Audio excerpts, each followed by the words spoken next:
Realme 15 Pro M7 official gaming foam.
are going to the M7 World Championship. Let's go.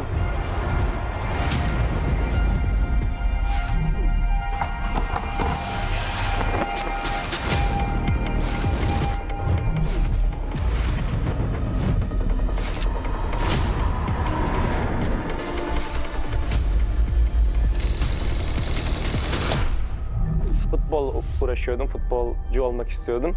Ama pandemi girdikten sonra futbola ara verdim. Birazcık da Mobile Legends oynamaya başladım o zamanlar, yani yaklaşık. Que nosotros empezamos desde la MDL, la ganamos, después subimos a la MPL, también la ganamos y ahora estamos en el Mundial y también esperamos ganar. I think Team Zone is underdog in M7.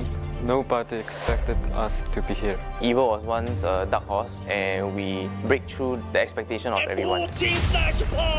They broke history! Even though we are coming in as a newcomer, we are not just coming in here for experience. We know we have power, that's all, we are good.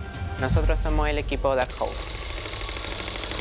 Who do I think will be the dark horse? A bit of a Malaysian bias, but I would say CG for sure. I'll lean more towards Yangon Galactic. I don't think anyone really is expecting CG to be a threat. Kita orang bukan dark house. Kita orang cuma pendatang baru. ကျွန်တော်ကတော့အဲ့လိုတော့မထင်ဘူးအများကြီးပြင်ဆင်နေလို့ကြောင့်မလို့ပွဲတဲ့ကြရင်အကောင်းဆုံးပုံစံနဲ့ဆော့ရသွားမှာချပြသွားမယ်မလို့ချက်တော့စောင့်ကြည့်သေးတယ် Sebab kita orang ni suka invade orang, bantai orang. Memang gaduh tak berhenti. ညီရဥအောင်ချတယ်ပေါ့အဲ့ကြောင့်မို့ကျွန်တော်တို့ aggressive ဆော့ရတဲ့ဘောကြတယ် Agresif, kenapanya? Karena suka perang. Karena kalau misalkan bermain agresif, musuh bakal kena pressure duluan. មូលហេតុដែលពួកខ្ញុំចូលចិត្តលេង aggressive ដោយសារពួកខ្ញុំកាលមុនគឺមើល player ខ្លួនឯងនីមួយៗហើយគិតទៅថាអ្នកគឺដៃខ្លាំងមែនតើអញ្ចឹងលេង aggressive គឺត្រូវ 我们战术打法无规则打法，就对手可能研究不透我们吧。 We are not that serious. We just playing for fun because it helps us not get pressure. If you play for real, we get a high pressure international. 可以打进世界赛的关键之一是早睡早起，保持好身体。 Siguro determination lang din talaga and focus sa sarili kasi doon nalalabas siguro yung pagiging consistent sa paglalaro. Our secret in our veterans in our team. Enemies need to respect us. Strong mentality and discipline because it's all about out of the game. King teams for me are gaming us. Siguro para masabi kong king yung team or legends, siguro meron muna silang MSC title and M-World title. Kalau dibilang tim raja, enggak lah. The Sky Kings have been taken down! Kita belum layak lah dipanggil raja. Ya, back to back dulu lah semuanya, baru bisa dianggap tim raja.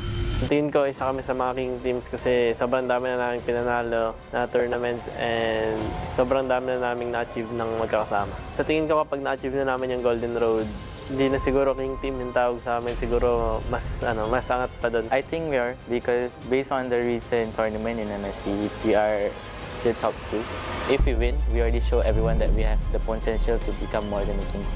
Let's do it for Malaysia. I will redeem Indonesia. I will complete the Golden Road.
Jakarta, Indonesia, the battle will start here in M7 World Championship.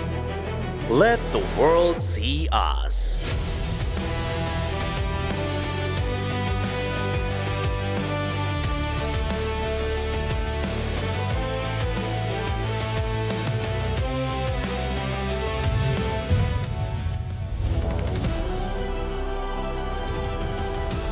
Live here from the Exo Hall of Jakarta, we're starting back the M7 World Championship Swiss stage, where today we'll see 3 more teams advancing to the knockout stage. Welcome back, ladies and gentlemen. This is after 1 day of break. So speaking of, before we even start the show, Naisu, Mirko, how did you guys celebrate the break? What about you, Naisu?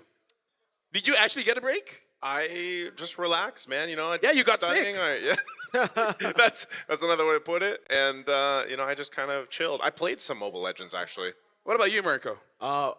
Started off the day recording some podcasts with the BB Wolf. Wow. Then after that, went out to dinner with Rose, JJ, Arashi, and you.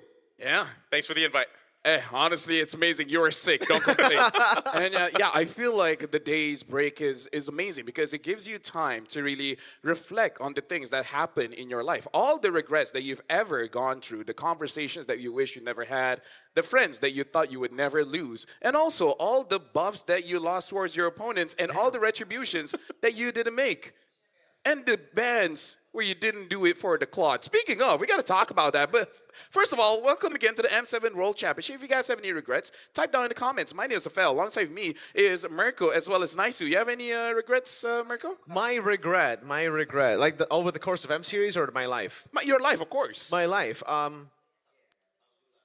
don't think I have any regrets, man. I think mine was getting colorblind. What about you, Naisu? I would have to share that with you then, because Is that really a choice though? That's not a regret. You can't control that. you know, I don't know. Maybe it was something in our life that made us the same colorblindness. Maybe. But now we got to talk about something else. What is it? It's the bracket. Of course it's the bracket, right? We got to look at the movements coming up. And I feel like the craziest thing is we got to talk about the teams that made it through, which is Alter Ego as well as SRG. Quite a lot of people did not expect this. So that's an amazing way to start off. But we also got to unfortunately say that there are 2 teams that have been knocked out. And it's Yangfeng Yaguai as well as Boozgate. But for today, we'll have 3 more teams making out of knockouts. Yeah, we're going to be getting past the 2-1 bracket today. So Aura Philippines versus Team Spirit, TLPH versus Yangon Galacticos, and Team Falcon versus Aurora Gaming. Now, again, these matchups are actually super fire. I thought these were going to be the matchups tomorrow. I thought we were going to get to 1-2 bracket, but it makes sense They to like save. this. Yep. Yes, but also it makes sense to save the eliminations for later, right? You don't want to get through the eliminations yet. And yes, for the 1-2 bracket, they will be playing an elimination match. And for you guys watching, day 5, day 6, we will be only best of 3s now. We are going to say goodbye to best of 1s. That was a thing of the past. You know, I still love the Swiss stages. I'm always excited when we get to go through this because our matches, of course, have been pretty heated. I mean, that SRG match that we had against TLPH was one of the That's the probably best of the year. Yeah, best of the year match so far. Hopefully we get to see something like that once we get to the later stage of the knockouts. Again, this is today's schedule, and even for this, man, by the end of it, you know, we're going to have 3 more teams secure their spot for the knockouts. A lot of good matches here, too. Even for the last one, I got to say, yes, I think after especially the result of SRG and TL, I don't know, man. I even being a Filipino over here, well, half Filipino, it's like I can root for TL, but I have to respect what Yangon Galacticos has also showed us and been able to do, and I think that's a big thing. But I still do expect that to be a fun match with TL, but they are one of the teams, we've talked about this before, they need to be poked a little bit, man. And I feel like that was the loss against SRG, and now they're going to be ready to steamroll ahead. Yeah, honestly, it's okay. At this point, I believe that we're all half Filipino. Okay. That's true. If we just check our DNA, splice a bit, we might be 2%. Yeah. And 2% is more than 0%. But speaking of, we got to talk about the first match, which is going to be Falcon going up against Aurora Turkey, if I believe. And one of the things that I want to talk about first, before we get any of the graphics, we got to deal with Claude, man. Because every M series, that's that one hero that really needs to be banned out. Would you be surprised, Mirko, to see any first pick Claudes for today? I wouldn't be surprised to see any first pick Claudes. I would be surprised if it's left open, actually, or if they're are going to be more than just first pick clause. Maybe, let's say, like those baits that haven't worked out for teams to actually go for other first picks, let go of the Claude, see it on red side. That's going to be more surprising for me, because even in the SRG versus TLPH matchup, I would say cream of the crop, two top teams in M7, they prioritize the Claude heavily. Game 1, OHEB got it. Yep. Game 2, Game 3 didn't, and they lost the games that they didn't get Claude. So now, nice. Meta versus Turkey, fast track to the final.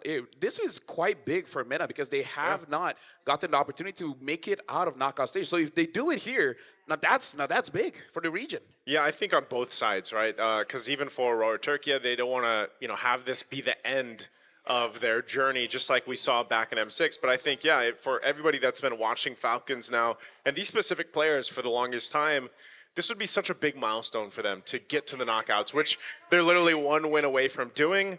And this is so far from all the times we've seen these guys play in Team Falcons ever since they were first introduced to us on the international stages.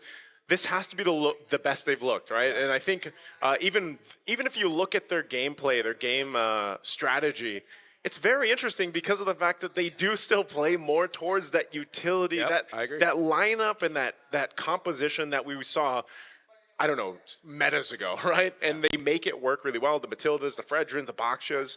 And I don't know if that's going to be stopped in the tracks by Aurora Turkey here as we see them getting ready for this match, because maybe they've got it figured out. Maybe they've got the counter plan against Team Falcons here. I'm even thinking, what if they just match fire for fire? Right? What if Aurora Turkey does the same thing? And honestly, it's insane. If Mena actually makes it through to the knockout stage, then they can say, like, what's your excuse?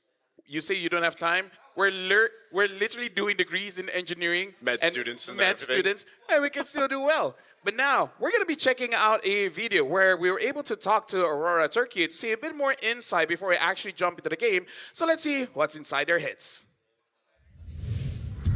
Aurora Turkey, I think they have not met expectations. I think it has been underwhelming, to say the least, for Aurora Turkey's performance.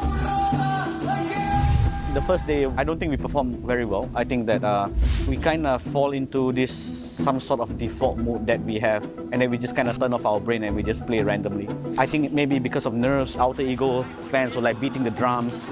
You still feel the drum in your stomach, kinda. We couldn't focus in game a little bit. As a result, we lost perhaps a well-deserved loss, I think, at this point. Geçmişten bugüne baktığımız zaman uzun zamandır birlikte oynuyoruz ve birlikte çok fazla turnuva gördük. Her turnuva sonucu istediğimiz gibi olmadı. I was the one who broke the news to Apex that, hey, I kind of need you to sit out. We're going to try Pago, and let's see if it's good. TNZ, Rosa, Apex, those guys I expected to never change. Pagu coming in, I felt like was a big shakeup. There's some extra pressure just because as a successor I need to prove that I'm also strong and I can also achieve a lot. He's still very new in this high-level MLBB, I suppose. He was not exactly like godly shot caller or something. I was not very excited about changing Apex. This is personally. The team would like to change. We swapped Apex because I was alone in coaching stuff and it was really hard to make plans. Beklemediğim bir karardı aslında. Çok hızlı gelişti. Biraz daha oynayacağımı düşünüyordum ama bir anda gerçekleşti. Herkes abisiyle bir spor takımında oynamak ister. Ama takımca bu kararı verdiğimiz zaman profesyonel davranmak zorundaydım. I think for Aurora Turkey, it's just they have a set way to play the game, and when it doesn't go that specific way, it gets really, really tough. We could have been played better, of course. When we won, actually we were very unhappy the way we won. If you can see the video of us like walking off the stage, we were arguing on the stage while we were doing fist bumps. We were actually like quite unhappy with our performance. So there we can see a bit on what's going on in their heads. Number one, even though they win doesn't necessarily mean that they're happy, but also something I do want to talk about, because even us casters, Mirko did say, like, I'm used to this alter ego drums. But not all casters here are accustomed to it. Yeah. And even we have some difficulties. So imagine that for the players, where essentially, like, they just got to speak much, much louder to get the message across. So yeah, it's something we don't always discuss. But the crowd environment also kind of impacts them a little bit, which I think should not be the case here, no, Mirko? 'Cause Yeah. I feel like for both teams, they don't have that crazy support going against them. Yeah, unfortunately not here in the arena. We're not going to see a full stadium with a full arena with a lot of the fans. And yeah, it's not just communicating that gets difficult for the players when, we have all those drums, all that support for Alter Ego and for the Indonesian teams. It's also the fact that the pressure gets into you. Yes. Like when you make a mistake, and you hear the crowd go, yeah, you're like, oh man, it just feels When you so get much- caught, they'll Exactly. Exactly. All the mistakes get like elevated, right? Usually you would already feel the pressure when you make mistakes, but the fact you make mistakes and you hear a lot of people cheering, a lot of people booing, a lot of people celebrating your mistake, it's a lot heavier. So now they're going to be able to play without any pressure again against Team Falcons, in the 2-1 bracket. Yeah. In the 2-1 bracket, you're still safe. Even if you lose this best of 3, you're going to be dropped down to 2-2, which means you still have another life. Yeah, and honestly, I want to talk about Pagu a little bit here, nice, because he's the new guy, but honestly, personally for me, I think he's doing quite good. Maybe not top 3, but still not bad. I think like you heard in the video there and what we've seen at least here so far is the potential is there, and it was like he's heard from Apex 47 himself, like he wanted to play more, but this was a decision to benefit the whole team. And that's usually what we see, right? In the highest level of competitive play, you have to be kind of selfless and you do what's best for the team. And, I feel like that adjustment period for them specifically is, we've been seeing it in real time in their matches. Like, to see a team win a victory, but then be kind of like, quote unquote, arguing, as they said in the video, during the fist bumps, like, that just shows that this is a team who still wants to improve. Maybe you call that a bit of perfectionism, like they just really want to be perfect and, really be happy with their gameplay. And there's nothing wrong with that. I think even Team Falcons, if you look at them, again, they're all intellectuals, to the highest degree because of their degrees they're studying. So I'm sure there's also that perfectionism between them too. And I feel like they have shared some of the same sentiments. So there's like, for both these teams, that this victory, whoever ends up getting it, is a milestone in itself. And that's why, again, yes, it's a 2-1. Yes, you still have a chance if you lose. But, both these teams, what they've laid on the line so far is definitely, to say the least, what they've been able to accomplish in M7 already. Yeah, something that I do have to say is that I feel like for all these teams, they will get better and better every single day. And we say that, but the thing is, I've experienced, because we stay in the same hotel, I meet them every once in a while in the lift or during breakfast, and asking about training. Every single time you ask about training, they're all smiles for all of the players, because I feel like this is the best experience, especially for non-Southeast Asia region, where they're like, dude, it's so easy to get scrims here. Like, like instead of feeling like we're getting better every week, you legit feel like you're getting better every day. And it's not just how easy it is to get scrims. It's how easy it is to get high-quality scrims, right? In their own regions, a lot of teams would just be like, all right, I don't want to scrim with these guys because they just keep on destroying us 4-0 every single time. So the fact that they are getting scrims on that quality and of the quantity where, they can constantly be scrimming, like I think 3 times a day, it elevates their game. And you can definitely see the confidence, and that's why they're smiling, they're enjoying it, even playing on stage now. Like you said, getting accustomed to the stage. As we get into the knockout stage or closer to the knockout stage, we will see them get more and more comfortable. We will see them make more and more risky plays.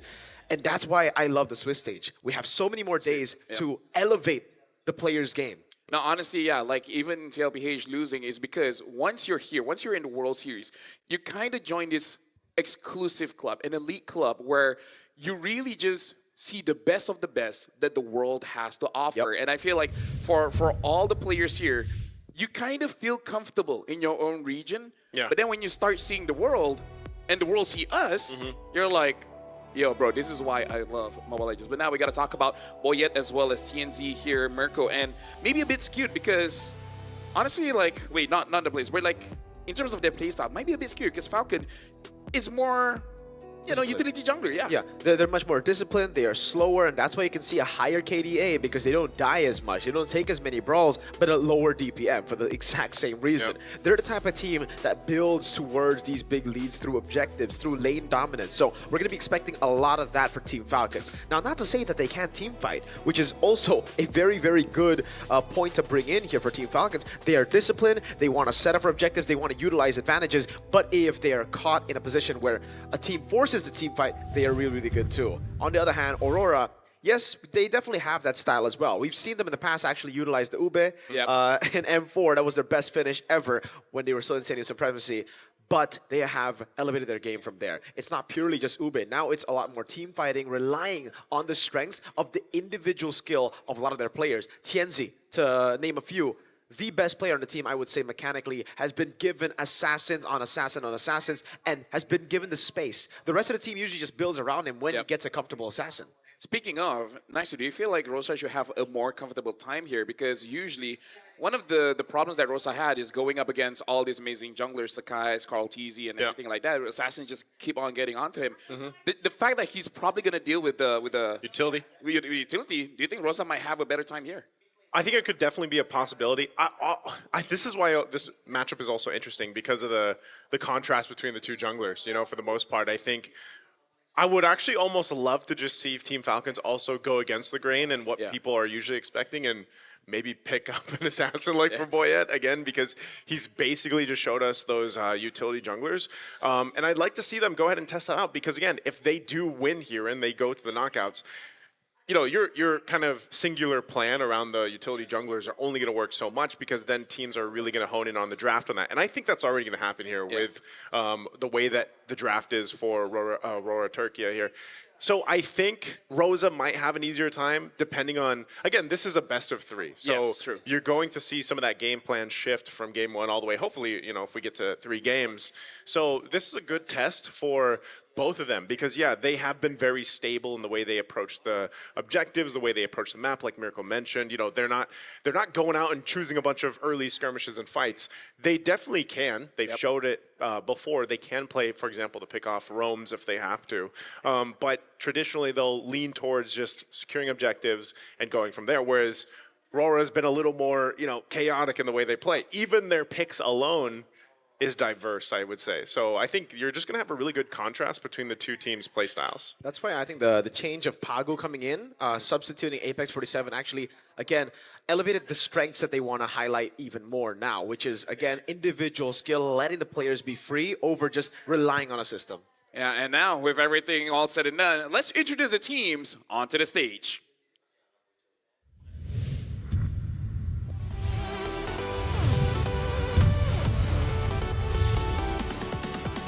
The quest for redemption continues for Turkey as champion. Will their light shine brighter as they fight for a knockout stage spot? In the XP, it's Lunar. In the jungle, Tianzi.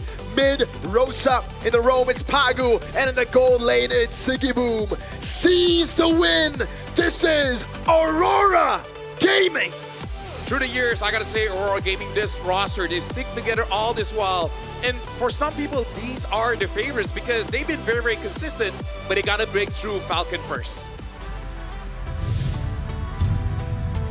And now for their opponents, winning in academics and on the world stage. The sky is the limit for MENA's representative.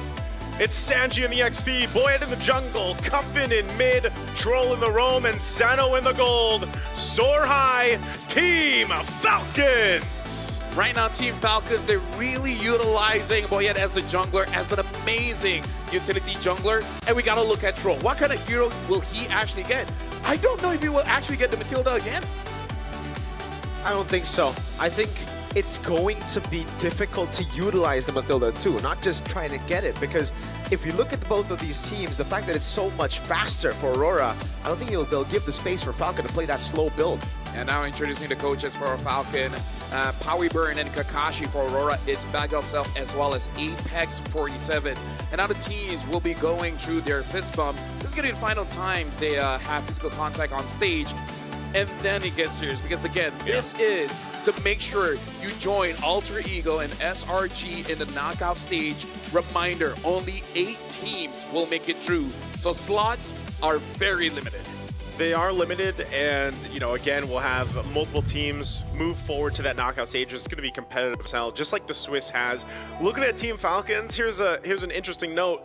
Cuffin is top 1 in kills, KDA, kill participation, and DPM, damage per minute, among all mid laners in Swiss. That is an insane stat to have here for Cuffin from Team Falcons. Yeah, and it's because Boyette has exclusively been on utility, right? Now, the question is, can he make it work in a best of 3? Because you have all this space for your mid laner. That's why Cuffin has been placed on the Kimmies, on, again, the Farsas, mainly just damage dealers, no utility picks, where, again, for a lot of mid laners in the Swiss stage and best of ones, they've just been placed on, like, assassins, on utility picks that want to peel for the team and enable the team because they play assassins, which is the case for our away team. Aurora Gaming love TNZ on assassins, actually exclusively assassins, so it's a complete contrast from Boyet.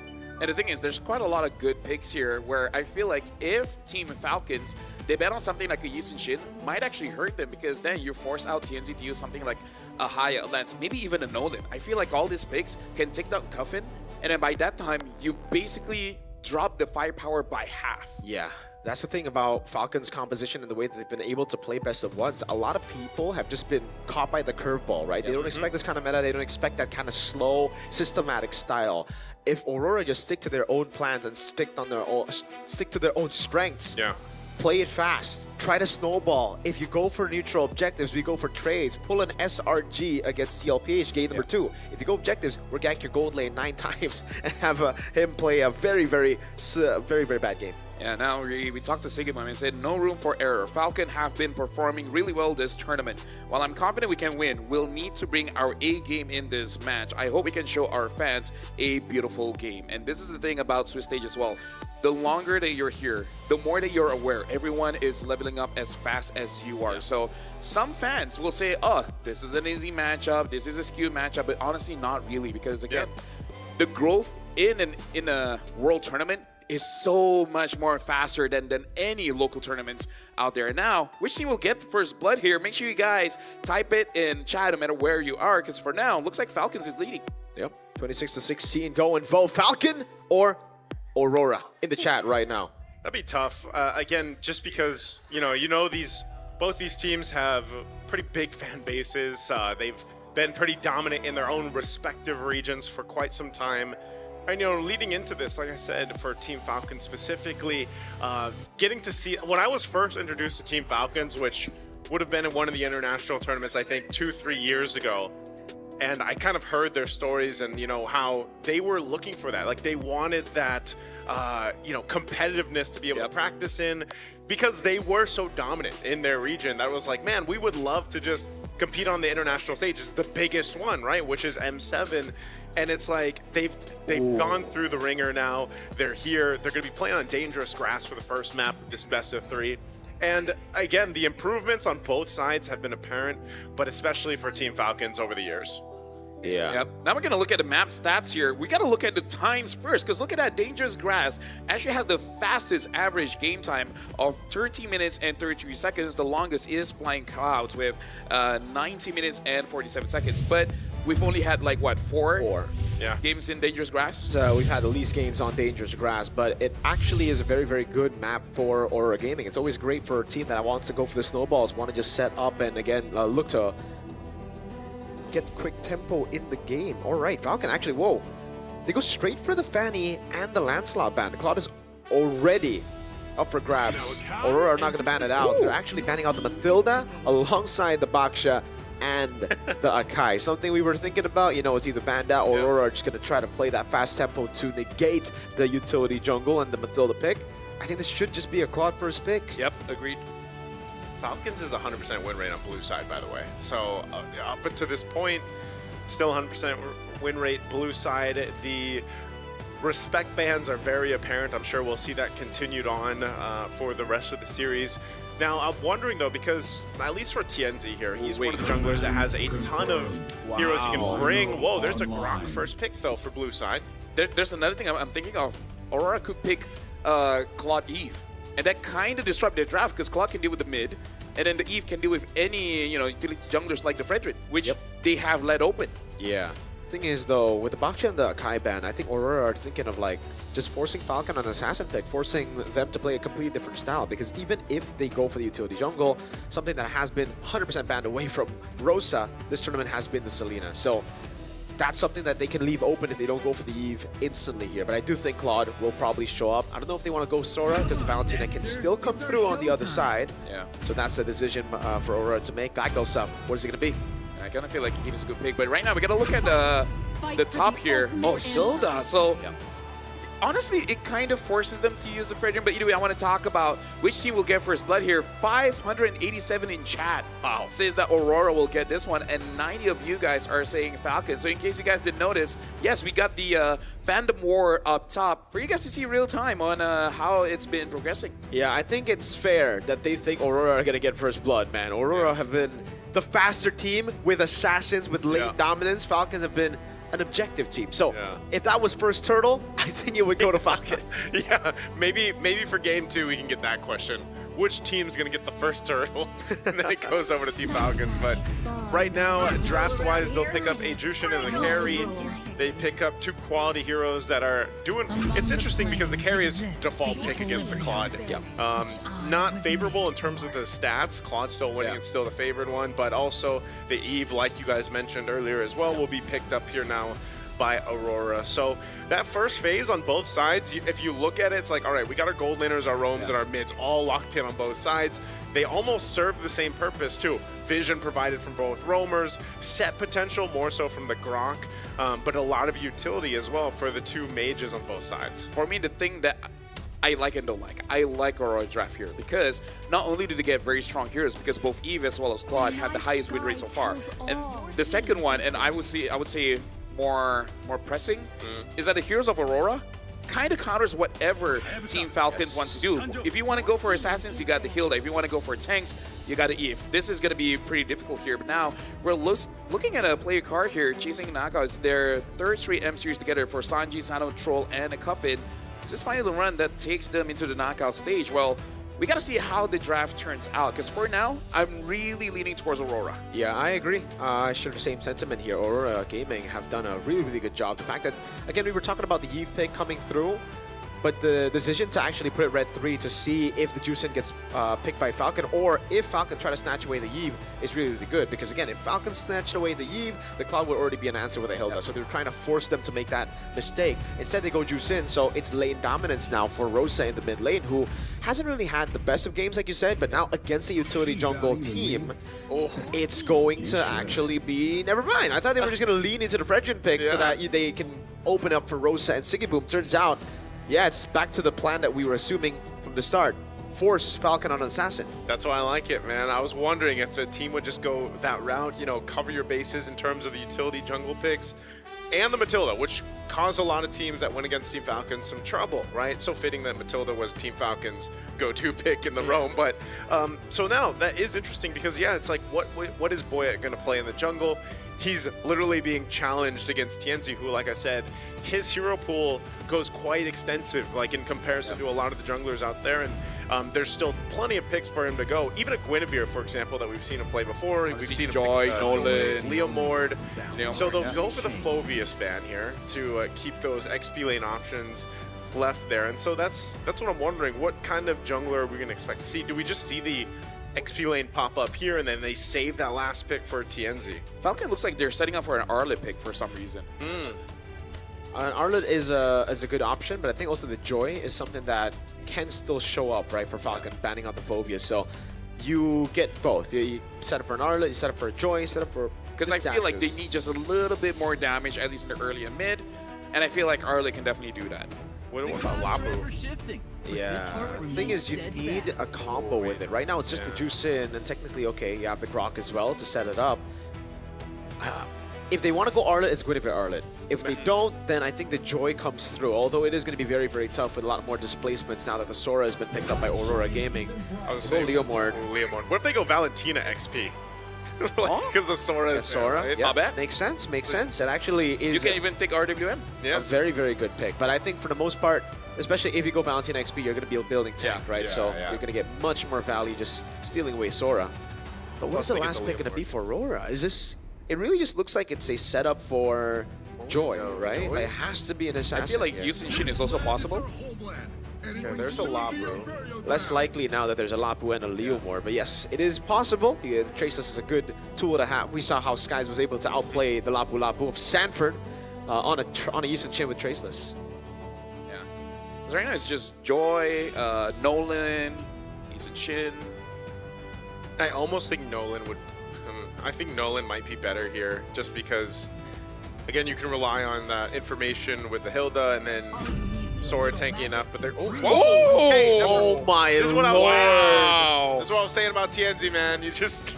Okay. You can name some heroes, but you just never know with TNZ. I feel like, okay, guys, what's the idea? Kill Cuffin? Hey, we're good. Yeah. Right? Because once Cuffin's done, most of their damage is out. But we do have to see how Boyet does with this Leomar, because in Alter Ego, even though the Kitty was not there, the Leomar did quite a lot of damage. Yeah, I don't know how this pick is going to work, by the way, right? Yeah. Because We Cuffin never isn't on a damage dealer. He's Yeah, on true. a Juice In. They've taken away the utility jungle. I think if this was the whole plan, the pressure should have been left open. They should have put Cuffin onto like a... Or do the SRG and just gang Sano over and over again. I guess that works too. Well, ladies and gentlemen, this is going to be the first game of the day. Falcon against Aurora Gaming. This is the match to decide who goes to the knockout stage. Welcome to the Land of Dawn.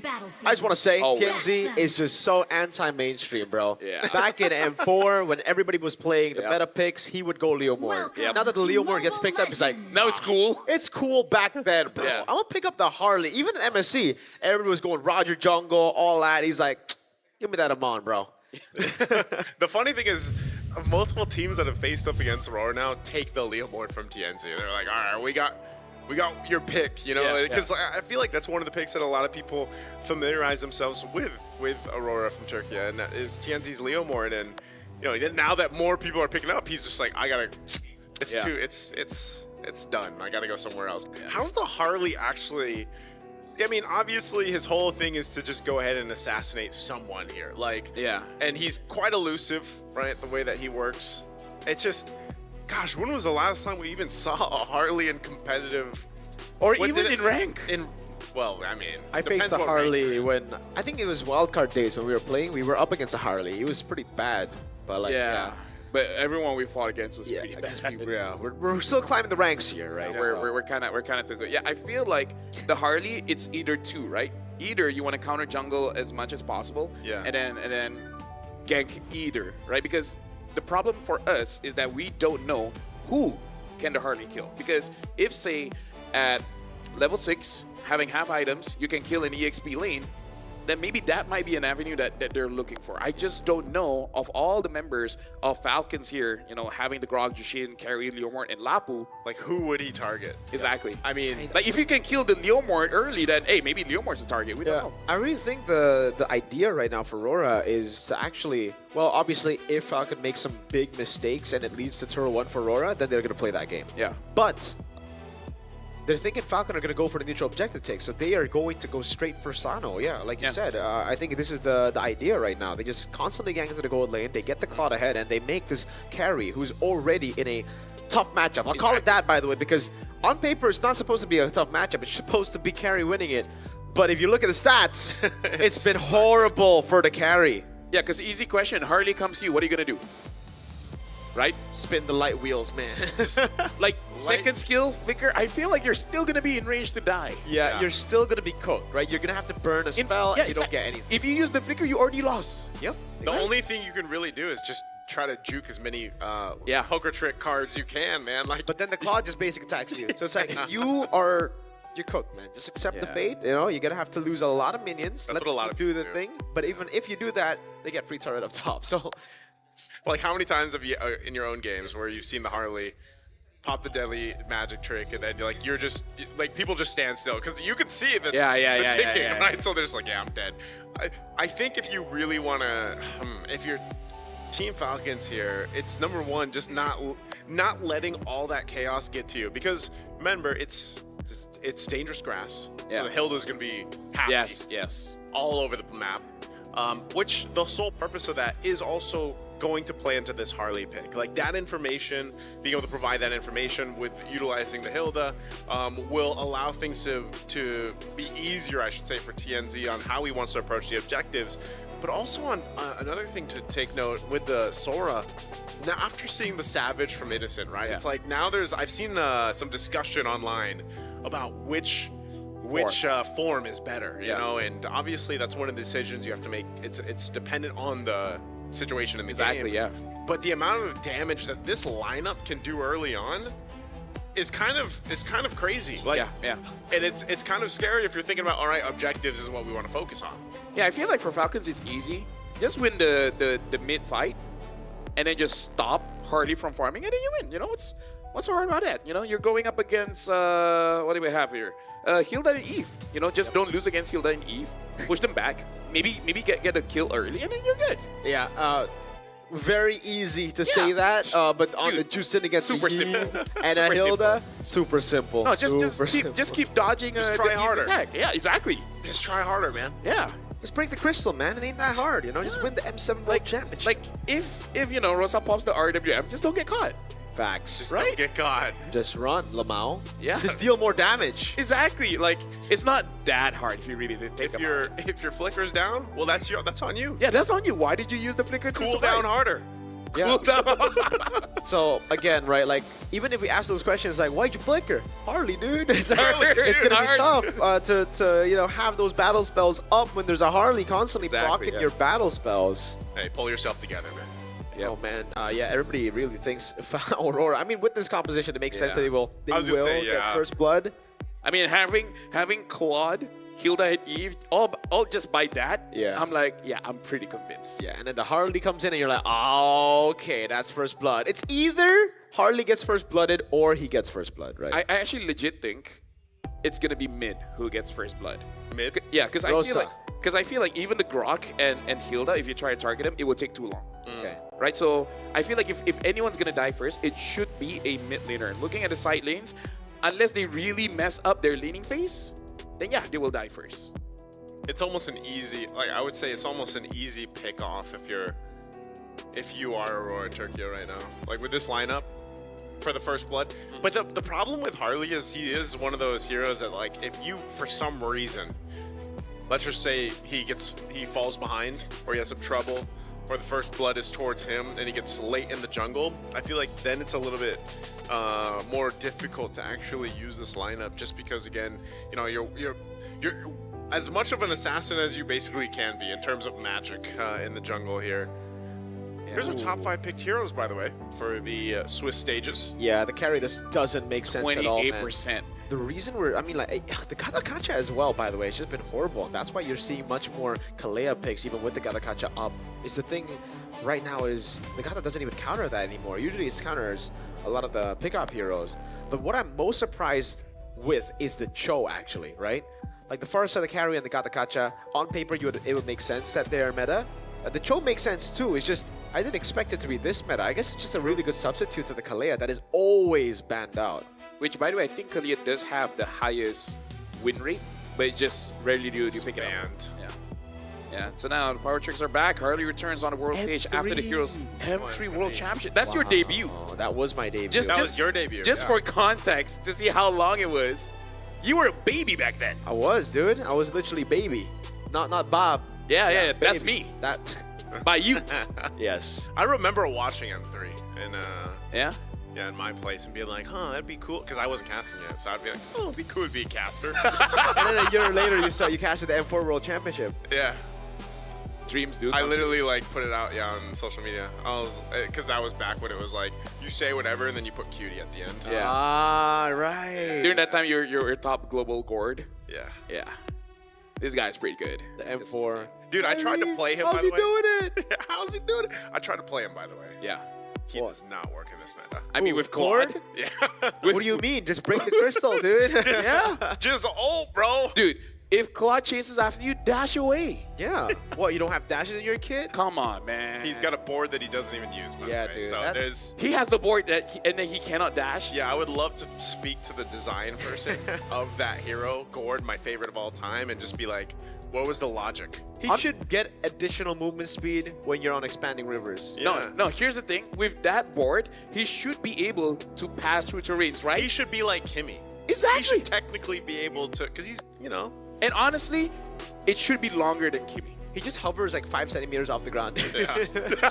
That's it. That is one of the most And then the walls is useless 7 centimeters. Yeah, it's like, oh no, I have to walk around now. Yeah. Oh, man. This is what happens, by the way, guys, when there's a tech pause. So enjoy the English M7. But I took my meds, so podcast. I'm more more behaved. Nice. Yo, oh, never mind. We're back. Shout outs to medicine. which they are studying. They're studying. They're That studying. is true. Hey, Hey, all right. So It's Lunar with concussive. Okay, we're seeing much more concussive now for the XP Soras, right? All right, there you go. We're gonna see more of that. It's just Lutpi that didn't make it work, unfortunately. Yeah. I mean, he has to win first for it to say make it work. Exactly. Yeah, they gotta win. Yeah. I think. Whoa. All right. I was gonna say. Wonder what the other emblems that he was using here. Well, you have to wonder just a little bit longer, but there we go. Not that long. Festival of Blood with Vitality, and then we have the lanes pretty normal here. I like the fact that there are no Master Assassins on both the gold laners here. I think Master Assassin is kind of overrated now. I was a big fan of Master Assassin, but currently it's really all about that team play and playing weak side to join your team for the most part, especially on Claude, right? You're double laning, so this makes more sense. Plus, it's easier for you to make into the TikTok highlights if you just survive longer. I'm sure that's the least on their... I mean, you don't know. I mean, right? What if you interviewed us? I gotta do this for the highlights. Yeah. Social media presence, man. Yeah, living on the edge, dude. Oh, Pagu. Man, this is gonna be the first blood. It looks like already. Whoa, Pagu flickers out, but he's got a lantern right above him. First blood to Boyet. TNZ joining the fight, gonna do some damage to Cuffin. Cuffin will flicker. He'll survive. Oh, a lot of flickers being used here, all before this first turtle. Yeah, why you guys flicker? There's a Harley, man. There's a Harley. Yeah, good body block, by the way, there from Troll. The fact that he body blocked there actually saved Coffin. Could have been an easy kill for the Harley to trade it back, but now it's a win for Team Falcons, although it is Aurora who have control. Oh, Lunar! Oh, wow, he's got the damage! He'll take out Boyet. Lunar takes it in his own hands. Gonna do some damage to Troll too. Sanji will join this fight. Lunar now, can he actually get away? He's gonna get dragged back with the lantern. He falls, and now it's just gonna be trading in the jungle. Pagu on the run, won't have enough to take out Troll, but man, Turtle secured, and TNZ will go ahead and grab the purple as well. Okay, Marco, maybe Lunar should have flickered. Yeah. It was there for quite a while. But I think at that point, he was also like, I already did what I wanted to do. I'm going to keep my flicker for the next neutral objective, I guess. And also, it actually baited the rest of the team to go bot while TNZ went on purple. So, hey, it ended up being very, very worth it. And you were already talking about this, Lafal, right? It's either ganks or counter jungling. You have so much mobility when you're on the Harley, and TNZ is really making it work, despite not getting that early kill. That would have been so much better. Oh, big damage on Cuffin. Cuffin's going to be surviving that. He's going to be fine. Still has to be a little careful because no flicker. But now, Deadly Magic fused with the poker tricks, and it's just not enough damage right now from TNZ. Instant flicker, dude. Oh, Siggy Boop! Oh, Siggy Boop. Popping the blaze to do it, but Sano's still okay under the turret. I like that how we called all the plays. Yeah, we did. During the pause. And now it just keeps on happening. Yeah, I mean, white flicker, man. Harley, it's always the Harley. Even in the mid lane, right? We saw those flickers early. Yeah, TNZ's really going to give this. What? Which build is interesting? Oh, looks like TNZ is going for the Feather Heaven first. Going straight for Feather. I thought it was going to be the Genius one too. You're right. Or even the Lightning. But yeah, maybe just build the components. We'll see how he turns this out. I guess he was thinking, all right, you know, Falcons have been able to actually body block a lot. I'm just gonna go for more consistent damage so that it doesn't get body blocked as easily, and people will take more damage overall. Yeah, I mean, if anything, people know how to build Harley now. There you I go. would say his auto attacks are There you a big go. component of the damage. Wow, the Deadly Magic paired up with all of that will take out Troll. Doesn't even. That's the thing. We've seen a lot of flickers not be used and used on the same time. Right for the second turtle, though, they're going to force out Sanji. Cuffin as well won't be able to do much, so this second objective will go into the hands of Aurora as TNZ secures it. I gotta say, win or lose, it's annoying to deal with Aurora's draft, man. Yes. Dealing with the Claude, Harley, and the Hilda, it's different kind of annoying, and they're all annoying. And look at that, dude. Maybe this is the best way to deal with a Leomore, because TNZ walked up, Boyet had to use Phantom Steed to respond, and then TNZ's like, yeah, nah. Yeah. And he just backs away. So he's baiting flickers, he's baiting Phantom Steeds, these big ultimates, and I have a feeling we're going to be seeing a lot of the tech charges missing as well. Honestly, Harley is like, how do I say this? A window shopper. You act interested, but not really. Yeah. Like, you just show up, and then he literally goes through space, too. Yeah. His second skill, space escape, so it's kind of annoying to deal with. They're going to be dragging Pagu back. Pagu won't be able to escape. Wow, crowd control all thrown over Pagu, because that's about all they can locked down right now. I can sense a bit of frustration there. Oh, for real, dude. They're like, you know what? Just go, man. Just kill them. We don't like them anymore. And Just tech charge him. the thing is, Pagu's like, it's okay. I enjoy that. Oh! Oh, Troll again. No, that won't kill him. Again, TNZ goes in, but he did also just get the Feather of Heaven locked in, so obviously he's not going to land all those kills that he's looking for, but he's still a threat. Yeah, going to be really, really enough to annoying hurt as well. Because the fact that they are doing so much right now, having so much pressure all around the map, actually gives more prio to everybody. Oh, man. Sano, okay, there you go. So if it's not Harley, it's Sora. Sano's just never going to have Flicker up. Yeah, that's really unfortunate to do. Oh, TNZ, no. he can't 1v1 here, can he? can. Sanji always going to go for it. Oh! You don't want to 1v1 a Harley if you're on the Lapu Lapu. It's either you flicker or you die. And he had a flicker. Yeah, he had it. That's what I'm saying. Either you're seeing the flickers used no. or not. Oh, TNZ again in the mid lane. Popping the deadly magic, but no go there. Again, Turtle's up here, and right now Aurora Gaming in a good position to go ahead and take this one as well. Gonna be 3 for 3 on the Turtles. It just seems like Team Falcon doesn't want anything to do with this. Yeah, Aurora, they're basically playing macro by just ganking over and over, you know, taking all the spells away and be like, you can't contest this, right? We're just going to get all this for free. Yeah, and that's why we were talking about this matchup already. It's going to be so different. Team Falcons have been exploiting a lot of the teams in a best of one where they are not used to playing it slow. In a best of 3 Aurora Gaming, there is no pressure for them to actually play it safe. They can just go in, take more risk, and again, because they've actually adapted to the stage, you know, understood how to handle the pressure while playing on the M7 stage and here in the MPL Arena, this is what you get. Them just going all in. Starlium side second item, the glowing wand already on Rosa. So because Harley is such a threat right now, he's like, all right, usually I would go for more damage, but this time I can just... I'm surprised Sano didn't... Oh, he didn't have Flicker. Yeah, he doesn't have it. Now, I gotta say, it almost feels over because 1,000 difference by the damage jungler as well as the gold lane. Look at Pagu! Dude, when he can do that much damage on Lapu, I don't know. Yeah, this is a really difficult position to be in. And, you know, that's probably part of the entire plan from Aurora Gaming, too, as they get a tech charge used out from Troll, is you know that Claude, even though he's, like, the most winning gold lane right now and one of the top picks, he needs time to build up. Well, when your team's composition allows you to do everything that you need to in the mid to early game, no one's concerned about the Claude, and that's the problem, because later on, they can do this. Forcing a fight under the tier 1, RWM is dropped. TNZ, it looks like, will just continue counter jungling, and that's the thing, man. We're actually seeing Boyet now struggle because he's not on one of the utility heroes that we're used to seeing playing. I gotta say, I feel like Coach Powybomb is looking at his draft and be like, yeah, maybe I made some mistakes. Maybe I need to shift it up. Because honestly, even without the heart, I feel like it is a very tough draft to go up against. And this Harley, something that I do have to point out is that the items are quite cheap. Where 1,000 difference between a Harley and the Leomord is one full item. Yeah. Like Harley has 2 full items, Leomord has 1 item and 1 component. That's how big the difference is when it comes to the prices of the items they want to build. Yeah, and it's going to get even tougher as we get to the later game here because you saw earlier how Tienzi, while the fight was happening in mid lane, Tienzi just completely zoned Sano from the mini wave in the bottom lane. And again, I'm surprised he didn't flicker, but Tienzi also didn't use the deadly magic yet, which is... They're contesting the lore here, interesting. They need to commit onto something because if not, they just get poked away. Oh, yeah, the beacon going to be used by Cuffin too, right? For Rosa. Lunar's going to jump in now. Tienzi looking for his opening, but a good tech charge patrol. But Sano secures the Lord.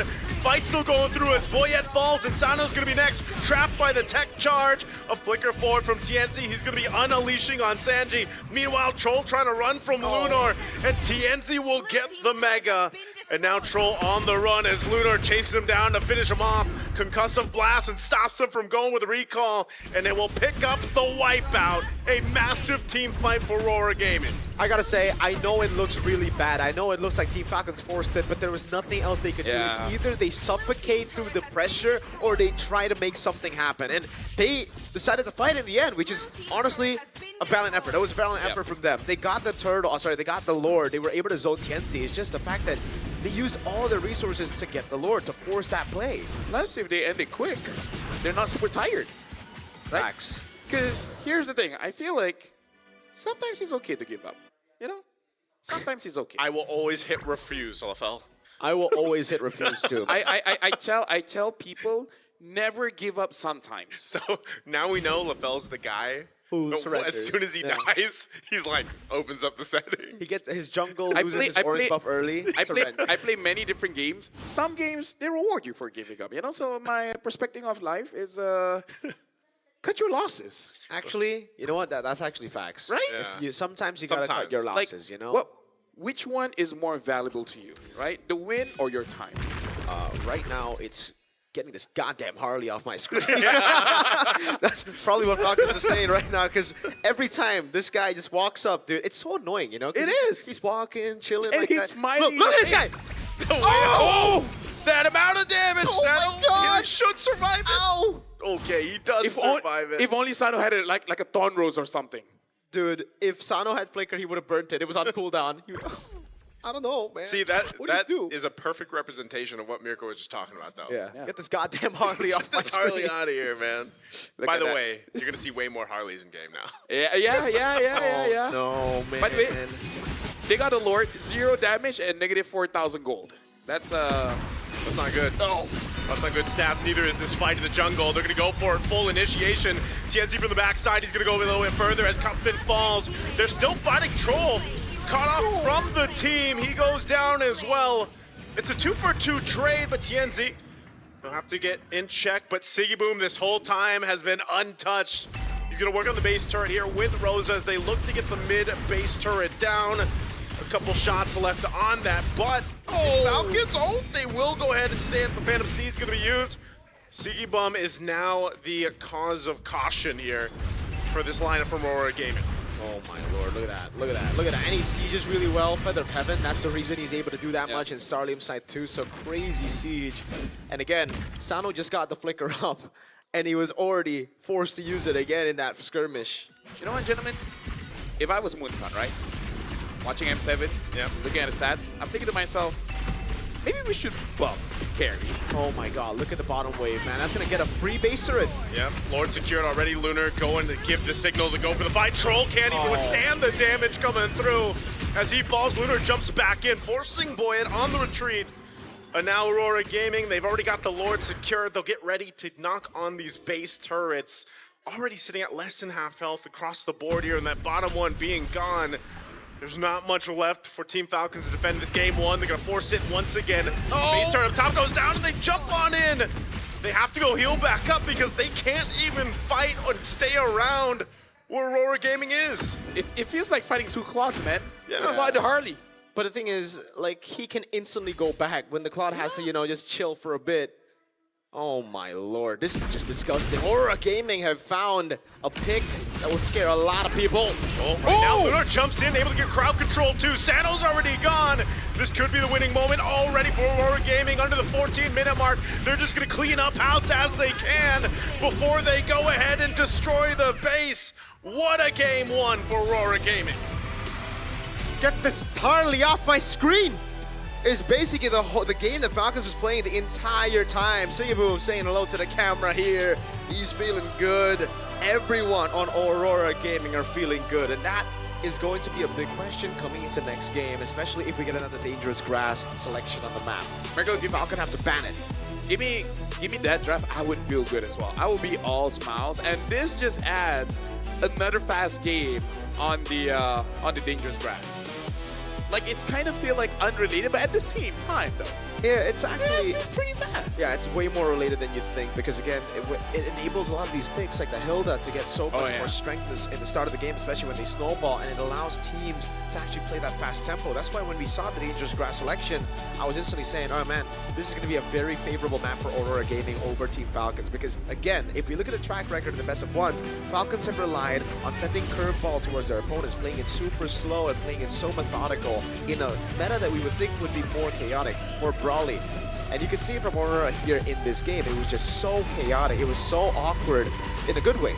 Because Falcon, they didn't get to play their game at all. Heck, all the utilities were banned out. We saw 2 bans at the start with the Akai and the Baksha. We thought it was going to be the Fredrin left open because they want to just keep on poking the Fredrin down, but it turns out, no, they won't even give you that. So Now there's going to be so many questions for Falcons. Do they ban Harley? Do they pick Prejin early? Do they what do they do? Now, honestly, like first things first. This is why I asked the question. Do you think we'll see first pick Claudes? Because something in my mind tells me that even after all the days of Swiss stage, some teams will be like, nah, we can fight it. We got carry. Nah. Dude, I swear, I don't like, know. it's the Bruno Granger thing all over again. I agree with you. I agree with you. It's just that knowing the teams, knowing the players, I'm pretty sure in their head they're like, we can do with it. It's not that big of a deal. Unless you have a Freya player, I was stop gonna say. it. Get some help, man. Freya, Gold, maybe. The carry is just not doing it. And as you saw when we got a glimpse of the graphic of the top 5 picks, what she have a 28%? Now 27, I guess. You know, probably drop. It could be 24. Because percentages. Good. Yep, percentages. It definitely goes down. Yeah. When you lose. Facts. Win rates, you know? What is that? Quick math. I thought I feel like I'm the dumb one, no? Why?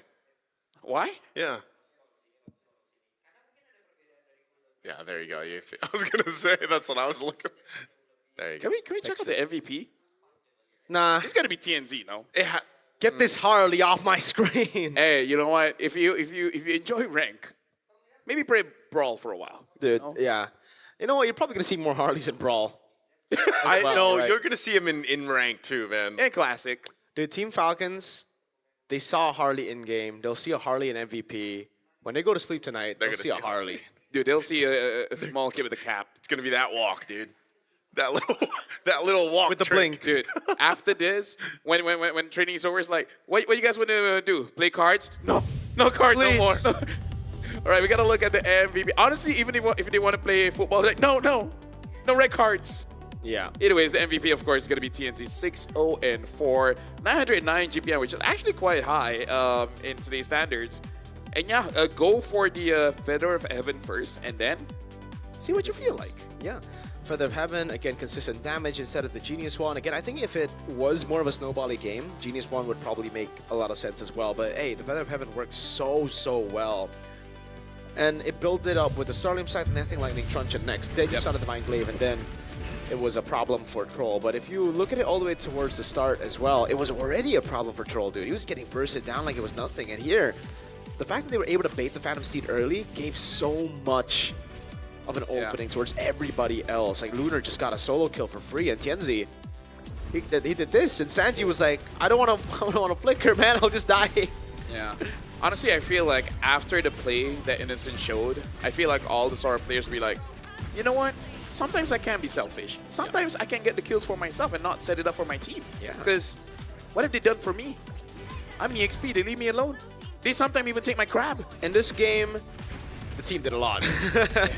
Mainly the Harley, but then another kill down below for Lunar. And again, it was a forced fight for Team Falcons. If you look at it again, yes, it was awkward. Yes, it looked very bad for Falcons, because why are they taking fights when they're so far behind? But then you look at how Aurora have been able to control the game, and you think, there's no other way. It's either they get suffocated in their own base, let Aurora get all the objectives for free, or they force it out and try to look for the 50-50. So it didn't work out.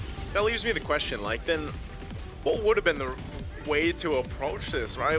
Was it just completely shut down draft-wise to the point where... First pick Claude. You know, first pick Claude, and then what, even though Leomord, because like Boyet was, yeah, he got a couple kills, but he really wasn't able to do too much, like, space-wise around the map in his own jungle. Yeah. Honestly, like, personally for me, first pick Claude, and then Fred Jushin. Yep. Would have been pretty good. Fred Jushin, yeah. Or if the Eve has not been picked up, Eve. And then force them to pick up something like a Yuzong or something, you know? That's why. It's like, when you pick up the Claude, you leave so much open. The thing is, again, here, they didn't pick up the Claude. Aurora got it, and that's why Aurora were able to set up for whatever mid laner for Rosa, Red 3. We were expecting the Claude with the Eve, but that was unnecessary, because with the Claude there already, it would be difficult for Falcons to pull off the Eve. So Aurora wanted Falcon to pick up the Eve so that they could just continue to dive, and imagine that. Imagine if Aurora had more dive in the mid lane, had a Harley and a Claude, and Cuffin was on Yve instead of Jusin. Like, he would have died more than twice, for sure. For the younger kids, Claude is that guy. Claude is him. Claude is him. Sicky boom. Oh man, I don't know how I feel. Like, I wish the gold lane was just Like, we saw more variation. I know we have. When the Claw's banned, we see a lot of variation. Yeah, when the Claw is banned. So maybe as we get to the knockouts, like, that's what teams will do. They'll just be like, you know what?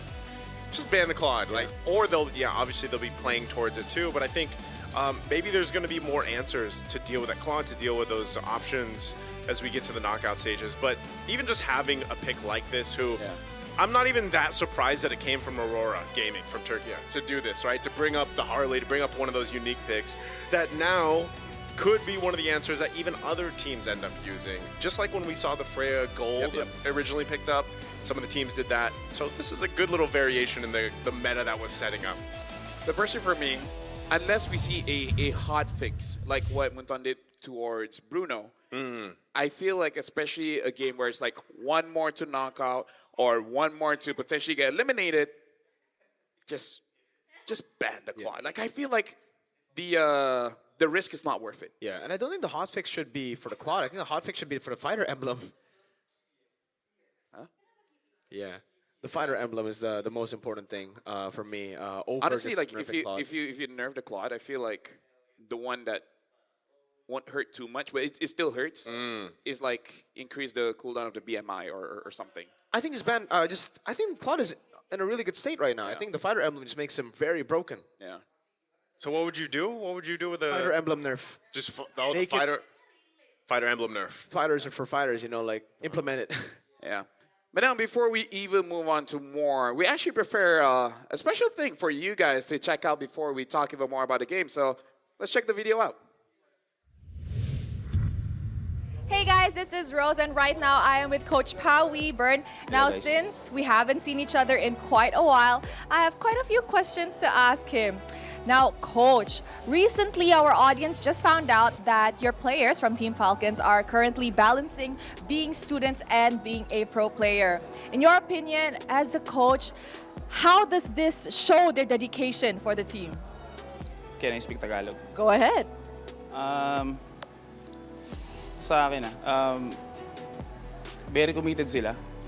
Kasi dahil nga sobrang hirap ng pagsabayin yung dalawa, MLBB and studying, syempre university. Sobrang hirap niyan, may mga exams and everything.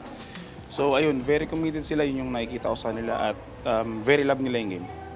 He said that in his opinion, he can see the committedness from Team Falcon because it's really not easy balancing being a pro player and of course being a student, especially since they are in university. So he thinks that what makes them do really, really good and try hard is their love for the game. And I really like that. Now, Coach, how are you feeling entering this match knowing that you guys are one win away from going to the knockout stages, which is practically the furthest a MENA team has ever been in an MLBB tournament? So ayun, hindi ko na lang pinapakita sa nila na pressured yung mga games namin. Pero syempre, coming this game 4, we really need to win talaga. Kasi isa na lang makakapasok na kami. And ayun yung pinaka ano ko sa kanila parang wag sila ma-pressure, kaya nila to kahit sino kalaban. Yung last time nga kahit TLPH kalaban, sabi ko wag matakot, maging matapang, tapos laging laruin lang yung laro nila, ganoon lang. Tapos if matalo, okay, if manalo, okay. He said as much as possible, he's trying to not pressure the players because I think he understands that as players, once they're pressured, they could tunnel vision, they could get nervous. Even before this, whenever they would meet TLPH, he would tell them to just play like how they normally would. Win, it's good. Lose, it's okay. There's always going to be another game. Really good mentality coming from Coach Pao Weeburn. And of course, any message that you want to give to the MENA community that has been supporting Team Falcons in your journey this M7 World Championship. Ayun, thank you very much for supporting us, Team Falcons, and MENA community. And all of the fans of Team Falcons, thank you very much for supporting us. We will do our best to win this game today. Thank you very much. Thank you very much, Coach. And of course, good luck on your upcoming match. And with that, guys, let us head back into the game. Thank you very much, Rose, as well as Coach Pao Weeburn. So was her translation accurate, Naisu? It was. Yep. That was about as accurate as it can be. Yeah. I'm glad I wasn't doing it. I mean, I could do it though. Yeah, you could do it. I could do it. Of course. I'm We could do it. We could do it, 100%. I almost believe that you guys can. Yeah? Almost. I can't believe almost, because I definitely can, because I got the AI insights from the Realme 15 Pro. It has win rate predictions, can analyze gold items, everything in real time. It's like having a strategic coach in your pocket. That's the AI gaming coach for you, but it doesn't stop there. When the fight breaks out, its consecutive skills feature lets you unleash a perfect preset combo with just one tap. It guides your strategy and elevates your execution. That's a full AI-powered edge. Sheesh. From prediction to performance, it's the complete package. You play and we carry. Realme 15 Pro, the M7 official gaming phone. Now that's a heck of a phone. Yeah, that is a phone that would let you play Harley in the way TNZ did earlier. Oh yeah, for sure. I'm gonna use the Realme Pro, so there you go. Maybe he had a macro. Maybe. And here's the old skill one. You guys can all have the M7 bonuses because it's been live since the 1st of January 2026. Packed with exclusive rewards like the Granger's Thunder Ascendant Epic Skin, Cosmic Finality Prime Skin, of course the M7 figurine, Battle Effects, Prime of Top Order, and of course more. Plus, you can also get the Gato Kacha Solo Spark for free. The fan favorite M5 Yuzong skin and Revamp M Championship skins are also making a limited time return. Make sure you guys don't miss out on all the wonderful rewards. Honestly, I would say the M Series Pass is one of the best value for money. It is, man. I mean, I got it. I still am reaching my goal. I got Gattakacha already. So I'm trying to play towards the M7 Prime skin now. What about the statue? We'll get there later now. It'll take a while. Hey, for now, for you guys can play the MLBB Rising Open. Whoa. Oh, Moreau Season 5. It's back. Still open to everyone and flexible to join. Now with major upgrades, earn hero power rewards, victory based on your weekly champion rank, and team up with friends or enemies to form a 5-player team to compete. Rewards are stacked. Win or lose, earn MRO coins or Moreau to redeem permanent skins, exclusive after borders, and more. Climb the weekly championship to qualify for the championship. Win bigger prizes and keep the M7 passion alive. Thank you very much, Marco. You really showing what we have in game. Yeah, that's not me. That was just a random. Not bad. That was a random hand, dude. That wasn't me. There's someone right here to play with the emotes. This is not Wednesday. We don't have a random hand just moving around. We do. We do have it on Wednesdays. Do we have... Oh, Thursdays. Wait, today's Thursday. Thursdays, bro. Do we have a goth chick that can see the future? Hey, what? What? On Wednesday. What? A goth chick that can see the future. Oh. What do you guys think I said? No, I just didn't really catch it because I don't watch the show. I didn't know you were into goths chicks. The fellow loves goth chicks. I mean, I Who's watched Wednesday and it's amazing. Who's the most goth chick hero? Okay. Lilia. Lilia. No, she's Lilia. Is it Lilia? But I'll She's the most goth. But Emo. but you can make an argument for Valentina.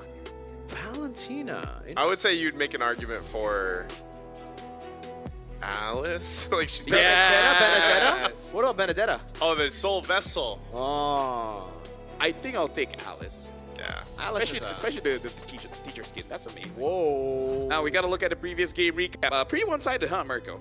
Yeah, I mean, there's not much to say because, again, they just controlled everything. The mid lane was already a win. The XP lane leader was winning. Siggy Boom obviously was winning in the gold lane. Again, this matchup is not fair the way you're supposed to actually play it. On paper, it should be the carry that wins it out if we don't have the fighter emblem. But the fighter emblem changes so many things, man. Claude gets poked down. He's like, all right, let me head out for 2 seconds. I'm back with full HP, right? It's just constant healing, insane sustain for the Claude that makes him impossible to beat in lane. The only way you beat him is if you...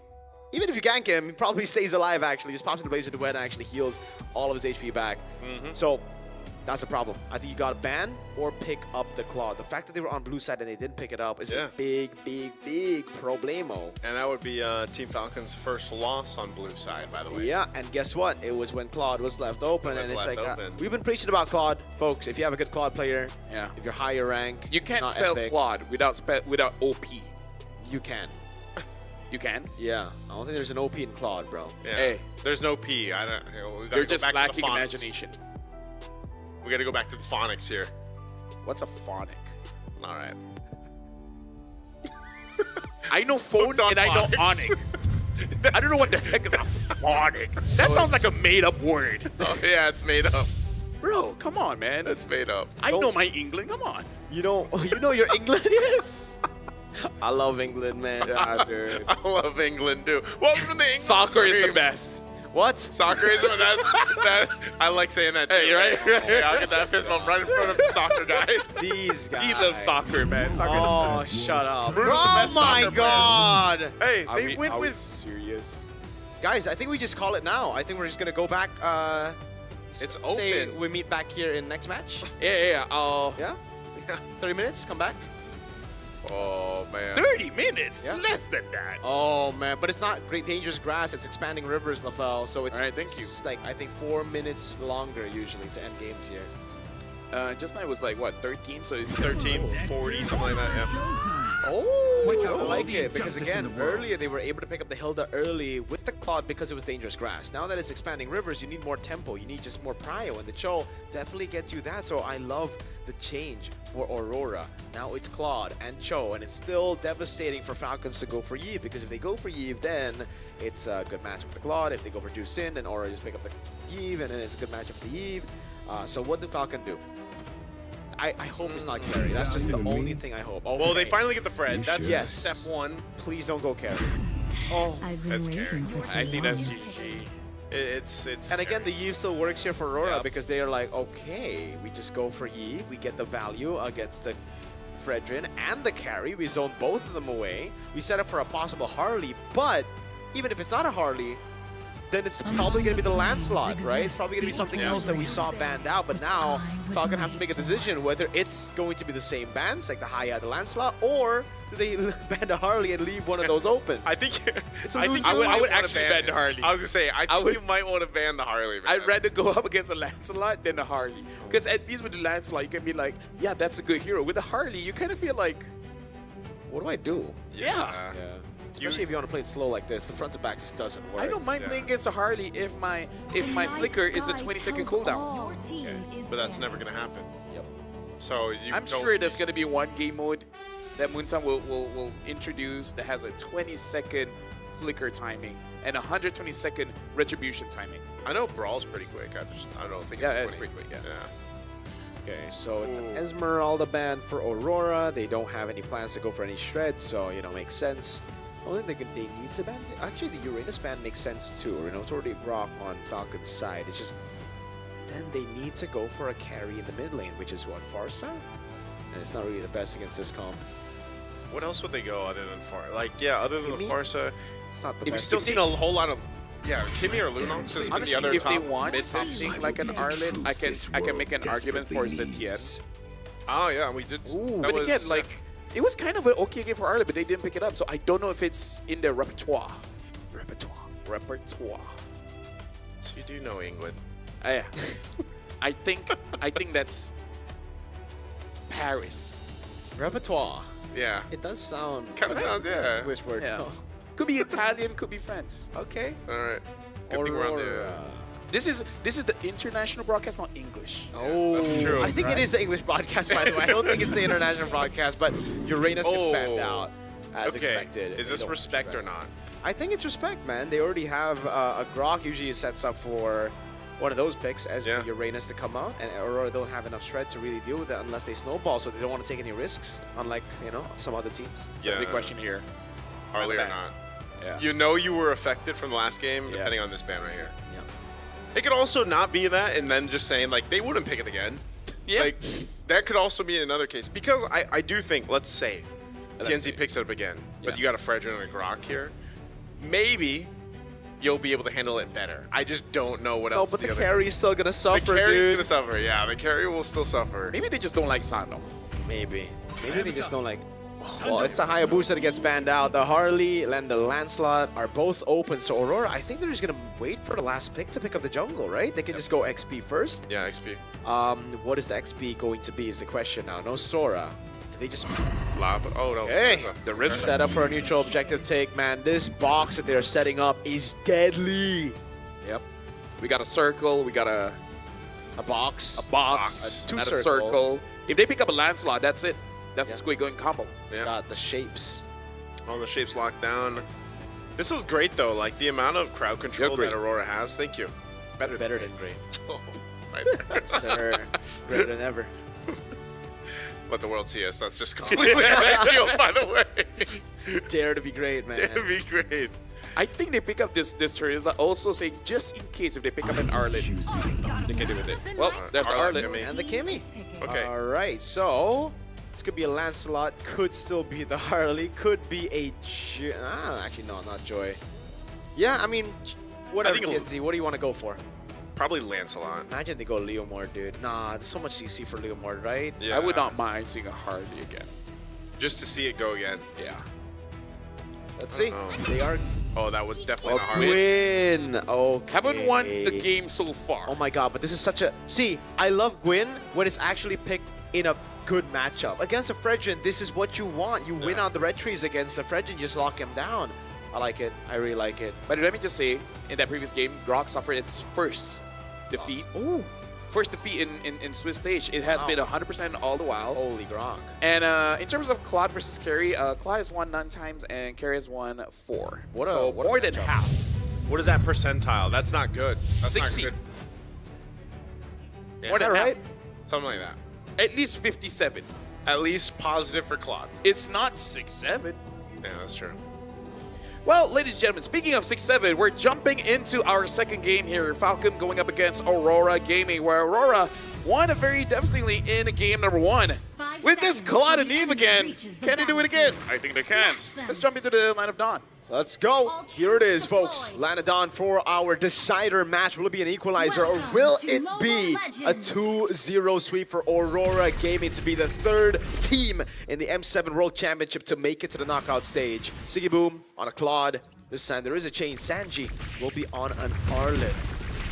I think also with Cuffin picking up the Kimmy, like this is probably one of his better performing heroes that we've seen him on throughout the Swiss stage. So he's going to have that. And there's also just a good amount of, I would say, crowd control on both sides. But Team Falcons, I think the hardest part for them is allowing Sano to scale up on this carry to get to that point. Because you already know, especially with Pagu playing the way he is on this show and how aggressive Aurora Gaming is, I mean, they're going to want to go ahead and start strong, even looking at the emblems here on how this is going, even that spatial migration for TNZ. Yeah, so just like Han, TNT will go for the Temporal Rain on the Guinevere here. Yeah, I like the fact that Boya went for Concussive Blast, knowing that TNT is going to utilize this movement of his to clear out the jungle much faster. That's always the weakness for Fredrin. Great Bargain Hunter pickup there, and again for the gold laners, I'm a fan of the no Master Assassin, but double Festival of Blood. Yeah, I want to see if Lunar can stop Sanji from moving around the map, because Sarisa has a pretty good laning phase against the Arlet, and I feel like against the Arlet you win not by getting kills, but just stop him from moving around. Wait, look at this though. Boyet's level 4 first. TNT took a very odd path. After counter jungling, he went straight to green camp before he went to the orange buff, so it actually gives Boyet a chance to take some of the other green camps, and in the end, that invade early doesn't really pay off for TNT at all. Yeah, this is just basically showing us how confident Boyet is when he gets one of the utility heroes here, whether it's the Fredrin or the Baksha. They're going to go spatial migration into the setup already as Sanji falls. Turtle's still going to be up though. Rosa setting up the RWM, and they're going to jump in, penalty zone as well. Boyet goes and cleans up the Turtle. He secures it, but at the cost of Troll's life. So 2 kills is the trade for the Turtle here, favoring Aurora Gaming. Yeah, I feel like, yeah, exactly. I feel like this is so good for Aurora because getting those kills, you kind of don't care all the other objectives going over to Team Falcons, because the people that you killed, Sanji as well as Troll, you're taking care of the front line, which makes it hard for Cuffin later on. It's really, really good for Aurora. 2 kills for a Turtle is so worth it. And again, look at the mid prio that they have, man. The fact that they got the Grok not only was, you know, taking away the front lines, but it took, and you hate to see it, right as a purple was taken. Boyet really shook by that move. Oh, Sanji gone again. The timing is off right now with the rotation for Team Falcons, and it's Aurora Gaming pressuring where they see that weak point. The bad thing is that Arlet was supposed to be the win condition. This draft is built so that he can shine, and now he's not shining. No, not. I mean, he's not even getting through the lane right now. 0, 2, and 0. The Terizla's dominating in the lane, and every time he rotates, he gets caught by the Guinevere, who now has a 3 buff start here. Good wall tech charge too. Nice rampart. That's at least something for Team Falcons. Oh, that final slash is not the one. Utilizing the flicker too from Sanji. That is tough. Here's TNZ though. Spatial migration with the Requiem just to do some damage, and RWM drop 2. They're looking for the re-engage. They'll get it. Sanji falls for the 3rd time, and they even get a flicker out from Cuffin. Team Falcons is They're just shook, man. It's deja vu from the previous game, man. Right as they were losing out in the early game, they just spent all their resources on Pagu, and they do it again here. Pagu's like, dude, I'm not on a Hilda, but I enjoy it just as much. The rest of my team gets so much value when you don't have those tech charges, those big ultimates, and the fact that Sanji used Final Slash. Lunar jumping in with penalty zone. He's going to be cut off from the team, though. So he does defensively flicker out. There's a Final Slash, bringing Lunar back into the energy eruption as he falls. Another pickup. There's the kick, though. TNZ joined the fight. Has enough damage. Sanji falls once again. Turtle is up for the taking. Team Falcons has control, and they will be able to go ahead and secure it. But, man, they're losing the battles here. Yeah, I feel like Team Falcons are a bit shook up. They gotta calm down. They gotta breathe in 4 seconds, hold it for 2, leg those 6, and then just reset. Because right now, I think Sanji at 4 minutes being 0-4-1, I think it's not in the right headspace. Yeah, definitely not. But also, I think Aurora need to calm down too. That was a fight that was very unnecessary. While we were, doing the analysis portions, Lunar just jumped in on 3 members. Absolutely unnecessary, knowing the neutral objective is up. Them having a 1.5k goal lead earlier could have built it over to a 3k to really take Team Falcons out of the game. But instead, they look for random fights. And that's really been the story for Aurora Gaming, when they do get leads in the best of ones, this is usually what happens. They have leeways where enemy teams can actually exploit it and come back in the game. So for Aurora, it's all about closing the game now. It's all about building the lead first. They kind of have the mindset of, what's the worst that can happen? Yeah. We're not going to get punished. Yeah, And but then they when have do, been it's like, punished. Oh, yeah. Oh no, Sanji again. This is gonna be the 5th death. He's just zoned in, unhurt still. The finesse though to stay alive, still holding on to the flicker as well. Good. I mean, that's what he needed. Sanji cannot continue to go down here. It's a good thing that he calmed down. It's like, I can outplay this. I just need Zen. And he got Zen. He took the 4-second breath you mentioned. Yeah, exactly. Yeah, and again, Aurora need to chill, dude, because they are really forgetting about how they've built the lead early. The lead early was through, again, counter jungling for TNZ, taking away the purple buffs, so also securing your own buff, right? There, purple buff take into a gank up top, when again, you have a 1.5k gold lead. You're not in a position where you need to be making these plays. All you need to do next is build on the neutral objectives. That gave so much tempo back to Team Falcons. Plot at this point, even so, it's so painful, man. Yeah, Sigiboom, this is what he got to do last game. This game, pretty much the same thing, just go ahead and farm up. Rest of the team is causing enough ruckus around the map. So this last turtle game is up. Oh, there's Pagu going in with a kick into the RWM. Good tech charge, but Sanji has to get away as well. And Appraiser's Wrath is able to go ahead and pop off, but now Lunar in trouble. Sanji gets a big final slash from the back. But Lunar still survives because of the passive of the Terizla, that body of Smith. The fight for the turtle still going. Troll deal with the brunt of the damage. They're going to go for this secure. Boyat's still in range, but TNZ will get the retribution off. It's a good thing that Rosa is already out of mana. If not, Troll would have got taken down. I gotta say, Team Falcons, they lost. Oh, hold on! Whoa, TNZ! Why did he try to recall their Troll? Now TNZ going for more! Sano has the spinning wheel. Oh, TNZ! Tried to cap it out, but just gets punished on the turret. But Lunar and Rosa will pick up a kill in the mid lane, and now Lunar trying to run. Pagu trying to help him out here just to disengage after getting the tier 1 in the mid. So this is what it looks like when you have uncontrolled adrenaline. Yeah. Red Bull gives you wings, man, but the wings that they are using to fly right now, they're flying a bit too high sometimes, and they're getting dropped down because of it, dude. Both teams, not just Aurora, Falcons as well. Yeah. I don't know why Cuffy tried to defend that mid lane turret there with such low HP. TNZ, I saw the angle, if they were able to get a kill on Sano and the shutdown only goes to the other guy, makes sense. But it was still a risky move. They watch a motivational video before the game starts. Here's some Jake Paul. Oh, man. Got the confidence. Just do it sometimes. Just do it. Sometimes. Yeah, disclaimer. Oh, okay, maybe... You know what? Maybe you don't want to get punished for that. I think that one's okay, though. Like, they did bait out Flicker from Sigiboom with the tech charge. I do want to say, though, for Aurora Gaming, again, you could definitely see how much better their comp just looks earlier in the turtle fight. Fagu's going to be looking for something. I don't think he's able to get it. So, yeah.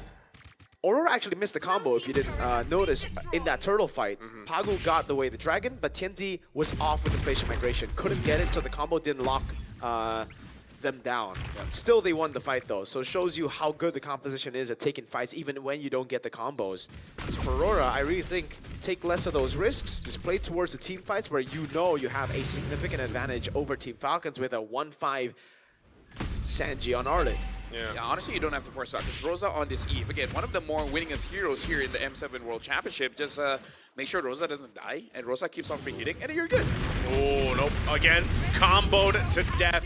Sigiboom in position when he didn't have the flicker. Very rough decision to deal with. And now without Sigiboom, this should just be easy control for Team Falcons around the Lord, but Pagu trying to get a position as well. And they're holding it together. TNZ trying to find his own entry point here. Sanji won't be able to land that final slash, and the Lord is secured by Boyet. The fight's still breaking out. Lunar trying to get away, and now Pagu will be the sacrifice here. So with that, Team Falcons gets them back in control of this game. Mirko, I don't know what I'm looking at here. Can you help me out? I have no idea as well, dude. Again, Aurora are just... They are...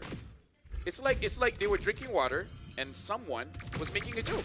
This looks like they're joking. They really are, dude. Again, we were just saying on how Aurora needs to just tone it back a bit. Yeah. Hey, chill. They were winning team fights even with missed combos. But then you see Sigiboom try to do too much up top. Oh no, he's gonna get caught too. He is not where he wants to be. Pop of the winner crown, but at what cost and for what? As he falls in the mid lane. Yeah, but why is a good question indeed. Falcons has the lead now.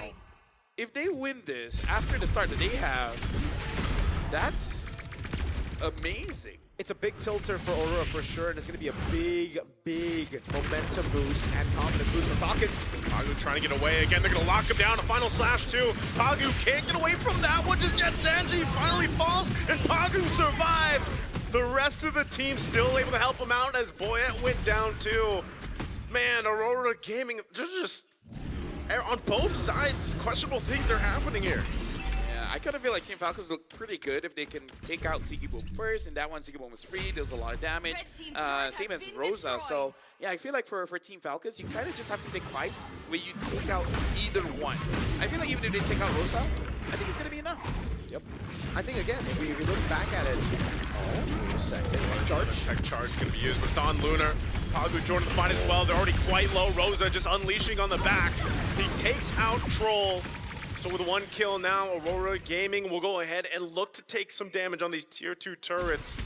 So it's just been a constant back and forth of a pick off here, a pick off there. I'm just going to have to keep on repeating. I'm going to sound like a broken record, but it is really true. Aurora just have the better composition to look for these team fights. So as long as they don't go and get picked off before the team fights, they can use those resources like that. You saw again how they were able to bait out the Purify. Rosa found an angle, popped in RWM, and was enough damage to take them down. The fact that Aurora also got Sanji so far behind in the start of the game means that there's not really any threat to the backline. Like, Team Falcons are forced to play a pure front to back. And with the carries all behind, with the carries all having to deal with so many different things, a possible threat from spatial migration, possible CC from Lunar as well as the RWM zoning them, it really should just be Aurora looking for 5v5s around neutral objectives and not overthinking. They shouldn't try to do anything to they be doing too much. We look at the damage as well. Rosa is doing about 20,000 damage higher than even the second guy, and that's Sigiboom. Exactly. Yeah, Rosa's damage has been quite insane, and that's why, you know, again, the highlight here is their team composition around these objectives. As long as they don't lose one of their members right before these fights, they have that upper hand. So the Lord is up. They'll try to get in position. TNZ kind of scouting things out, sees that that purple buff is over there still, but it's all about positioning here as Lord is at half health. And Troll will lead the charge. They'll go for a reset, though. Yep, slow push up top. No reason for Aurora to take it. Now, this is what we were talking about. Take it slow, play with your advantages, don't go too crazy. TNZ also holding this position is great. Oh, TNZ wants to go for that back line if he can, especially for Cuff and Pagu. Jump in a little bit just to check things out. TNZ will hold that positioning, though, so not the window he's looking for. Yeah. It's really on Troll for this one. I would say Sanji as well. If they're able to get Rosa or Sigiboom, that's going to be good. But the fact that TNZ is at his position does make it pretty awkward. Because even if they have a good engage... There's the kick. That's the engage, and it's on Cuffin. Cuffin trying to get away, but he can't. They're locked down, and Sano trying to get here for the fight. And Appraiser's Wrath are going to be used as well, but Boyet is gone, and now Aurora Gaming running it down the tier 2. TNC jumps in again, but Sano is able to unleash with the spin wheels to keep them at bay, and Troll tries to get away, but the Void Crystal 2 burns him slightly, but Troll will survive. So 2 kills off of it, but now Aurora Gaming can take the Lord. Falcons just doesn't have range here. Yep. That's the biggest problem. They just don't have range, and that's the problem when you have a carry on your team. That's why we were talking about the carry. We were talking about the Kimmy pick as well. We were thinking of the Farsa maybe being an option because at least you would have range there against the Eve, but it would have been bad either way. Rosa just... Well, I guess that doesn't matter then. There's so many positioning questions here, man. Yeah. I guess it doesn't matter if the guy that has the longest range just gets close. Exactly. If the range, I mean, I don't even know what the plan was there because there was going to be another wave that spawns with the Lord and they can actually reset, but we get to see the instant replay. And again, through those advantages that they set up, slow push up top, they split Falcons up while holding the Lord, and they were able to get TNC into a very good position so that it doesn't really matter what angle Pagu gets away the Dragon with. As long as he gets a kick, it will be instantly followed up by TNZ, and they were able to start the fight. In the end of the day, though, at the end of the day, it is Aurora still sticking through to a 5v5. And if they do stick to that, I really don't see an angle for Falcons because of the range advantage, unless Rosa walks up. How are they going to play this out? They tried to delay the Lord as long as they could because Rosa went down earlier. So with Lord already taken care of, they still have these powered up waves to push in, but are they actually going to force a fight a little bit further here? Not sure if they really want to jump in under these turrets. Again, it just looks like they're going to take their time with it. Pagu jumping forward, but a Rampart will keep them at bay, and there's not going to be much else that Aurora Gaming can get after that Lord take. I feel like that's the biggest worry, because in a game that we've seen a few throws, this is the point where a big throw could happen. The more you think they shouldn't, the more they're like, they're going to think we're not going to come in, so then we do it, because they won't be prepared for it. But then they were. Yeah. So just don't throw. Just don't throw is a simple answer, but also now it gets a lot more dicier than that because Team Falcons have actually scaled up, right? Earlier, we would have been able to call every single mistake from Aurora, a throw, a choke, but now it could actually just be a Team Falcons maneuver to actually come back because one bad or one good proactive move, one guy's going to be shredded down for sure. The single target damage that they have from Falcons can't be ignored anymore. TNZ might not even be able to pop a Winter Crown before he actually dies because it's quick. Sano fully stacked up on the DHS and the Golden Staff, Corrosion side, plus the ult. People are going to go down in an instant, dude. Yeah, definitely so. I mean, even with this, either could really go either way, you know, for that next Lord. I don't think they're going to, I feel like both teams have kind of simmered down a bit after how hectic the early and mid game was here. And yeah, there has to be some catch up a little bit, you know, across some of the lanes, but more so, it's more about that execution. A big part of this is that combination we've seen, just like for the previous Lord take, where it was that kick from Pagu with the Guinevere to set things up. And if that's missed, you still have a couple options that you can play with, but it's going to be kind of tough for Aurora Gaming. I'm really not a fan of the win of nature here from Sigiboom. It's a magic damage dealer for Coffin. It is Sano on true damage. And then so much CC with you not having a Purify. Yep. I think Winter Crown is the best option to go for Sigiboom over the Wind of Nature. Well, let's see what happens here. Lord's going to be for the fight. RWM already dropped down.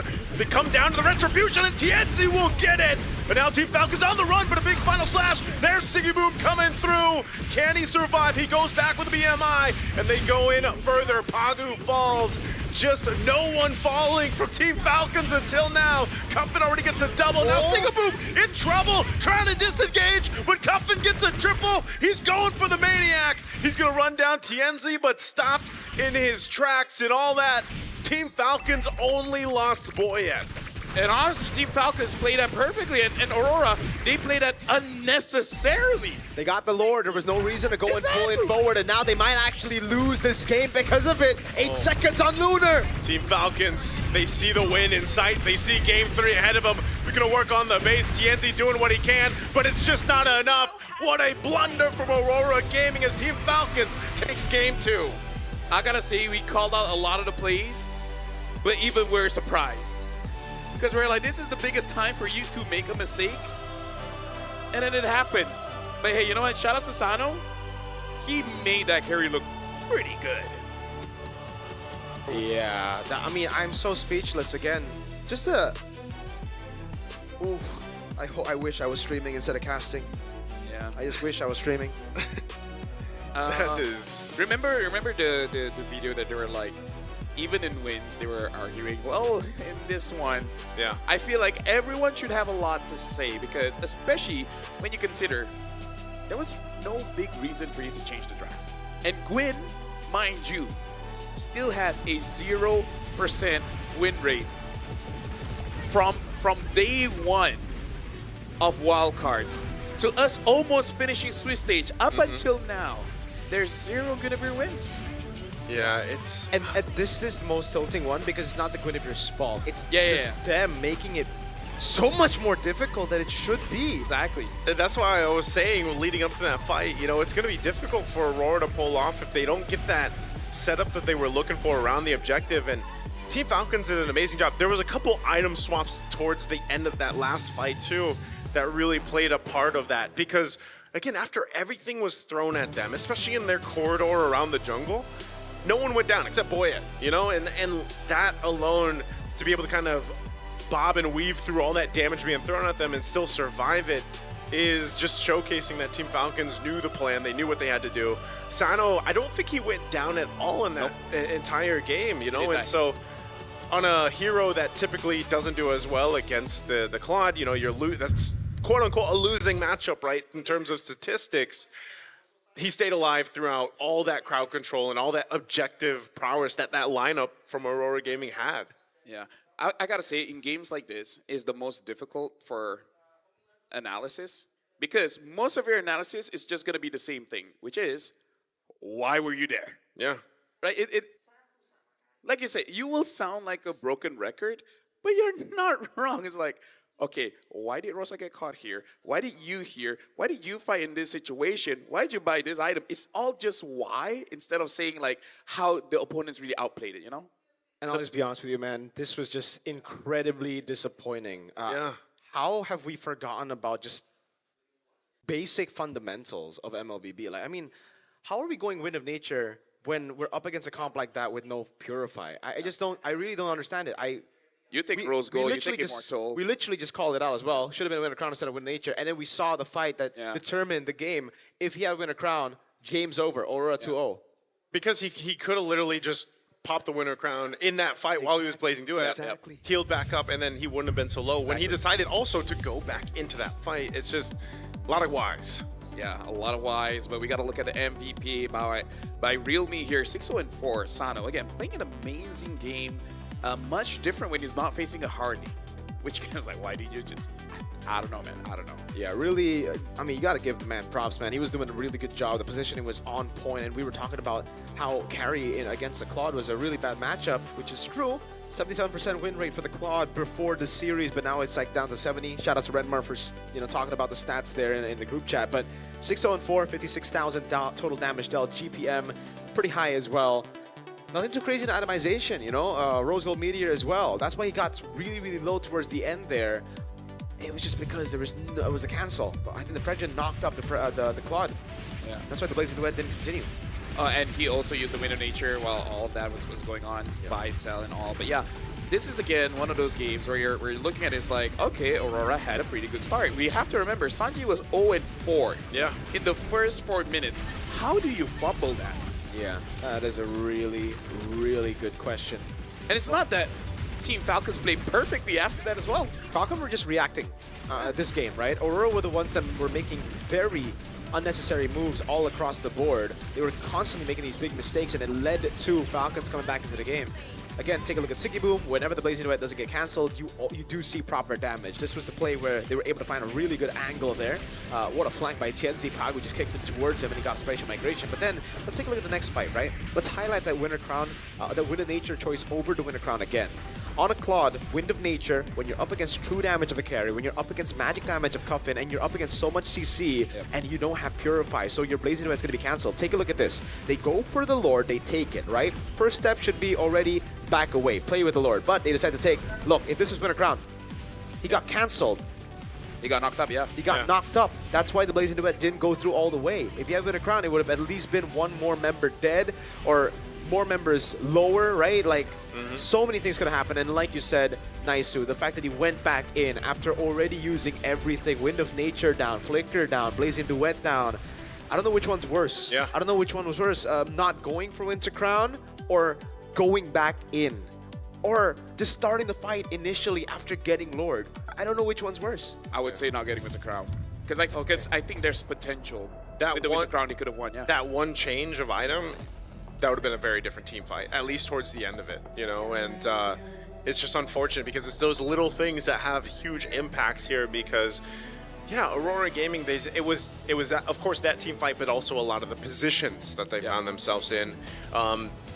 And clearly, like you said, it's a fundamental thing that really had to be adjusted from here because this was a grind for Team Falcons to get back and get this victory for Game 2.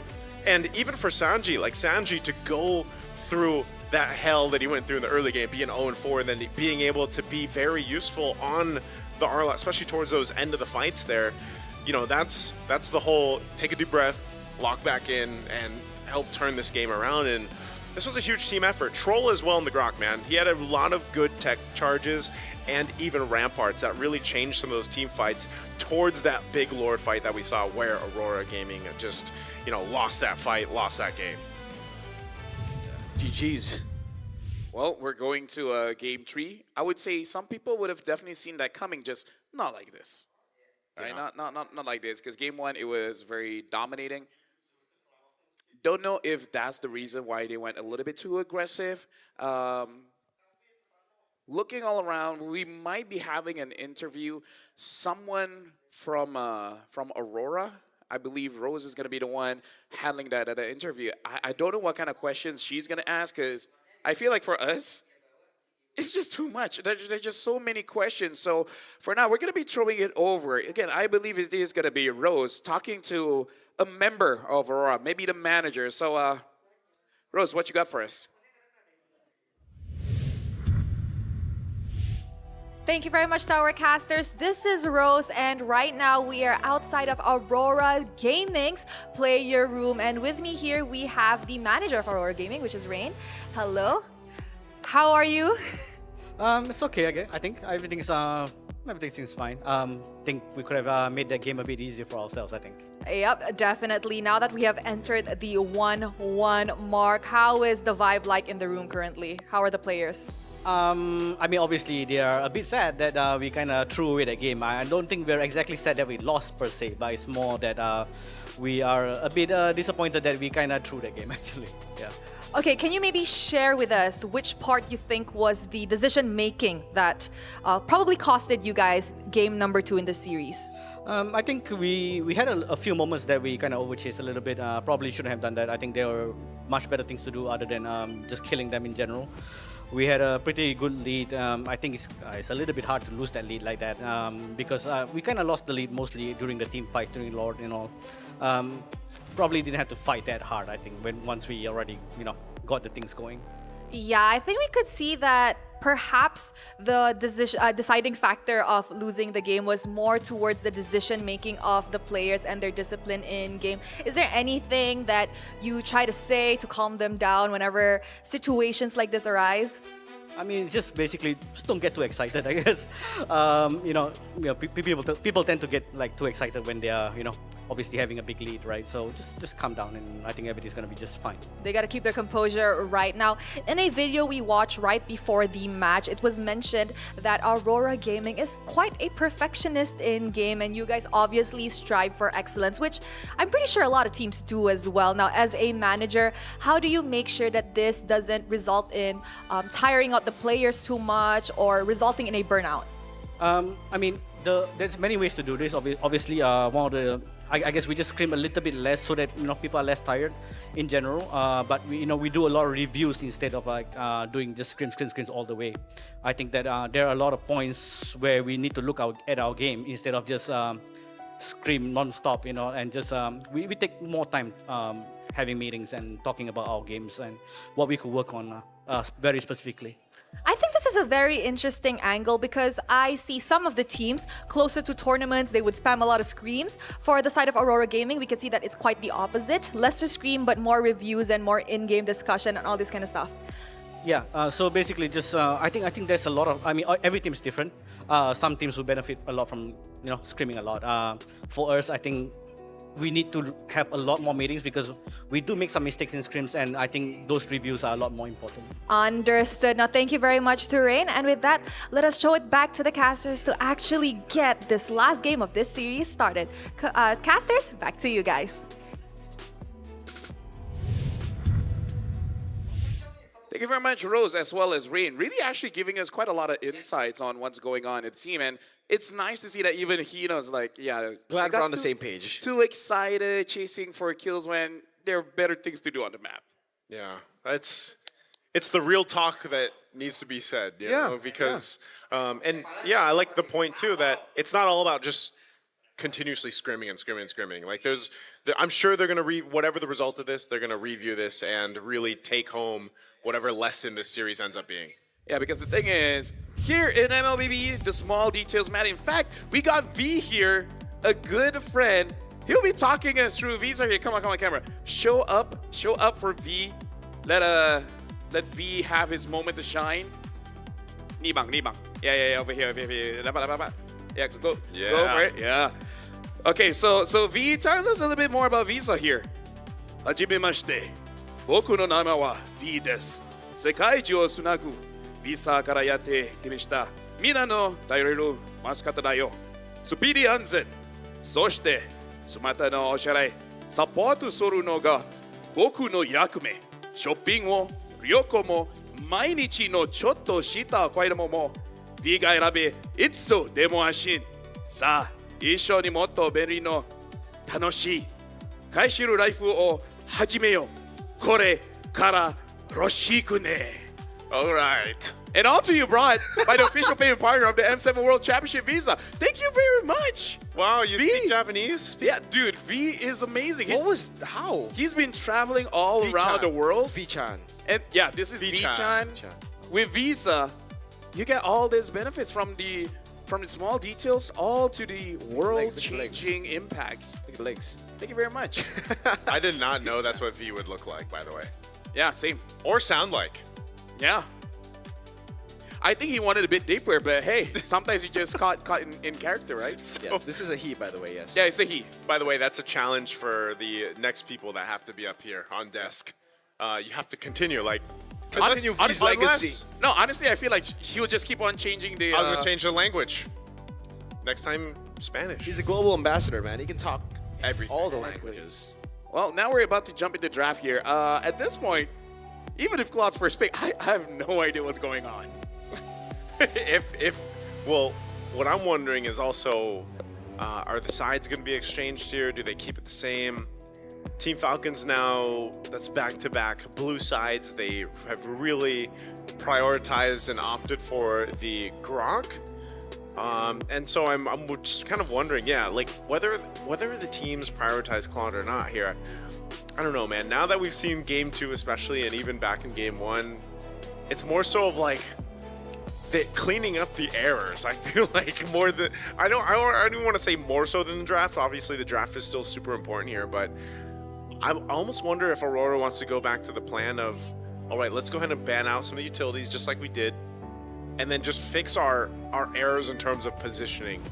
Now, we saw them do that in the last draft, but it was also like the Fredrun was picked up as it should have been for Boyed in that first phase. So I'm wondering if we'll actually see it different in terms of order throughout the bans and how that'll play out.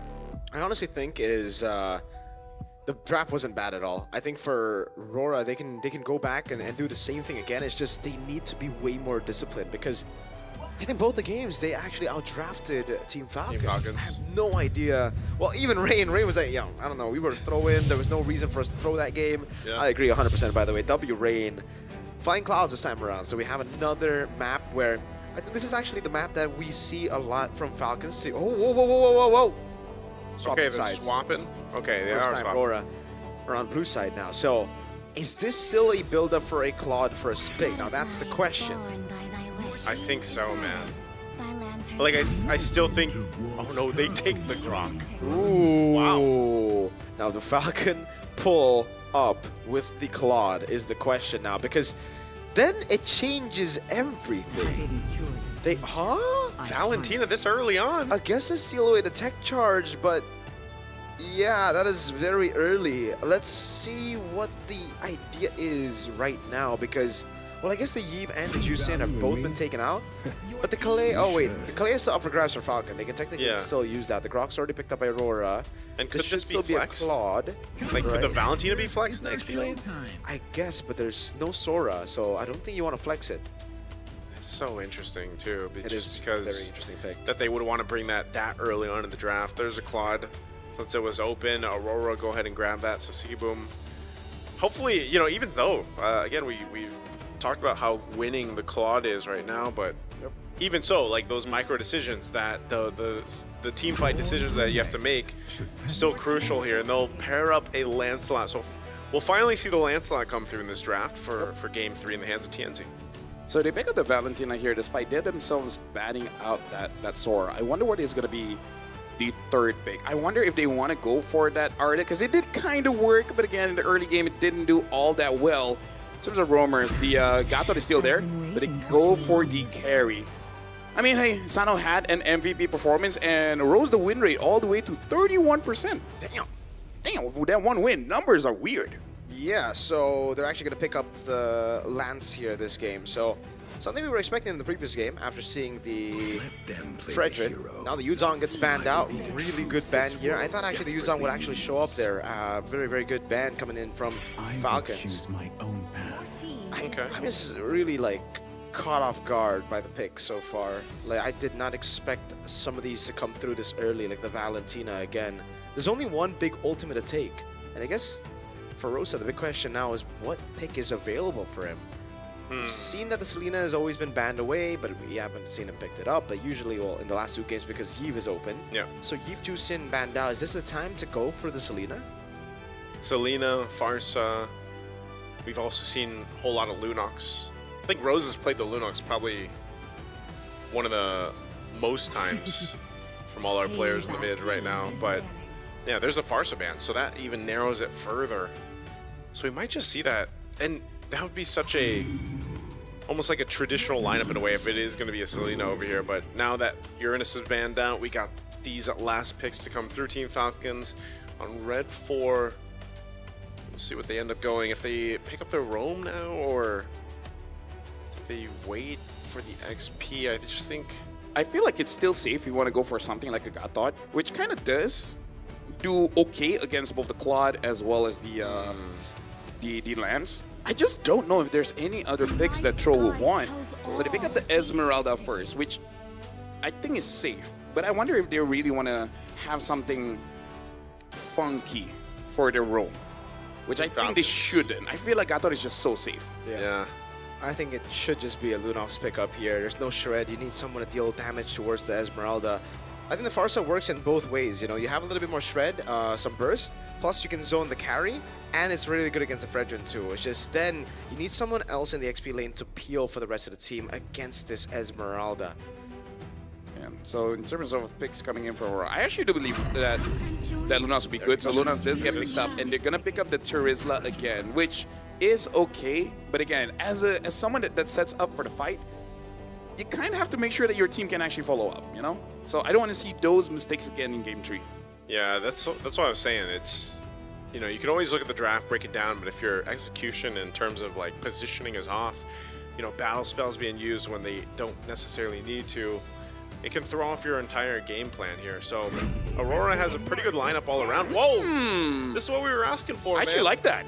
We were asking for the Minotaur, was it a couple days ago, I think it was. I love Minotaur.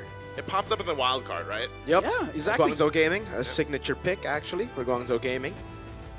It's good because there's so much thing that the Minotaur can deny from the opponents, because you can't spell Minotaur without no. That's facts. See, this time I got it right. This time you got it right. You didn't I add spelled it out. extra letters like the OP good. and Claude. Yeah. You also cannot spell Minotaur without me. Me as an MI? Yes. You know, real me. Oh, that's also an MP, by the way. Well, hey, talk about game 3, right? Dude, this is a good draft coming in from both teams. So now, ladies and gentlemen, this is going to be the final game in this best of 3 between Falcons against Aurora Gaming.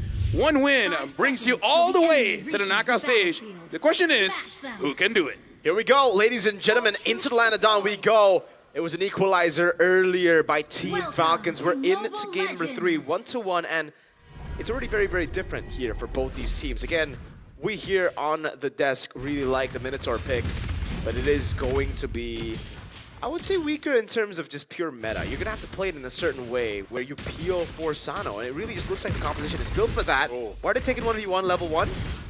All right, quite low here for Cuffin. Holding on to that flicker though, so he'll be fine. He's gonna go regen, but yeah, they're gonna have hard time dueling this out too, just because you don't have that motivational roar just yet from Troll.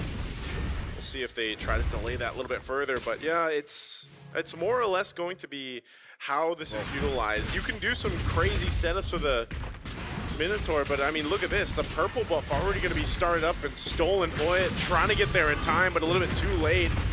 Troll taking so much damage just off on the timings here. Yeah, it just sucks because it was not punished at all. And this is why mid-prio is so it's so important, because rarely do we see that, because rarely do we see a mid lose by that much. Exactly. It's strange because we were just talking about it. Minotaur will lose out in the early portions of the game, especially when it comes to just battling it out against a Grok, especially considering now it's a Valentina plus Minotaur against a Lunox level 1.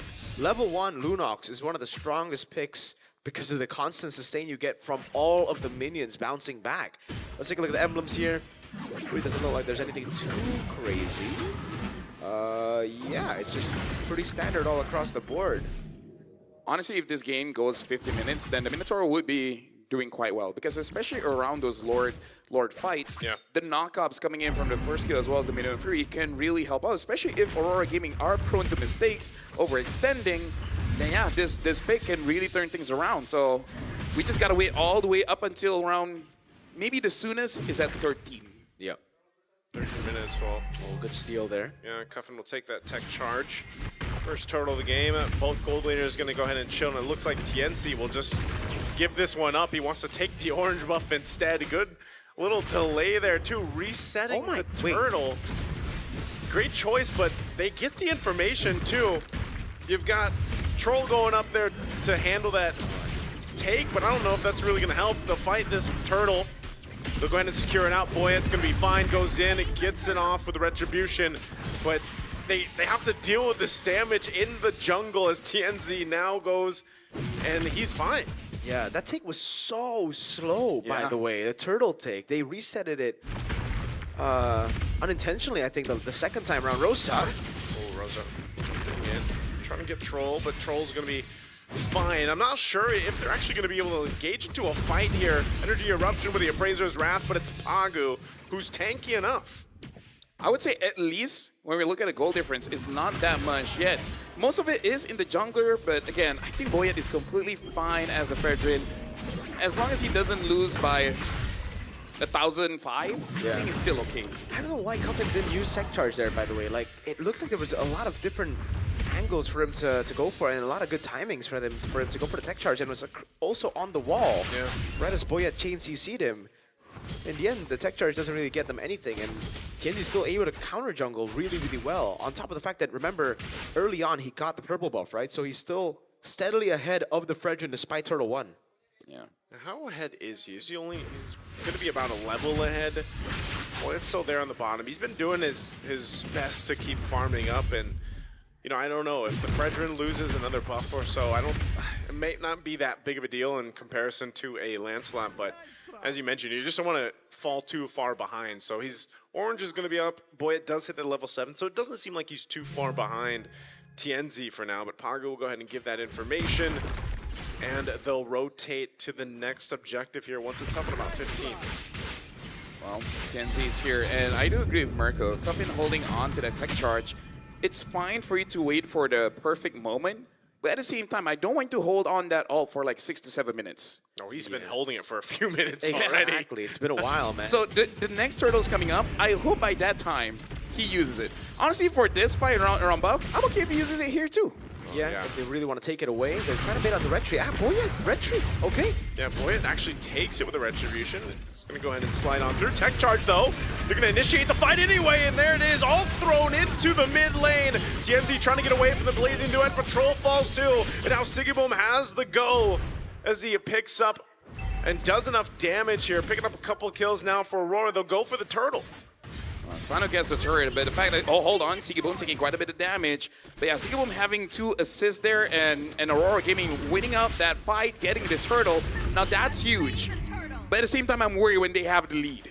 Yeah. I don't want them to win by too much. Yeah, because if they do, then we see Deja Vu to game number 2. But it really depends, because game number 1, they were pretty good with the lead. So I hope we're seeing more of game 1 Aurora than game 2 Aurora. But I hope we see more of game 2 Falcons than game 1 Falcons right now, because it really looks like for Falcons, they're trying to be proactive when they don't need to. I don't know what that move was over on Purple, but because with this composition, clearly from Turtle 1 as well, Aurora are very uncomfortable dealing with the Esmeralda when they have control over Turtle. Well, Emily Zone just trying to delay Boyet from taking this.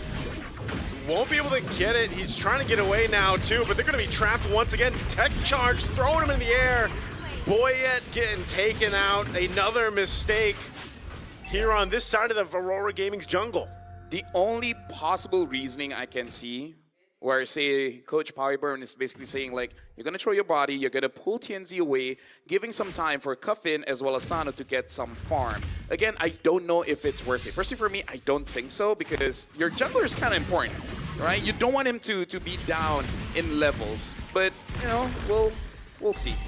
Again, unnecessary proactiveness, right? Like, going in to try to invade the jungle here when Aurora have a lot of members around there, it was just really, really tough. It's like, it gets really odd. I really think it's more of like that game 1 Falcons where they try to make some of those proactive moves, but it just doesn't really work out in their way. A bit too desperate, yeah. Yeah, because like, again, because you lose a few fights, it doesn't mean your win con is completely gone. The win con of controlling neutral objectives and playing around it is still there. And that's why, again, if we look at Turtle number 1, how Falcons were able to control it, it was because of the Esmeralda. They need to just play around the neutral objectives, let the Esmeralda do his thing, bait out resources, and then they control it. But if this is what happens, if Aurora are the ones that can react to plays or be more proactive, it gets really tough. They're going for a play on Sanji right here. He's going to burn the flicker. TNZ will go in a little bit further to do that damage with Thorn Rose, but won't be able to pick up the kill. Turtle for the taking here for Team Falcons, so no go on the pickoff on bot. They will get a tier 1 turret, but they traded out for the turtle. Yeah, I'm not so sure if that's Rosa going thinking they can get that kill, but even so, I really don't think it was worth it. Yeah, I don't know about that one. Yeah, I don't really think it's about the worth. It's for Aurora, again, clearly being very uncomfortable going in head-on neutral objective fight against Team Falcons. That's why Team Falcons this time, I give them props. That was a really, really good maneuver by them. Play for neutral objectives. And for Aurora, I also like it. They need to be going for trades, at least in this portion of the game, until they have some solid power spikes. But, with that being said, how are they going to deal with the Minotaur with Sigiboom on the clock? Sano! A big tech charge coming through, but he's got the annoying motivational roar to help him out. Could have been way worse for Sano. He did burn the flicker, though. Yeah, but that's also showing the strength of Flash of the Oasis, man. Yes. Like, he should have died. But with the HP and the shielding as well, this should tell Aurora, even if you don't get caught by the big Minoan Fury, even that motivation roar is gonna cause problems. Because if you can't kill Sano, and Sano takes at least 3 of you, oh bro, that feels bad. Plus he's got the healing, little extra, isn't that the healing, fervor, is it fervor? Favor, yeah, favor. Favor. The little extra heal there, and you know, that's one of the things that people don't really account for too much, just because Minotaur doesn't get picked up that often, but that big burst of heal is what is kind of, it makes you miscalculate almost in the fight. Feels unfair. Yeah. It's very motivational. They actually did have a dominance ice already, by the way, on the Grok, so that was through it. Oh, there's a penalty zone they're going to go for it this time. Sano! He doesn't have the heal enough to survive that under the turret. So Team Falcons, they'll hold on to their tier 1 up top, but they lost Sano finally. So if you fail, just try again, but punch harder. Well, also there was no flicker on Sano, so it's already very, very difficult. So they, But also punch harder. sure, they're also very aware of again the battle spell, the punching harder with Lunar. Yeah. Add more dudes. Yep. You punch with a heavy axe. Hammer? Is it a hammer? That's Axe hammer. Yeah, Hamrax. Hamrax. I've never heard that before. Eh, It's definitely a two-handed weapon, though. you learn something new every day. Yeah, that's true. Good hold by Cuffin there on this position. Needs to go for a big tech charge, but you're gonna wave up top. It's actually gonna be very good for Falcons, and they actually can burst it down. Sano's already on it. Yeah, they're gonna go for this. It's at half health. Boyet will hold it there as Tianzi went for the buff. Now Sanji taking a ton of damage. Actually, burning the flicker already. A big tech charge comes through as Tianzi secures the Lord. Fight still breaking out. Pagu's out of the picture. Lunar and Tianzi are next. Team Falcons able to pick up a triple kill for Sano after Lord was taken. So Team Falcons wins the fight. They lose the objective. Great steal by Aurora.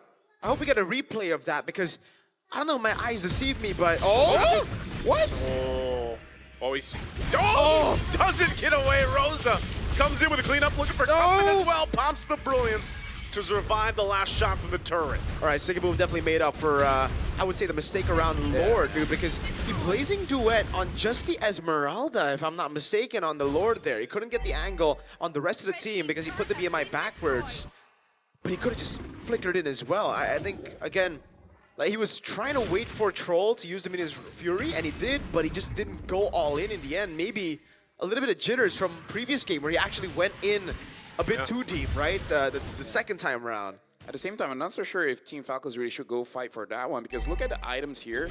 Sanji does not have a Dominance Ice or a Chastise Pauldron, so I feel like him frontlining Sigaboom is not that great of an idea. And Cuffin, even though he does have that glowing one, I'm not so sure if he was able to hit him first to deny that healing.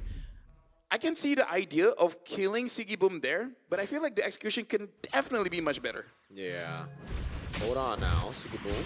He's building towards the Melfic gun.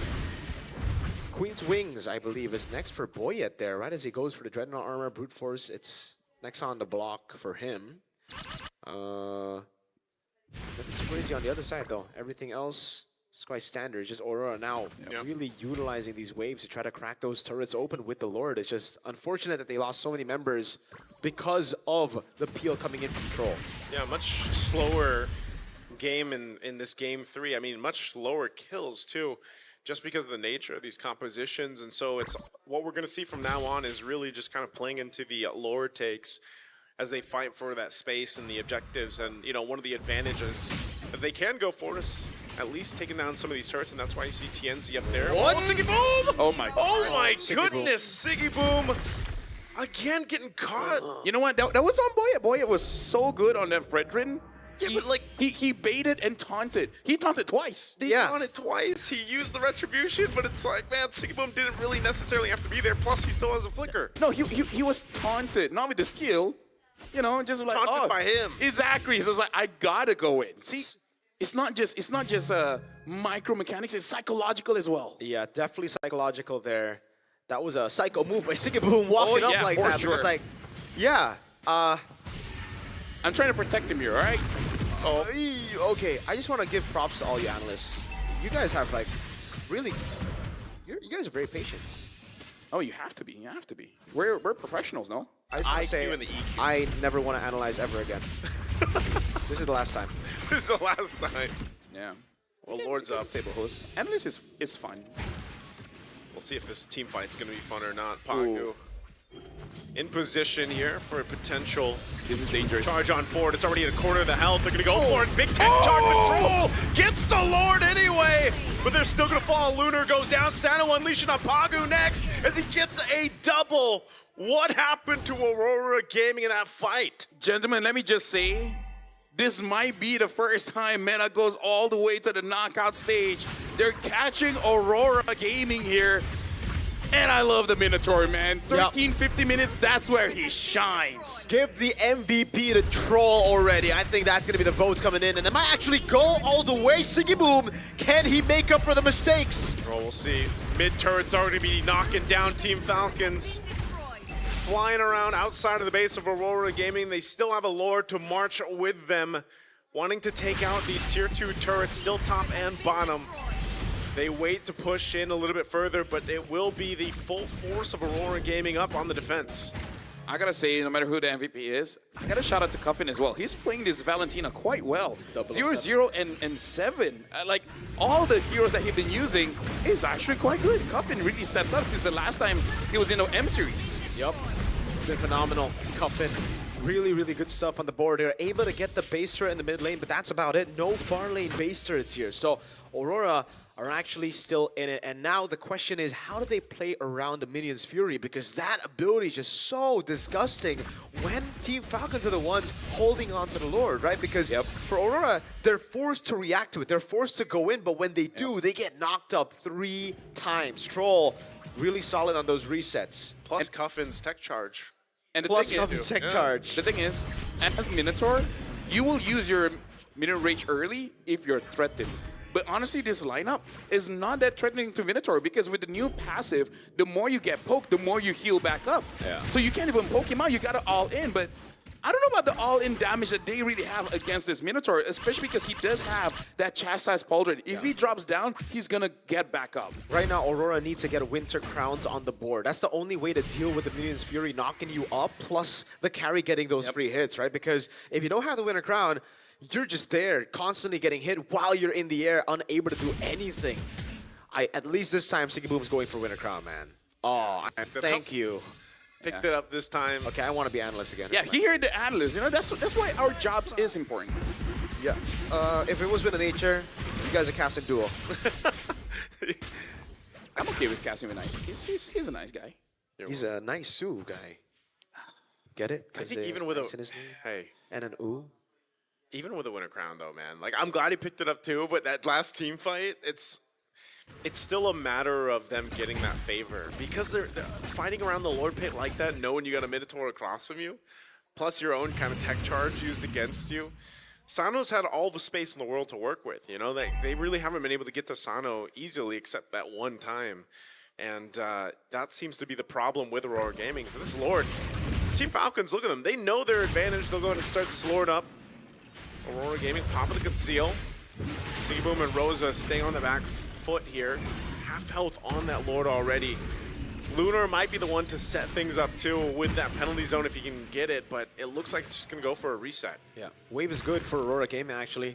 We were able to set it up earlier, I believe, with Tienzi in the bottom lane. Pagu. Oh, Pagu. Okay, boy, it's gonna take quite a few shots from Siggy Boom here, so they're gonna have to go for a reset again as he heals back up.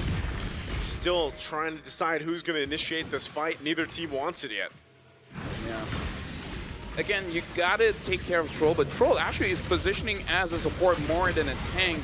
He's able to maintain his HP quite well. Oh, there you go! Huge tech charge comes through, and it breaks on in. They're thrown in the air by Cuffin and Troll, but they're already falling apart. Troll's gonna be next. Aurora Gaming comes in with a team fight that they wanted, and they secured the Lord with everyone still alive. I don't know if I curse it, but dude, that needs an instant replay. Everything happened so fast. I was like, wait, what happened?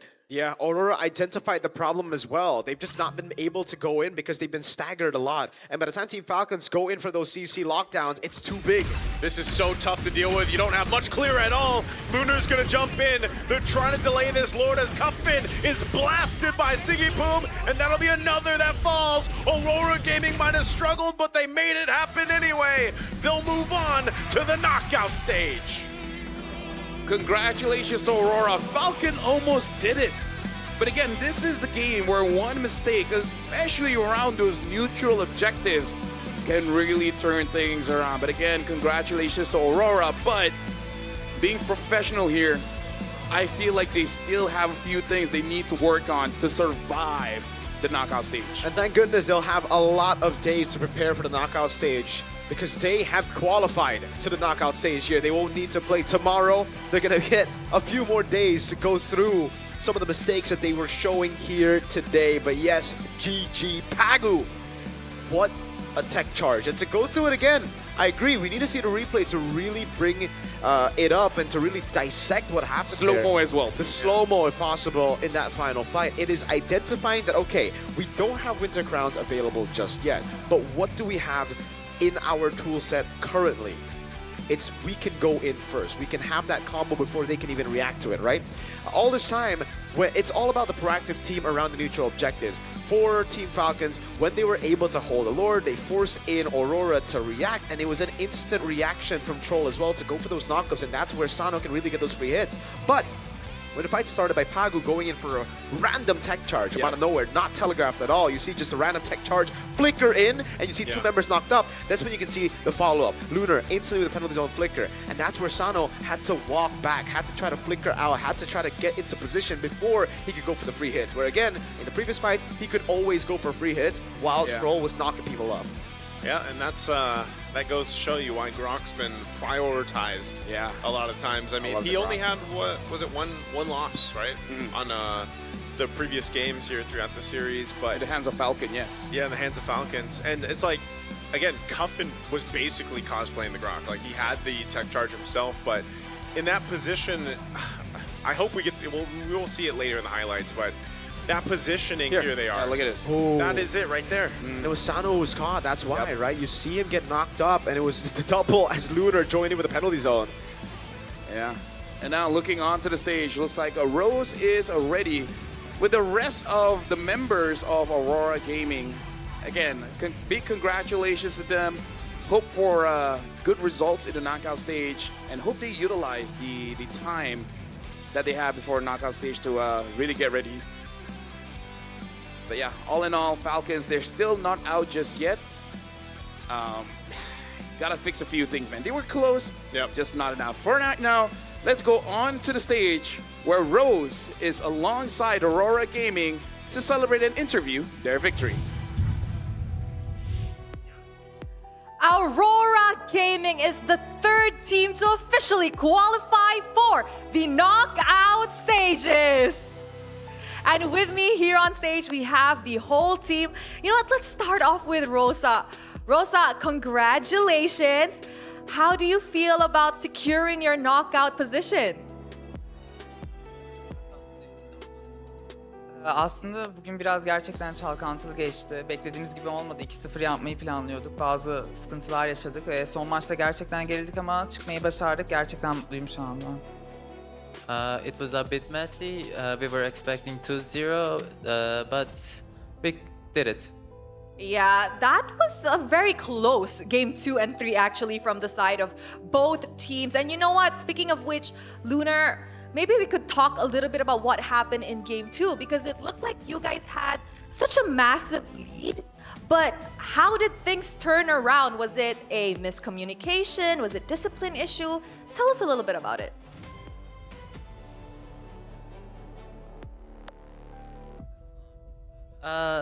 We were off position a bit in the fights. That's why I think we lost.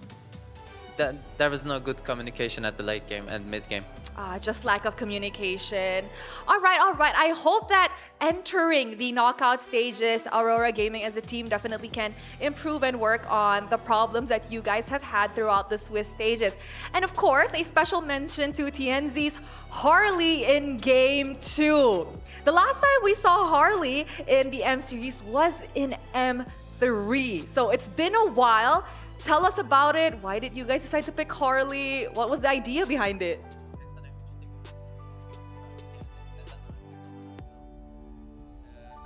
Antrenman maçlarımızda sürekli denediğimiz için ve iyi çalıştığı için aldık. In Scream, we tried a lot and it worked very good, so we pick it. I see. So you guys have tried it on Scream. So since you guys have tried it on Scream, do you perhaps have any tips to give to our audience who maybe want to play Harley in the jungle with this patch? Harley tips, you mean? Yeah, Harley tips. Var mı? İpuçları var mı? Yani dash atmaktan korkmamaları gerekiyor ben çünkü sınırsız dash'i var.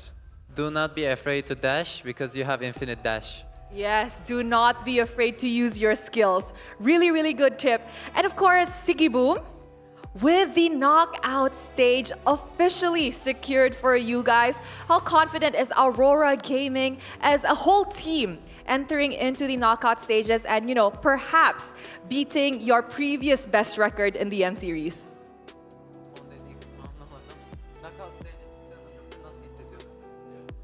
Mutluyuz, zaten çok çalışmıştık. Buraya kadar gelmeyi planlıyorduk. Çok söyleyecek bir şey yok zaten. İyi oynamadım. Umarım daha çok gelişiriz. He said, we were expecting to be here. We worked very hard. He said, I didn't play well, but he said, hopefully we can fix it. I can fix it, he said. On a scale of 1 to 10, how confident are you? Kaç? Ha. 8, 8. 8. Okay, hopefully by the time we enter the knockout stages, it eventually increases to a 10 out of 10 in terms of confidence. And of course, Pagu, congratulations. We all know that you are the new member of the family in Aurora Gaming. Pagu, as somebody new in the team, do you have anything you want to say to your teammates? Maybe how proud you are of them, or anything like that? Yeah, I just want to say that so far I enjoyed the competition and I hope we can do much better next games. I really like that. Anything for the fans, Pagu? Well, I love my fans. That's all I can say. I'm pretty sure your fans love you too. Once again, ladies and gentlemen, Aurora Gaming is the third team to officially qualify for the knockout stages. Aurora Gaming, you may now celebrate your victory in the player room. Congratulations. And of course, to our casters, I am now throwing it back to you guys to give us a rundown on what happened in this incredible full series.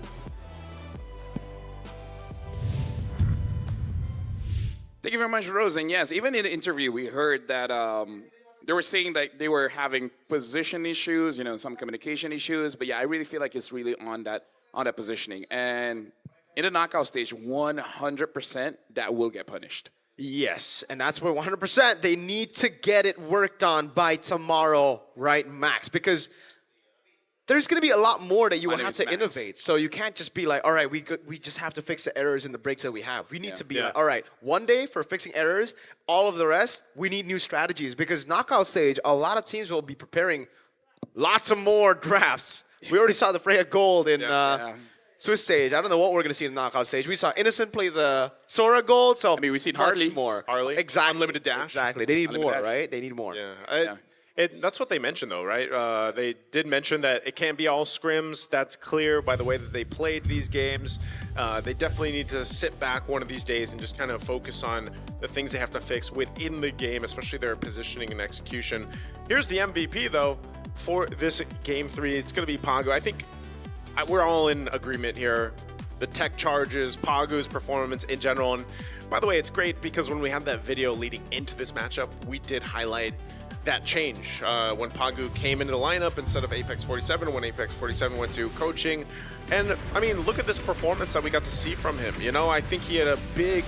I like that we're starting off him dying. Yeah, well, hey, that's part of a roamer's job, Exactly, and you die a lot for your team, right? But Pagu did a lot of things throughout the series here, and it just so happened that, especially this one, was on that Grok, the setups he was able to accomplish.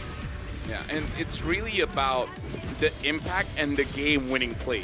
Because that was not possible if it was done by anyone else.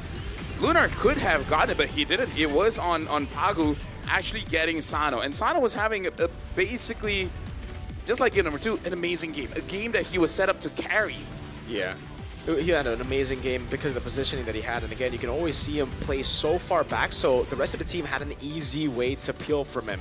Yep. For him, sorry. But in the last skirmish, it was just so awkward because he had to go for the fight. Ooh. And man, it was Pagu who saw that Sano was compromised, his position as well. It was either he flickered out, didn't get CC'd, and maybe would have still been able to turn the game around, or no, right? I mean, at that point, you need to take that risk. And it was Pagu who saw it. It was Pagu who took the risk. And the whole team followed through. It was a really, really good call and a really good catch by Pagu. And this is what I like about Grok. To a certain extent, Franco as well. You know, large creatures in the land of Dawn, but yet they're super fast. They're like walking contradictions. Or maybe you could even call it an oxymoron.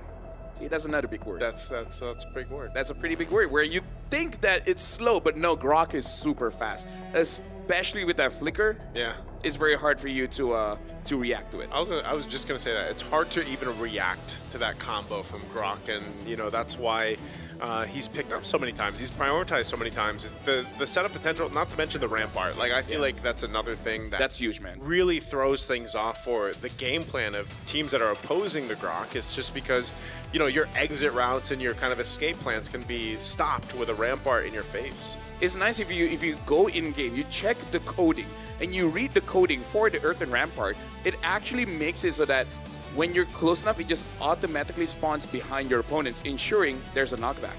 There you go. Fun facts. That's very strong. Yeah, so just learn coding and then see what other abilities have that priority, and then you'll do well. Kind of like Kalia. Kalia has priority over most abilities. Yeah, the Tsunami Slam? Yeah. Yeah. That's why Kibo used it against Akaja, I believe. Yeah. Kaja Flicker, ult, and then Tsunami It's Slam. very fast. Yeah. So very, very fast. That's what you can see. And you can see the gold curve as well dip down. Ooh. This has been the case. I think we can see game 2 and it will be even more, like back and forth. But yes, that is the case for, I think, the Aurora games for game 2, game 3. I don't know what it was, man, because game number 1, it was so clean. It was actually, it felt like, wow, they're ready for knockouts. I was not super satisfied with the games coming in from both teams, but at the same time, you can see the potential. It's just that when you see them at their highest, and then you see them not performing as you thought they would, it just leaves you wanting more. I think that was also, like, this series just highlights that there's a lot of teams right now currently in M7, especially the ones that are fighting to get to the knockout stage, that it might not be the cleanest gameplay, right? There's certain teams where you watch and you're like, man, that is some of the cleanest MLBB we've seen. And then in this case, you still have very strong teams. Don't get us wrong. We're not saying that they're not strong. They are strong. It's just there's clearly more mistakes being made. And it's like, that's what Swiss stage is nice. Like you mentioned, it's all about the reps that they're able to get in the Swiss stage. And then hopefully by the time they get to the knockouts, they've gone and cleaned those errors up. And here's the thing, it's not just the players getting a lot of stuff here. You guys at home can get a free skin as well. Just log in for 13 days to the 9th of January all the way to the end of January to unlock Edith's Verdant Night completely for free. It's that easy, don't miss out. In fact, was it Myrtle, the one that did cosplay? Yeah, I think so. Edith, yeah. I think she'll be in the She looks carnival, good. by the way. Oh, that's amazing. For the M7 Carnival. I think There she's you one of go. the guests out there. So come over. And also, if you don't want to, technically you can also still get the Gato Catch, you know? Yeah, who doesn't love free stuff, right? So Gatakacha's Electrifying Solar Spark skin is free when you hit level 45 on the M7 Pass. So keep leveling up that one. Honestly, not a lot of time for us to play the game, but I got that. But I'm still working towards everything else. I've been trying to get a game or two in per day. It's very difficult. It's very especially if we solo. Now that. Hey, I've been doing most dude, solo. if you want to solo, just tell us. We when can to just play. yeah, we can trio. I don't have an Indonesian number to text you, bro. Sometimes LaFell. Okay, you know, I'll email. All right, email us. That works. Email. You know my email, right? I'll get you a group chat in email. Just send the Raven. Did you know you can like emails, by the way, now? You can like... Really? Yeah. Like, if I email Mirko, he can just like it. Do you have stickers on email? Wait, is that just like a pin? It's like a star? The star, Yeah, right? and then Star. I just get a notification that says, Mirko liked your email. Really? I just found this out. my Okay, you know what? lord. We might actually do that. We need to like Yeah. each other's emails. Now we're professionals. You're welcome. We can finally use email. Email. Well, here's the thing. We have more best of threes coming in for you guys. After this, Aurora will be playing again. Just a different Aurora, all the way from the Philippines, going up against Team Spirit. I hope we won't be disappointed for that one. I hope not, but there's a high chance. There's a chance. Yeah, there is a chance. No, guys. What do you won't mean, be- no? We won't be disappointed. They're going to bring the best gameplay. Hey, I if only we- trust my GOAT Light XBTR, by the way. If we set it up very low, we won't be disappointed. We will be surprised. Right? Shout outs to Batman. Batman. Batman said that? No, it was Mary Jane. I think it was Gwen Stacy. It's good. That one. Okay. Same verse, different girl. I heard they already went to break, so how about we go to break, huh? I think that's a good idea. So let's go to break. See you guys later.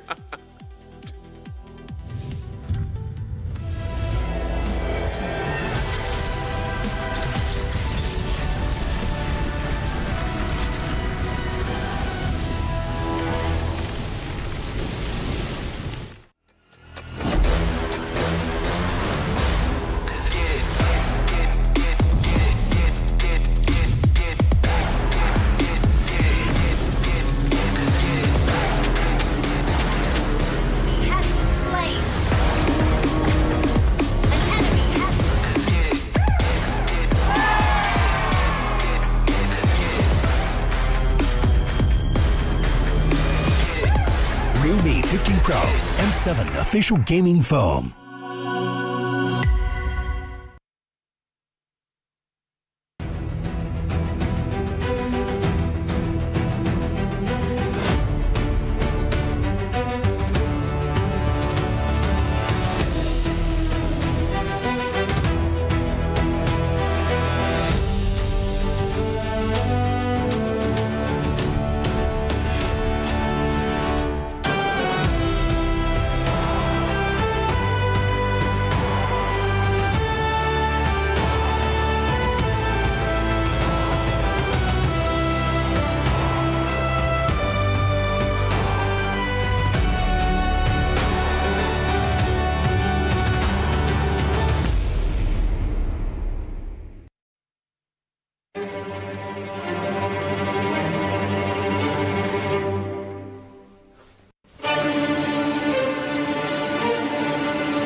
Nothing can withstand the withering. Against the endless erosion, my strength grew weaker by the day.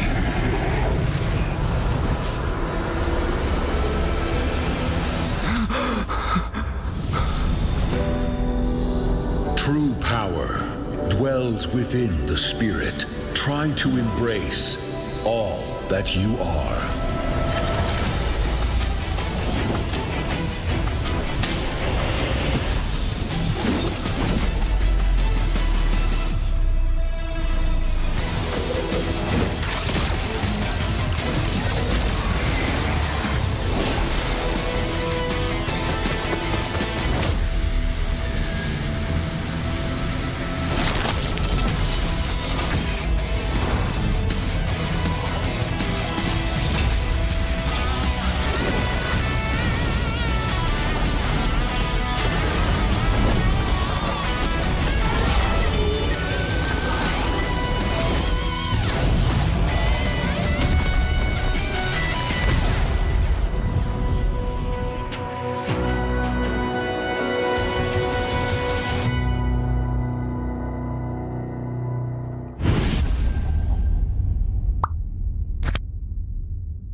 Welcome to the M7 Carnival, legend.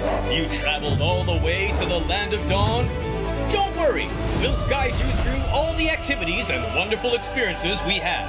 Here's everything you can do in the M7 Carnival for ticket prices as low as 20,000 rupiah. First stop is the Stage of Legends. filled with performances, music, cheers, the biggest M7 watch party, and a special performance from Stephanie Poetry on the final day of the carnival. Game recognizes game in the M7 Carnival, as we'll be collaborating with the NBA. And history is made here at the M7 Carnival, the first ever MCGG World Championship. The Go 1 Grand Final will be hosted here at Stadion Maja Jakarta. So come join us and feel the energy. Next stop, the Heroes Playground, to take photos with giant hero statues and meet cosplays of heroes from the Land of Dawn. Come to the Hall of Creators and Pros to meet and greet with top content creators. Teams from MPL ID and Legends are here. Line up, take photos, and even walk away with an autograph. Play games in the Rewards Arena to win prizes from all of our brand partners. It's at the MPL Market. Booths of your favorite teams, exclusive drops, and surprises from your favorite teams. Take a quick bite at GoPay's Land of Dine. We've partnered up with GoPay for your food and drinks. The magic map has shown us all 6 zones in the M7 Carnival. We're calling you to play, explore, and wander. Don't miss out on exclusive gifts ready for visitors worth over 2.5 billion rupiah, including M7 limited edition swag bags, exclusive merch, in-game chests, and special skins. Are you ready, Legend? Get your tickets soon, because we can't wait to meet you at the M7 Carnival.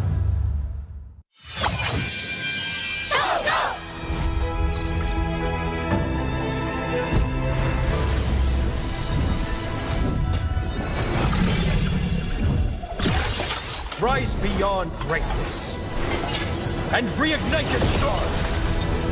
Come then, embrace the struggle.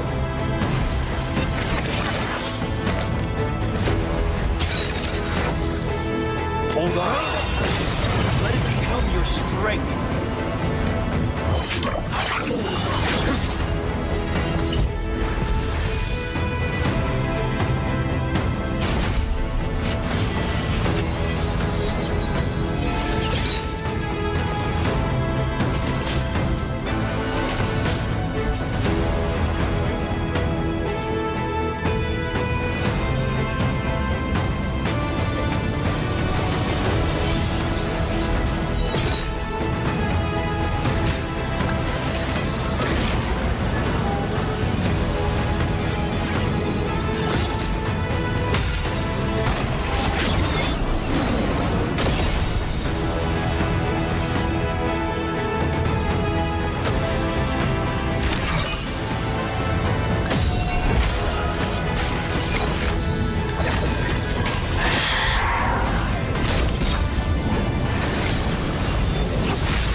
You know what to say when you find someone that is very impressive. You say, what a guy. Speaking of what a guy, got LaFell, Naisu, as well as Mirko here. So play-by-play? Yes. All right. Analyst? Analyst. Do you like that? I will like that. he said he didn't want to do it anymore, so I'm like, you know what, I got it. Yeah. Thank you, Naisu. Thank you for taking I the can analyst if you guys want. We just keep on rotating. Yeah. That's It's like a hot pot, you know? Yeah. Potluck. A hot pot is the potluck. There you go. But at the same time, it's kind of like a hot pot. You take a bit of Nice, you take a bit of Mirko, and then me, and then you put some kind of soup there. He's the sauce. And then you, What's the soup? Where's the soup? Is V the soup? He's the soup. Miso? I don't know what kind of soups you guys usually take. What soups do you guys usually take in a hot pot? But speaking of hot pot, Aurora, that's right. This is Aurora Philippines going up against Team Spirit. So, there's a chance. Okay. There's that a chance. The teams will do something that will make us say things in our head that we cannot say on screen. Because I'm a little bit worried because Aurora Philippines, they do have a reputation. They're strong. They're strong. Yeah. But you guys love basketball. They do too. They play it, and then they like to get 3-pointers. Okay. So what's the concern here? Yeah, True. we went from the hot. What? Come on! How do you guys not get that? I even did this. But I don't think they're known. They are technically known to throw. Yeah. But mainly, I think the word is. Yes. Yeah, but I already used that for the first game. That's true. You did. The water. Water, laughing. That's right. That's right. So I'm using something else for a different Aurora. Okay. So could be a throw-ra situation. Brighter Lights versus Fearless Spirits. I hope it's not. I like Fearless Spirits. Because Brighter Lights, I don't like Brighter Lights. Aren't spirits just dragons? Why are they spirits? They're not actual spirits. Yeah. They're Well, Spirits is a lot- technically, they could be the spirit of the dragons. There you go. There you go. The fearless spirits of the dragons. That's the spirit of a wolf. Spirit of. Is he He'll here? come on. See? There. Hey! Kaisam Yves, no pueto. Who do you think's gonna win? You can come up if you want. Who do you think's gonna win? Philip, he said Team Spirit? Philippines. Spirit. You said Team Spirit. Team There you Spirit are go. from the Philippines. Go. Yes. Lost in So, translation. That's the guy right here. He said Team Spirit will win. Why? Why do you? Why Team Spirit? Why do you think Team Spirit will win? Why do you think Team Spirit will win? Yeah. So he basically said that Team Spirit will win just because of the overwhelming pressure that they will put onto Aurora Philippines. Where even in the draft, they will start banning out things that will make Team Aurora sweat just a little bit because that's the strength that Team Spirit really has. We have 30 seconds before we throw the video. Anything to talk about? Spirit are really, really good. I like how they play. Aurora are very, very good. I like Lights how they my play. goat, XBTR. I like how they play. He likes. So I like how they play, but I just hope they stay locked in. I hope they stay in that space where everybody likes to see them play. You know what? I like our casting. You have a very good dynamic here. But now, I also like to see a video. Don't you guys love watching videos on YouTube, on TikTok, and everything? So how about we check out this one? Let's see what we got for you guys. Aurora, who only ever lost once this entire season 16. Hindi ko siya expect na masisira kasi kami parang yun nga. He's gonna be up next! Oh my God! The Golden Road beckons! Stampede complete! The cavalry goes back to... Yung sa recovery naman siguro matagal-tagal din kasi masakit sa akin kasi feel ko talaga champion na kami, champion na ako this season, nung season na yun. And yun. Wala, parang naniniwala kasi ako kapag kapag ikaw na talaga, bibigay talaga sa'yo Yung parang lang. Kapag kasi sinabi mong PH, parang mataas yung expectation kasi nga strongest region. And yet, ganun yung naging resulta namin. Huwag kayong mag-alala. This M7, ganun din. Hindi, joke lang. Yung disiplina, yung pagtapos ng game, kumbaga ang dami pa namin kulang nun. Which is nice namin pagdating kay Light. Para sa akin yung unique playstyle niya kasi yung kapag nanlilikod siya or gumagawa siya ng play, parang di mo siya makikita sa mga ibang roamers, kumbaga bihira lang ganun. Tapos na-master niya din talaga yun. Makulit kasi siya outside the game so yung chemistry ng team mas lalong nag-improve dahil sa kanya. Grateful pa rin naman. So kahit ano yung maging place, at least yun, umabot kami ng grand finals yan. Ma-represent namin yung Pilipinas. Pwede pa namin ibawi. Redemption, tsaka mas maganda yung ipapakita namin or mas ibang aura na kesa nung last M6 na sobrang naging pangit yung role namin. Promise sa sarili ko siguro, maging consistent. I promise to myself na I'll perform well, tsaka sobrang paghahanda ko talagang M7 kasi parang sobrang dami nang nasayang na tournaments na we could have won. So, ayun, babawi talaga ako. Thank you very much to the boys of Aurora. So now, we even saw in that content piece where they said Light really made it so that they're more complete. So, Naisu, tell us a bit about this Light fellow. Is he good?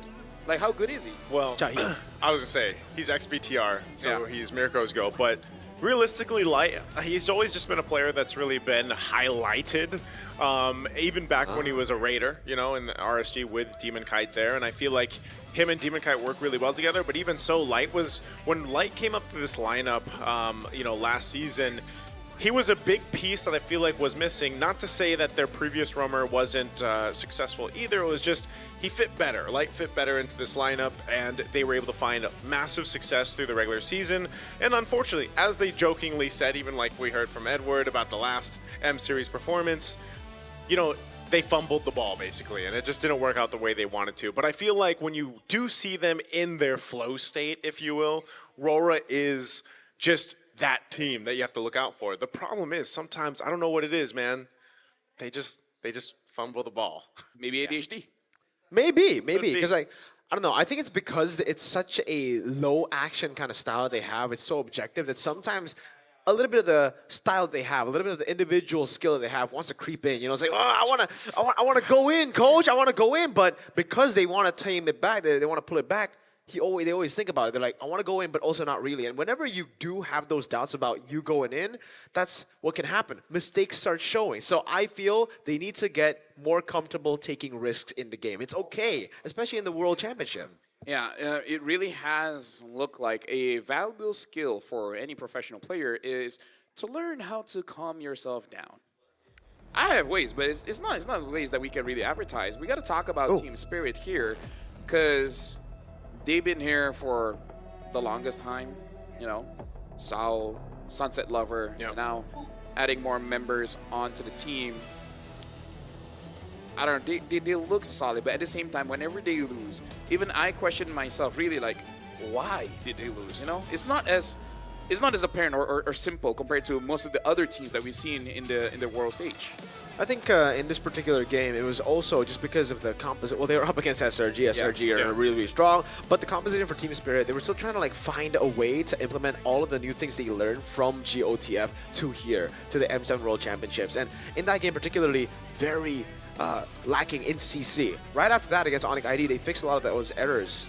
Yeah. I feel like, by the way, to add to that, I feel like, if you think about all the matches that Team Spirit's had over the years, they always face some of the strongest teams, they even meme about it. Yeah, fate of the draw, basically, right? It's no one's fault but fate's. And the thing is I feel like that has really battle hardened them, to a point where they're just so used to it. So, of course, when you see their, like Kid Bomba celebrate the wins that they get, again, these guys are literally Team Spirit for a reason, the Dragons for a reason, and I always love watching them play.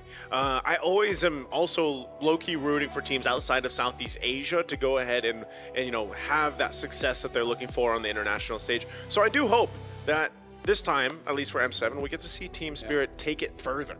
And honestly, pretty good brand ambassadors as well, really showing up the Red Bull. And also, I kind of feel like with their history, they can even make the meme. If you lose against them, be like, hold your head up high. You're strong. From JJK. But yeah, it's like, but like, if you face against them, knowing their history, it means that you're strong. They go up against M6, both ID representatives, Cambodia's champion. Like, they always get the strongest team in the draw. In the draw, I mean, here, Aurora Philippines, right? Aurora Philippines. So it's like, if you lose against them, you're like, hold your head up high.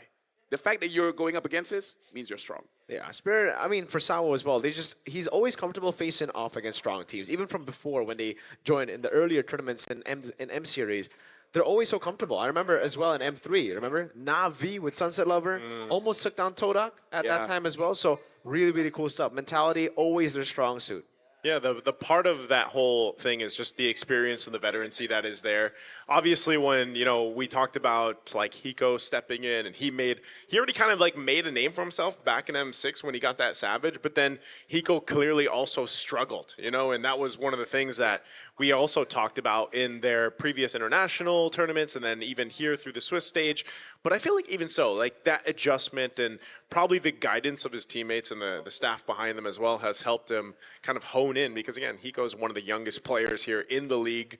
And we kind of have to see that. I mean, even from the more crazy, chaotic matches that we've seen, this is what you mentioned in the last one, LaFell, where you're like, sometimes you just got to take a deep breath. And I feel like that had to be the case for Hiko sometimes. Sometimes he takes too many risks, like we mentioned in the lane. And, you end up asking, man, why is Hiko dead, right? And I feel like even across from him right now, Domenkite has been a individual player that has surprised a lot of people in his success, even regionally in the Philippines. But for M7, I feel like the general consensus is like, we want to see more Domeng. Like, Domeng hasn't necessarily popped off the way that he has, especially individually in like the lane-to-lane matchup, than what we've seen previously. And maybe that's also just partly due to the nature of gold lane currently in the meta.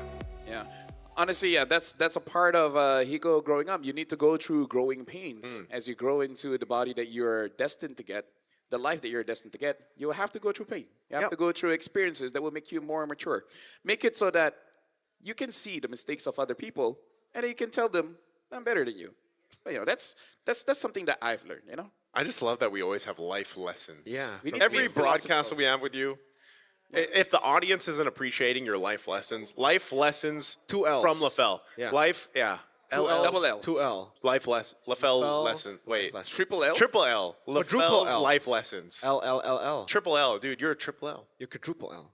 Yeah. What's the other L? LaFell, L and L. There are two. What? LaFell. LaFell's life lessons? 2 L's. Bell. There are 2 L's in LaFell. That's true. And then there are another 2 L's in You know how I'm super destined for the name LaFell? Wow. How? My name is nowhere near LaFell, right? Yeah. But my signature, even as a kid, is LaFell. I'm not lying. That's but destiny. for now, we're going to be inviting the teams over to the stage for us to get this best of 3 going. Bouncing back from a loss against the Giants, these fearless spirits toppled the Sky Kings, and now they approach another mighty contender. Looking to dim their light, it's Kid Bomba, One Shot, Sunset Lover, Sawo, and Hiko. Ladies and gentlemen, make some noise for Team Spirit! And if you guys don't make noise for them, be sure that they will make it for themselves, because when they're in the zone, you will know, the audience will know, everyone will know.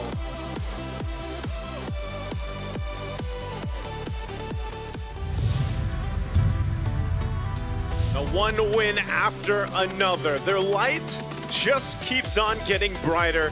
Can they tame the Fearless Dragons and continue their path towards redemption?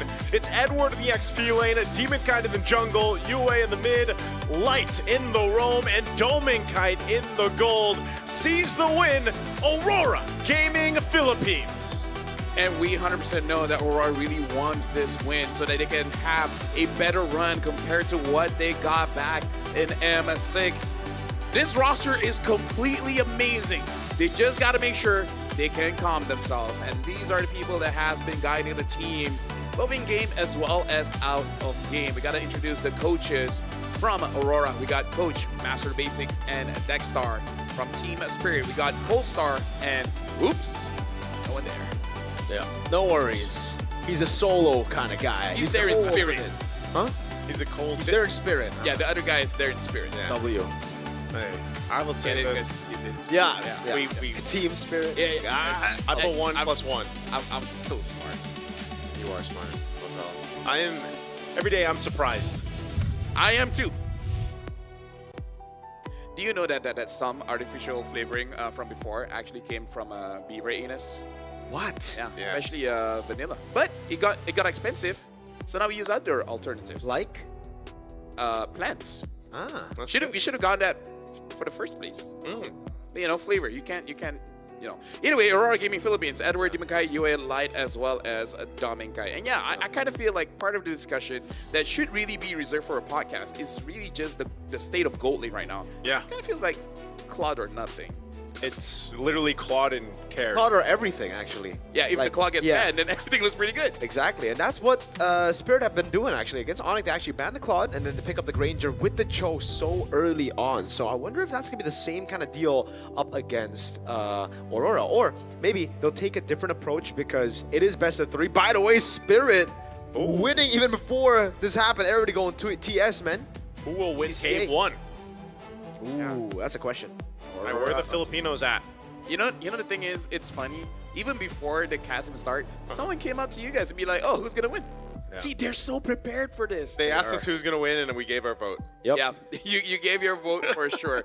That's the thing about this game, and that's the thing about Team Spirit. They're so prepared, even before the game already starts. They let you know who's gonna win.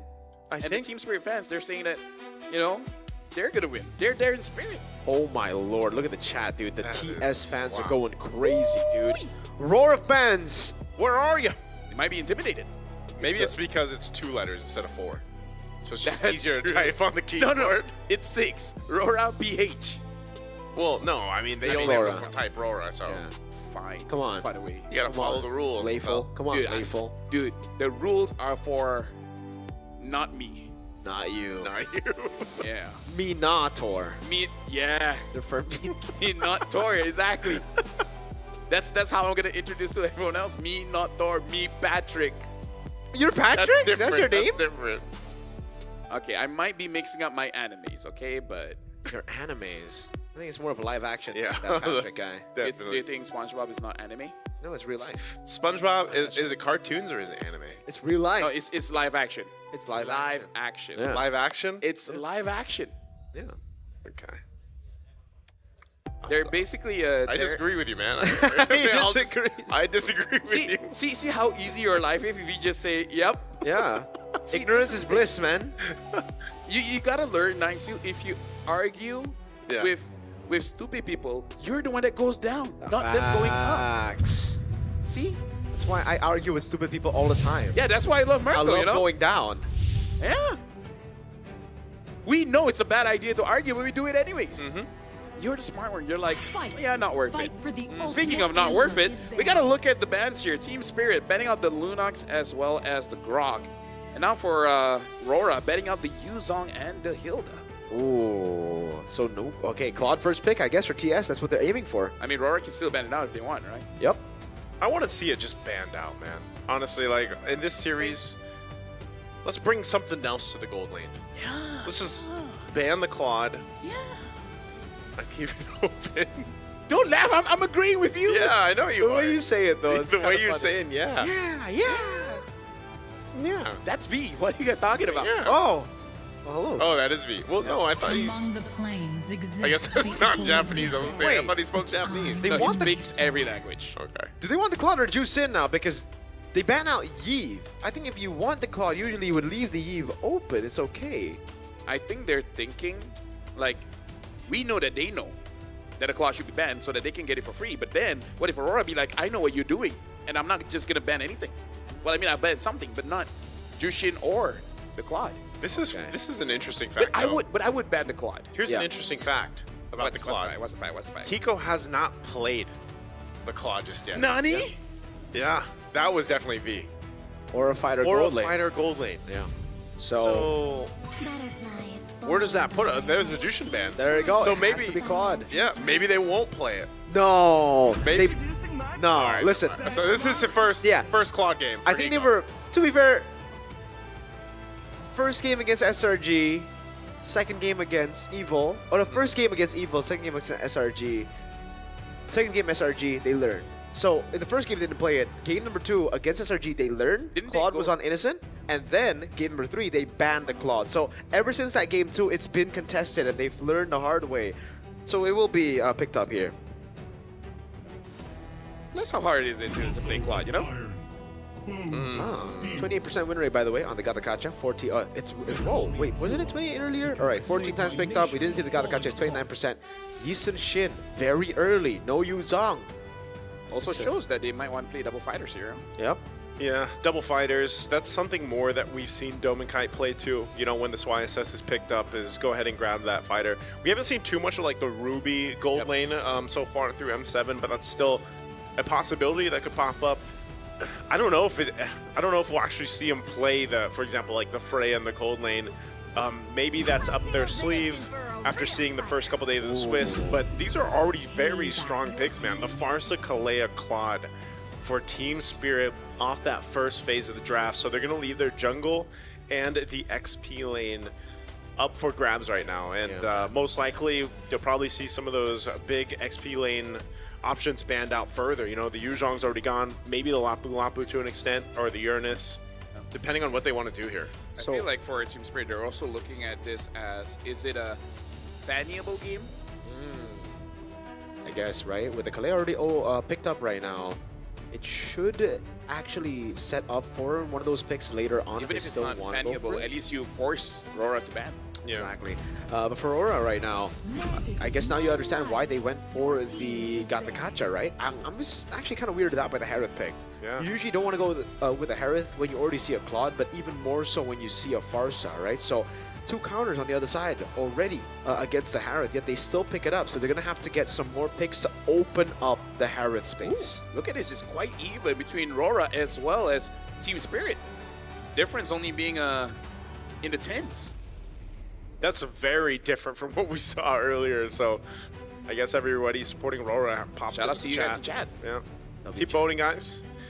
So again, it's a best of 3, so this is just game 1. The Harith pick this early on is interesting too. Just like you mentioned, you know, it's not something that you necessarily see too often. Although before Harith technically had that kind of low-key nerf that he went through, like from the last patch, there was a whole lot of Claudes and Harith, like matchup-wise, right? Whoa. And I guess they just prefer it more than the carry anyway, at least to bring in for the rest of their lineup. Kagura ban coming through for TS. I thought that's something we wanted to leave in 2025. Turns out maybe something they faced against Rora Philippines in like scrims or something, because maybe that could be an answer to the Kalea pick, right? Maybe we see the Kagura, the CC immunity, getting out of it, Purify built in to get out of the Kalea. Tsunami Slam, but the Uranus gets banned out as well by Rora PH here. So they're really taking away those Bomba picks that we saw dominate against Onyx. Yeah, honestly, the Kagura pick kind of signals to me that there's going to be a lot of attention going on to the mid. So whatever pick that Rora is forced on, because at this point, I'm not so sure who wins the lane here unless you get something like a Zetian. Because even a Kimi, I think it's going to have quite a tough time. Yeah. Unless they want to go for something like a Selena. Selena. For Rora? For Rora, yeah. Ooh, I don't know. Have we seen Yue? Yeah, Yue has like played it from time to time. I mean, the Kagura as well. He was one of the few players that picked it up regionally in the Philippines. It's just, yeah, like Kagura is kind of weird in the current meta, you know, especially here for M7 that we've seen it. So I guess there's a lot of questions here. I'm not sure if we'll actually see him pick up the Lunox. No, it's banned out. Sorry. So that being banned out, there's just what is left? A Louis Yi? Kagura is the kind of pick that's like you receive some information in a proper email to be like, oh, I like this. Yeah. It's like, okay, I'll make sure to be careful of it. Heaven's mandate. Oh, yep, my legacy shall endure. So picked once, 100% win rate. We saw that. Stormy. Yep, Stormy. Shout out to my boy. I guess this also works pretty well with the YSS too. Like the stun synergy. If they finish up with the Arlet, yeah, I think it's pretty okay. Double vision. But they will be lacking in the frontline department, dude. Like, that means just do more damage. Run through the frontline.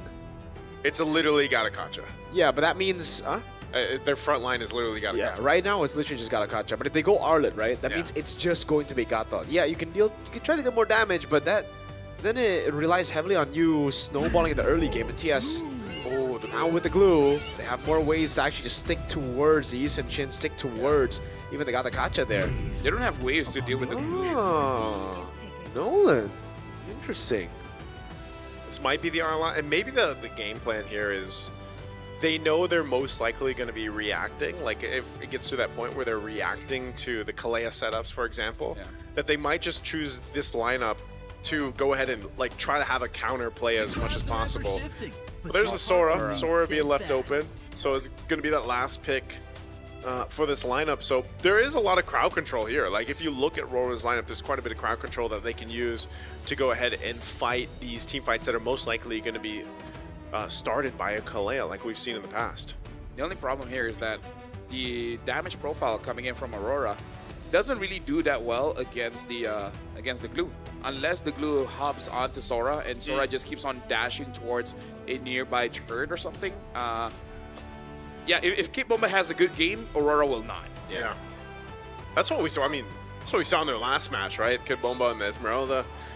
Just a phenomenal performance, but there's a lot to see unfold here. Well, ladies and gentlemen, we're jumping into the first game between Team Spirit against Aurora, Philippines. And again, this is a promotion match. Winner goes over to the knockout stage. Welcome to the Land of Dawn. By the way, Lafel, I gotta ask you a question. Isn't this just very SRG? Sora, Gatot, and then Yusichin, Zetian? Just the gold lane that, is different. Yeah, they play double fighter, but hey, I believe Dominkai with this harp can feel like a fighter. Well, the way he usually plays it is like that, like I said, regionally, and the statistic was, I think the Harith has won twice against the Claude, so could be just one of those picks that works out for specific players, but again, you don't see the Harith pop up too much, but even the Nolan, man, remember when the Nolan popped up? This was one of the questions we had for ourselves, like, how's the Nolan going to perform in the meta? And I think he still serves a purpose of kind of this window of opportunity type jungler. Even looking at the emblems, you have those windows to pop out that damage, but the rest of this lineup is actually pretty solid here for those front to back lineups. Now this is interesting. Fire emblem on the Harith. Yeah. So I guess you try to beat the sustain with sustain here, and he's actually doing a pretty good job. Hiko has the blink, so obviously the Synchrovision will be dodged away from most of the time. Yeah, interesting to see how this Fire Emblem really fares for the Harith, because one of the nerfs towards the Harith is the nerf towards the Scythe, the Starlium Scythe. Yeah, I'm interested to see, and I wonder if the build is going to be the same or just a bit different. Yeah, even for Edward on the Sora, like it just did not perform the way that teams wanted it to in the beginning of Swiss, but I feel like as we've gotten further into the Swiss stage, teams are kind of figuring out how they want to utilize this. Again, whether it's in the gold lane or in the XP, but it serves its purpose. Again, the crowd control is great. You don't have to completely rely on this Gatakacha. They're actually going to just force a turtle take here easily for Team Spirit based off an easy fight. Quick blitz, man, and again, zoning there from Bomba was amazing. I would say right now, Aurora Gaming is having just slight difficulties because they're not really winning the mid lane as well. Because Sunset Lover has been favorable trades against Yue. Quite a long range and more importantly, more burst coming in from Sunset Lover. The fact that Hiko came over and quickly, clear out the waves, it's going to be hard for Dominkai. You got the Gold Crab 2 there, stole it away. Art of Thievery there, by the airstrike coming down over on Dominkai. There's already Zaman Force. No, Zaman Force means there's gonna be too much damage from to handle. Last shot from Eco! That's first blood and a flicker out. So close. Dominkai even popping the Purify, but unfortunately can't survive against that Fighter Emblem or not. So a good first blood pickup for Team Spirit. They made that decision to go make the play. That's about I would say every time if they focus on Dominkai's lane, you're gonna have to see Aurora Gaming Philippines kind of respond to that. Again, if you leave your gold lane to the whims of the opposing team, you're gonna be in trouble here. I don't know about this, man. Bomba flickering out to safety now. It's gonna be caught still. Traceless coming down, and that's gonna be Edward with the punches down on the glue, but light. AOG out of there. Caught in the feather airstrike. One shot. Wants to push in for more of the Gold Crab. If we can test it again, this time it's Doming. Yeah. Honestly, Aurora Gaming probably just wants Edward to get out of lane as fast as he can, because keep him on his glue is making his life just a little bit difficult. And considering the speed that one shot is moving all around the map, taking some farm away from Demon Kite, I feel like this is a good idea, but we just have to see how it translates to the next sort of fight. Yeah, this is going to be the one that we see Aurora Gaming Philippines actually contest. Demon Kite went and got his purple. He's going to go work on his orange, and then Turtle's going to be up here in a second. So both junglers doing their thing. They'll get in position. And with this time, they can't be as zoned out as they were in the first Turtle. But they will have to play around Sawo's setup potential with the Kalea, but also Sunset Lover's damage with the Feathered Airstrike. So they'll take their time. This is what I was saying in the draft, Aurora Gaming Philippines, they don't really need to be the initiators. They're more so responding to what this lineup from Team Spirit does. Edward's positioning here. He's going to go ahead and spot one shot. The Fracture out by one shot, respecting the Sora damage. Now it's going to be Sawo walking up untargetable. Edward goes to the skies, now jumps on Bomba. It's going to be caught. That's going to be the full stacks on him, and he gets mounted on. Demon Kite looking for the angle to go for the Retribution as one shot gets zoned away. That's an AOG! Demon Kite winning the retry there all alone. Tsunami Slam locks him down. Hiko! With a blazing duet straight onto Yue he goes. And Yue respects him with the flicker as Domen clears out mid and Edward goes on to hit the Patrick. I gotta say, my question, the start of the day, are we gonna see any Claude for space? I can't believe this is like what? Third time today that we're seeing a Claude for space. Hiko's really showing up. He's looking pretty good. Oh, Fracture, full burst light! Doesn't have the AOG, but he gets out Feathered Airstrike a bit late at the glowing Wanting with the lethal ignition. Gets him down. Now it's Domeng in the bottom lane, isolated. Oh man, even when Light wants to help, don't kite. Okay. Just get out of my gold crab territory, I think. I think that's what Imagine if he doesn't basically- get it. Yeah, okay, he is going to secure it. But yeah, Light was going to go help Domenkind out here, and you know, it's you put yourself in that position where you can get set up on, and unfortunately, if you have the Revitalize or not, you're going to be somewhat in trouble. So now Team Spirit has continued to find these little bit of wins across the map where they can. And, you know, you're looking at the scaling here for both gold laners. Hiko is doing a great job farming both lanes, basically. He's got enough help as well to go ahead and secure himself this lane. And Domekite's got to play catch-up. Now, he's not too far behind, just a couple hundred gold, and that's why he's going to go ahead and rotate between both lanes. This could be a potential setup. I'm not sure if Sao is actually going to get caught here with the Unbreakable. He knows. He doesn't, yeah. He knows they're there. That makes sense. Right now for Aurora, the fact that they're not down by too much, I feel like it's still good because Demon Kite will be scaling up. And not to say that Team Spirit doesn't have skill. They do have skill, but I feel like they do have ways to deal with Team Spirit, especially Dom and Kite here. Hiko might make the mistake of going for Wind of Nature, but who knows? Who knows? I don't think so. I don't think so, but who knows? Hiko has definitely adjusted throughout the Swiss stage, man. You know, it was a rough start for him, but he might get caught. Okay, take some damage from Edward. Half HP, that's a lot of damage. Bomba in the back though, zoning Domeng, or zoning Demon Kite. There's no way for him to enter. Edward gets caught with Tsunami Slam. Bomba again, zoning the back line. Phoenix coming down, but it won't land on anyone now. Sawo with a flicker out. That's gonna be Bomba caught by the Mountain Chakra. Has a flicker out. Light gets out with the AOG. Some Mind Force coming down, and Demon Kite picks up the kill on him. Hiko again with the help of the burst one shot coming in from an Alf angle. Finds the fracture, but Domeng was able to dash out from Sunset Lover's skill 1. I like games like this where they're playing macro, but at the same time, they fight when the opportunity presents itself. Because for both teams, especially for Team Spirit, they're just zoning people away. They're going to get objectives for free. But the moment that Aurora Gaming Philippines is in a position that they can fight, they will fight. Goes for the stun, Purify out. That's one shot with the damage, but now with his Amon Force again, it's so hard to get him down. Feathered Airstrike just barely out of range, catches him in the end! The last tick of damage gets Domeng down! I don't think he was expecting to get hit there on the very Assassination up top. It's a solo kill for Demon Kite. But Sawo is looking for revenge, has Tsunami Slam, has 2 members backing him up. Sawo with the jump in forward. Demon Kite goes, he can't go for the Traceless in time, and he gets bursted out by Sawo and Sunset. I'm just going to say wow, man. Right now, Team Spirit, especially Sunset Lover. I don't know if the boss promises him a bonus or something if he gets an MVP, but he's everywhere. He's clearly motivated. Yeah, man. Looking at the items here, again, breaking it down across the lanes, there's not a huge gap, right? Mid lane by a bit, but you're seeing that damage come through, especially with the Glowing Wand, Genius Wand, both wands locked in, plus the Lethal Ignition, and you kind of you know, you might forget just how much damage that feathered airstrike can do, even if you're on the edge of it. And that's, again, what happened to Dominkai here. So, oh man, even that burst, look at Light. Oh, Bro, Sunset Lover, man. Yeah, the items, the builds, with the Magic Warrior shape, like there's so much burn on the side of Aurora Gaming. They really got to start blowing their phones to make sure that it calms down. Yeah, Edward has to escape. Bomba is looking for the mount down now as One Shot does more damage. That's him to the air he goes. CC immune. But they've baited out the ultimate, and now Team Spirit will have a resource advantage. But we also see the problem here. Kid Bomba kind of didn't take much damage. Like, even though he dies, Aurora Gaming have to use everything to take him down. And I think he'll take that trade. Yeah, which is kind of surprising. Like, we haven't seen as many glue picks come through. Ooh. You know, he's one of those heroes that just is able to tank up so much damage, cause a lot of chaos in the back line.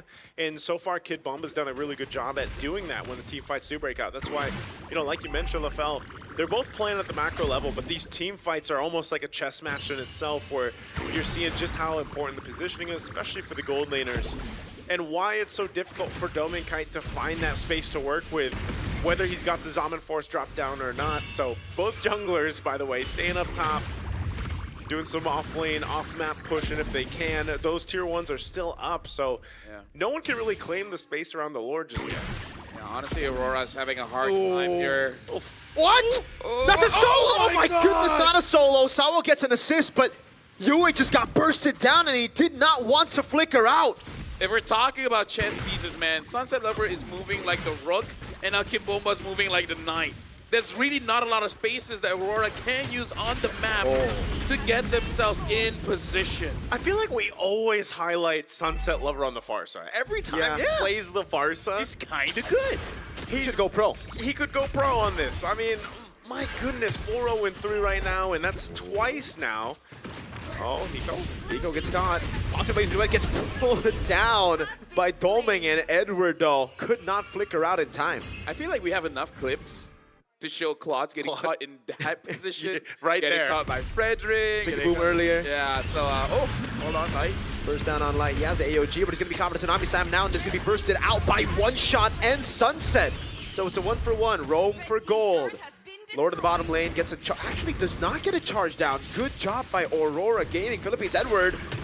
Oh, he gets caught with a fracture. And now it's Bomba into the slam and the flicker in. The Fear of the Phoenix catches 4 of them, but no one's there to follow it up. Sawo. Interesting recall. I'm just really interested in what the idea was there. When Light got killed and then there seemed to be a call where Edward's like, all right, we're going to initiate. They just did not expect that amount of pressure from Team Spirit, I guess. Again, kind of wondering what the plan was there, but they are going to lose some of those tier 2 turrets now. Sawo. So is he going to go for Light? Could be. They bait out the AOG, and that's enough. Now they push into the mid lane, and it's One Shot and Sunset who picks the turret up. In my head, I kind of did thought Team Spirit will have a dominant game, but I didn't thought it would look like this. Yeah, it's very, very strong showing from them, man. 4K ahead. And it just seems like a lot of it has to do with this Farsa pick, you know, the amount of pressure, because, I don't know, you just don't have that much of an effect or that similar effect with the Zetian pick here from Yue. You know, unfortunately, yeah, you've got the Fury of the Phoenix that can help out. Well, there's a nice close-up always of our favorite skin of the game, by the way. Yep. Kid Bomba doing an amazing job on this glue, like we mentioned. And now Hiko picking up the Malefic gun. So, whoa. Tsunami Slam locks Light down through the Phoenix Zone now. As I see the Edward jump in and One Shot going to be caught by the Mountain Shotgun and Wolf Ball. AOG out of there. Bomba gets caught. Demon Kite gets a double as Hiko still goes for the damage. Now Blazing Duet from Hiko! Goes through them all, flicker in to find Yue. What? Okay, well that. Oh, Sunset Lover. Oh, Sunset. He's got the feather. Oh, what a cancel by Light! Oh my! And it's Demon Kite with the Traceless in. You just flew blind into a bush you didn't want to go to, man. Farsa cannot see. She can't see. She's actually blind. Lore accurate Farsa. Lore accurate, man. No, but I was in the bush. Unlucky. That last fight, by the way, it didn't go their way because they didn't have the feather airstrike. And that's what I was talking about. Like, the Farsa is such an integral part of this lineup success. Do you feel like that's going to get clipped? Yeah. Which one? Yeah. Which part? Fires up, blindly going to a bush. Yep. Lord accurate, fires Lord up. accurate fires up. Yeah, that's it. And now Lord's up. So with all of that, imagine they just got about 3.5k gold in the hands of Aurora Gaming Philippines. So they're in a much better position now to contest the objective. But, you know, still, nonetheless, it's playing within those timings, those windows that are available to them.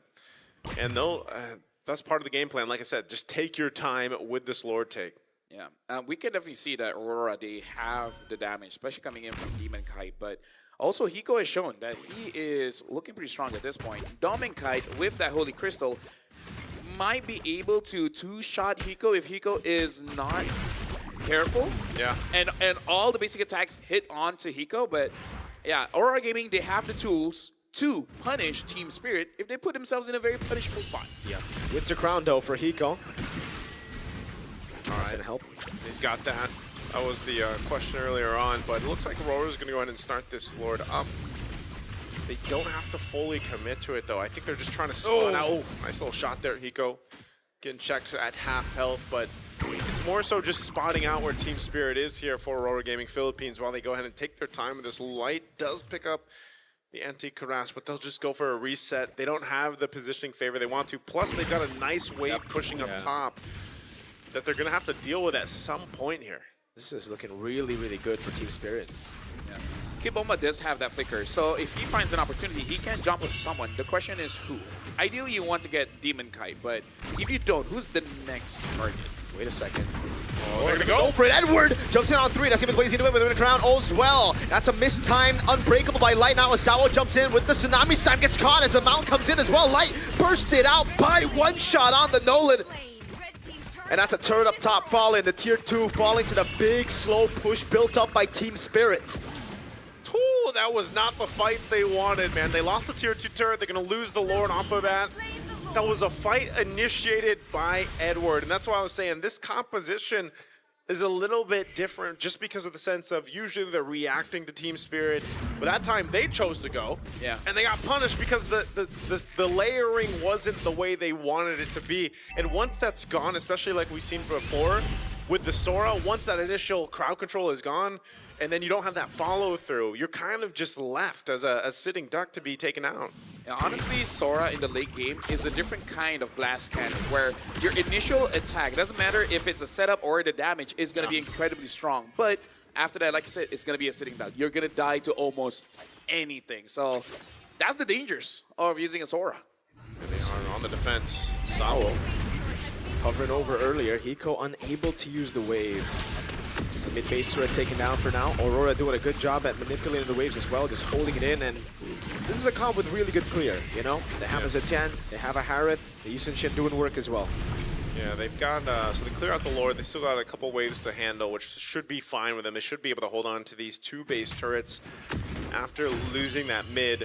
Sawo not really able to force anything. Oh, the flicker out of the AOGs. Amon Force used up as well by Domeng, and they are able to clear it out. They know this turret needs to stay alive. Yeah, that was smart, very, very smart, especially because honestly, Aurora, they have multiple ways to actually cancel out that Feather S-Strike. Yeah. Because it's not just Light, but Yue as well. Because you're not going to be moving, you're going to get stunned up, it's going to cancel out anyway. So Aurora, they really got to make it so that they're patient. You got to see that Feather S-Strike first. And then you answer it. Ooh. Okay, they are doing everything to hold on to this turret. Yeah. They should do it just fine. Like we mentioned, the clear is going to be good. They do hold on to the top 2. They're going to pop the conceal just to force Team Spirit off of this. And that's what I was saying. You know, earlier on, Sao, he didn't have the flicker, but now it's available. If he wanted to start a fight, they could. But they don't want to throw this lead that they have, this advantage against Aurora Gaming Philippines, because you still have to respect what this composition can do, especially in the base, where they have more of a free space to work with and can get the favorable positioning if Team Spirit goes a little bit too far. So it's much better for them to just kind of wait, let that Lord come up in about 30, and then get in position from there. See if they can bait anything out. Sawo? Oh, wait. Sawo can actually just go Tsunami Slam here, but he doesn't go for it. I thought he was going to flick in Tsunami Slam. Discipline, man. Yep. Right now, for our newer viewers as well, I think it's good to address why Aurora Gaming is using everything that he can to make sure that the bottom turret doesn't get taken down, because the Lord will spawn. It's going to spawn on top. going up against a Nolan as well as a Claude, there's always that chance, a backdoor, or they would just split you up. So if that tower goes down, if we're going to talk about chess, that's basically a check. Yep. Yeah. And with that, they hold on to it. This is also evolved now for the Lords. It's going to take a little bit longer for Team Spirit to secure it, but Light's already given the information over. Edward handled that wave down bottom the best he can, but he's got to be here a part of this fight. So we'll see how they decide to go and position themselves for this. The Mountain Shocker's going to be used. It's not reset properly. That was a blunder. Sawa's going to go in. It's going to be caught by Domenkai actually there. Now Tsunami Slam coming down. It's like it's brushed it down. Edward with walk up here. The Phoenix already catching him now. Sunset Lover's able to flicker up, and Edward jumps in forward. Immortality by Sunset Lover. Fracture coming down now as Domenkai walks over as well. Edward just cannot die. Sawa will fall to Domeng, and now it's Bomba running for the hills. Cannot go on to Demon Kai. That's all again. Domeng jumping in with his Mind Force. One shot Immortality. Domeng gets a double. It's a wipeout! They got the Lord, but Aurora Gaming got the fight. They're going to clear out this Lord and go down the mid lane. That was a mistake by Team Spirit on many different fronts. Like you said, Mirko, the fact that they did not properly reset that was number one. But again, can they end it? I think it's over. Think they can. 7 seconds on Hiko. It's over for game one. Team Spirit held the lead for the whole game, but Aurora got one fight. Man, it was one fight to turn it around.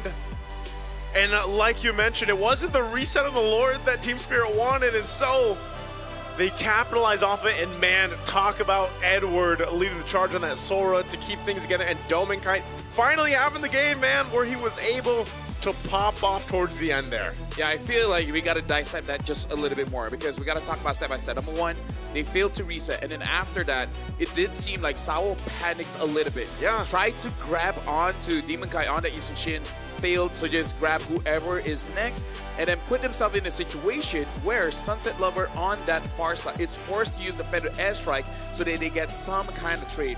But the moment the Feather Airstrike was popped, so does Fury of the Phoenix. And you can see it on screen. Yes. The Farsa was stunned and then had to use the Flicker to get out of there. And at that point, already lost so much HP. Look at this. This is the final fight. Look at Sunset Lover having to use the ult, get stunned up, and then multiple members of Aurora just chase after, like, basically both ends. Some go over towards the Farsa, some make sure that Hiko gets taken down. So that was a big blunder that causes panic on Team Spirit, and then that fraction of hesitation just cost them the game. It was a great, that was a call by Edward too. Like you saw that as soon as he's like, okay, this is in my range. Sunset Lover's in my range. And Domenkai was close enough. That was such a good call there for them to follow through with that. And yeah, it was a split fight, right? They was split up. And it was just like quick, such a quick decision. I mean, think about it. Minutes ago, they were in their base defending. And that's why you mentioned, LaFell, that was so crucial for them to maintain those base turrets as they did, especially that bottom one. Yes. Man, well played to Aurora. And I gotta say, man, just the smallest of mistakes, like not resetting the Lord properly, can have drastic impacts on the game. And this is a very good example. If you guys wanna, share with your friends how one small mistake, one tiny mistake leads to all this, leads to a whole end, bro. Yeah. Maybe that Hiko reset. Maybe that explains UA's pose now, bro. A tiny mistake is tiny all we mistake. need. Yeah, and here's the thing. Usually we're very critical about mistakes, but in this mistake, it's actually more towards Aurora because that mistake was not a huge mistake. It takes a very strong team to capitalize on that because, again, against other teams, they might not be punished that hard. But against a team like Aurora, you make that one mistake and then the game is just over. I think that's a very good example, like you guys are saying, how a mistake can really turn the game around. But it also shows that you need to be a very good team. You need to be well coordinated because, again, not everyone went towards Sunset Lover. Yeah. They were split. Some make sure Hiko gets taken care of. Some make sure that Sunset Lover was taken care of. And now we're looking at the MVP by the official gaming phone, and it's going to be Edward, 2, 3, and 7, making that crucial play. That catch caused them the win. Yeah, that's why I was saying, when you even look at the way that Edward played this game, when we take a look at the highlights here in just a second, is, there was times clearly when the Sora setting things up with the torrent or just being able to, like, there wasn't too many times obviously where he was the damage Sora that we've seen usually in the gold lane. And it was that crowd control, it was that presence to be kind of that front line if he needed to. Because you got to remember too how many defensive AOG's Light had to use. So the fact that Edward was on this Sora, which by the way was last pick in the draft, was tanky enough to deal with a lot of this either zoning potential or just kind of starting the fight, allowed this possibility. Because again, Team Spirit controlled pretty much 3/4 of this game, okay? Aurora Gaming just madly punished Team Spirit's mistake around that Lord. They were defending into the base, and that's one thing we highlighted too. This lineup, this composition allows them to go ahead and clear those lanes and defend in the base for quite a long time. And they bought enough time for them. Again, 5,000 gold difference is not impossible to come back from. Neither is an 8 or 10,000 gold. We've seen that before. Oh. And Sunset Lover had an amazing game on the far side, just like he has in the before. But it was moments like this where he doesn't have the feathered airstrike in this fight that Aurora punished Team Spirit. And I feel like there was very little opportunity for them to do that, but when the opportunity presented itself, dude, they punished Team Spirit when they could. And that's what you mentioned, with a team like this, they will make those punishments when they see the opportunity. Yeah, and here's the thing, as amazing as Sunset Lover is, this is the crush that some of the teams have, right? You win and lose based on that one player. Because we saw one Sunset Lover gets taken down, everyone basically panics. And honestly, understandably so, because they've been winning off of Sunset Lover's plays. And we saw after the game was finished, they were discussing amongst each other. Yeah. And I'm pretty sure that final play was the discussion, because what else are you going to talk about the rest of the game? They did pretty well. The fight that they lost, it was more on Aurora executing well. And I feel like you can, how do I say this? Like, you don't have to be so hard on Sunset Lover going in the bush where the people was there, because sometimes you just don't know. Us as casters, as audience, you can see everyone, but them, they don't see it. So, yeah. For sure. Holding that angle, the hole in the bush, Light, in that position as well. It takes a really, really strong team to punish these small little mistakes. And Aurora are elite, It's just sometimes they have that tendency. Yeah, they didn't here. They did. They were the opposite here. They were the opposite. Yeah, they need to lose first. Yeah. So they can't be the ones leading. They have to be the ones. Okay. That seems to be the curse to them right now. Like, even for Aurora Turkey earlier. Actually. It's the Aurora curse. Yeah, so for Aurora, don't get ahead. You want to tango, but you want someone else to take the lead first. And then you start spinning them around, and then you show them, like, who's boss. Damn. It's just interesting because, 20-minute game. This is much longer than our some of the previous games that we've had here. And it was just, Aurora has been in that position before where they're on the defensive, they got to clear things out. I think even so, like, how valuable was this Setien pick, for example? Now that this is the second time that we've seen it, and I believe still 100% win rate. It fits in a certain composition that works well, and like, if you think about it, like I said, the Fury of the Phoenix was probably one of the better utilities that comes with it because of that little bit of a stun that you get. And it was just interesting the way that last team fight went. I'm wondering if it probably would have been very different if they actually had the full reset on the Lord. Yeah. And they were able to reset from there.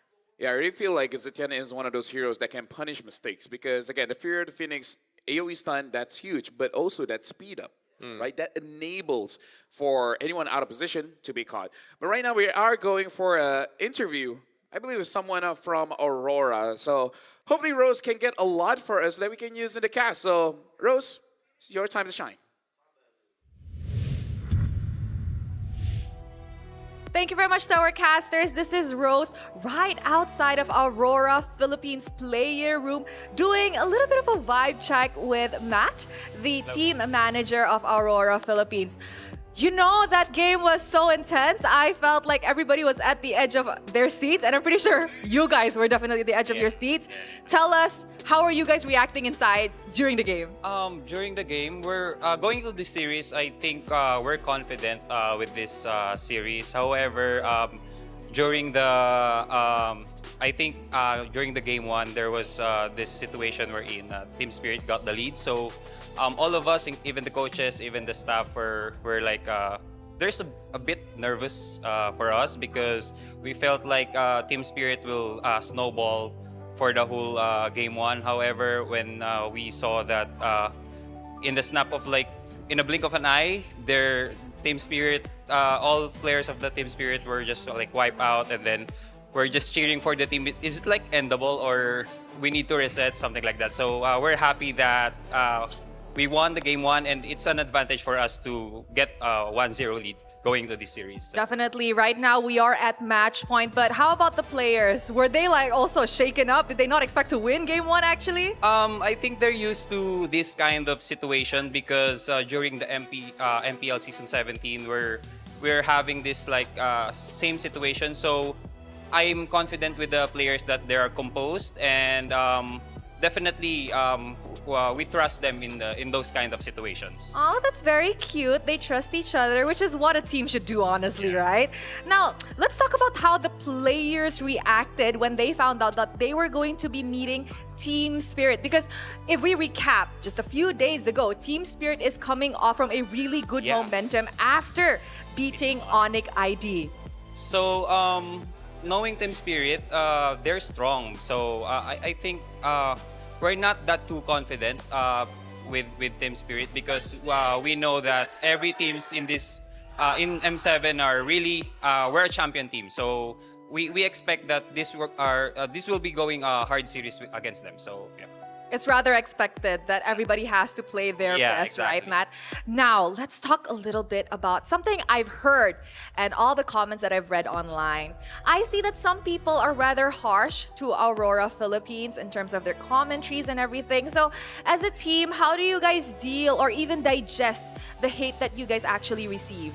Actually, we're kind of like ignoring it, but not that, not considering those criticism because it's a valid, especially if you're a fan and you're a diehard fan of the team and then you want the team to win.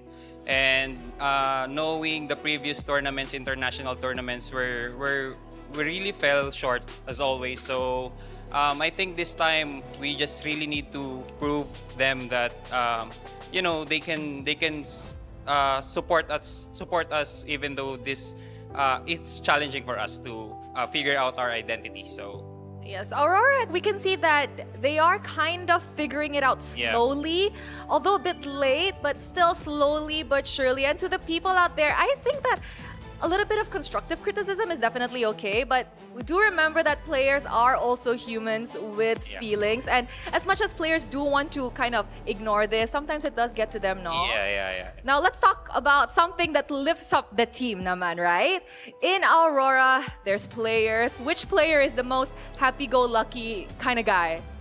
It will be Light because Light has a lot of like banters, jokes, and then he always like uplifts the team even though we're not happy with the result of the scrims or the result of the game. So sometimes I think Light is the most like happy guy inside the team. Yeah. He's really the light of the team. The light of the team. Yeah. What does he usually say? Example, what does he say? Like example, they're sad. Okay, guy. Like for example, what happened earlier against Turkey and Falcons. Yes. He mentioned to us, okay, see you Falcons, something like that. So we're kind of, hey, bro, don't throw that kind of joke. So yeah.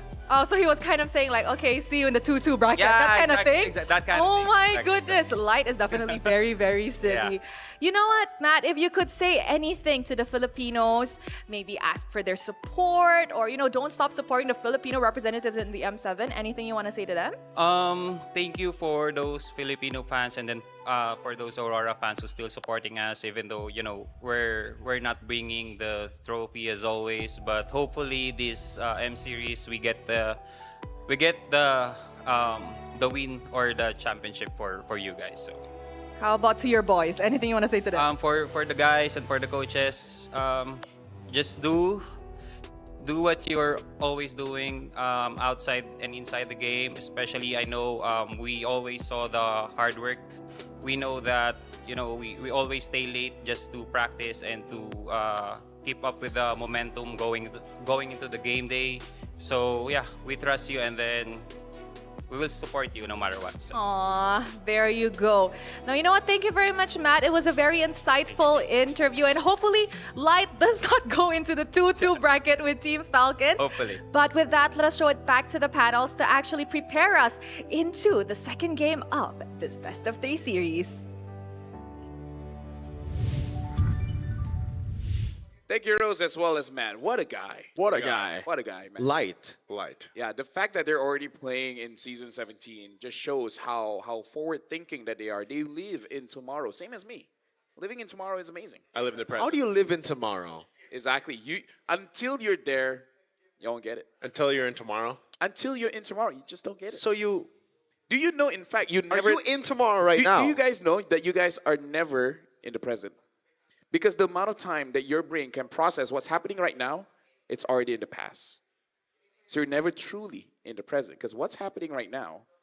So how do you get to the tomorrow if we're living in the past? We're never living in the present. Compared to you guys, I'm in tomorrow. If you were in tomorrow, you wouldn't be here. I'm already experiencing it. Now I'm just reliving it. You're reliving tomorrow? I'm reliving the present all the time. Okay, so here's a present to you, LaFell. I don't take presents. Okay, never mind then. You don't like gifts? Who Presents gives or me gifts anymore? We all do. Yeah. Why would you Because not? I feel like we're at the point of our lives where we don't really need anything. So actually buying any of us. Who are you gifts is talking quite- to? Who are you quite talking about? You can speak for yourself, man. I would love some free gifts. Yeah, I was gonna say, if you have everything you want, LaFell, then maybe that's what it's like living in tomorrow, by the way. Ah. No, even my wife, she's in Japan, right? She's like, I have no idea what to buy. You have everything. It's like, yeah, just buy me food. So that by the time I get back to Malaysia, it's already spoiled. Yeah, I was about to say. Yeah. It's difficult, isn't it? Damn, I mean, you know exactly what's gonna happen next. You're Yeah. like, buy me food so it gets spoiled when I come back. So it's like you are living in tomorrow. I'm living in tomorrow. Oh, man. Okay, so Mr. Tomorrow, what will happen in game number 2? Well, first of all, it will be expanding rivers. I see that one coming. That from yesterday. Okay. And technically, you are okay. Take us through the draft, Mr. Take us through the draft, yeah. Yep. You know what? While you're at it, give me the lotto numbers. Amen, brother. 2849. Ooh, all right. I will get that. All right, 2849. All right, I think you're missing one number. So, but, I don't get it. I have no idea I how don't much. either. I don't either. We need help. You need help. Okay, you know what? That's right. I need help. I need help.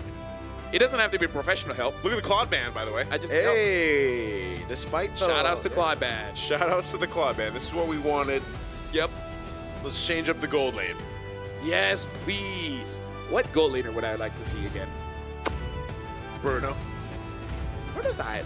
I want something with attack speed. I haven't seen Melissa in a while. Interesting. So you want to see Melissa?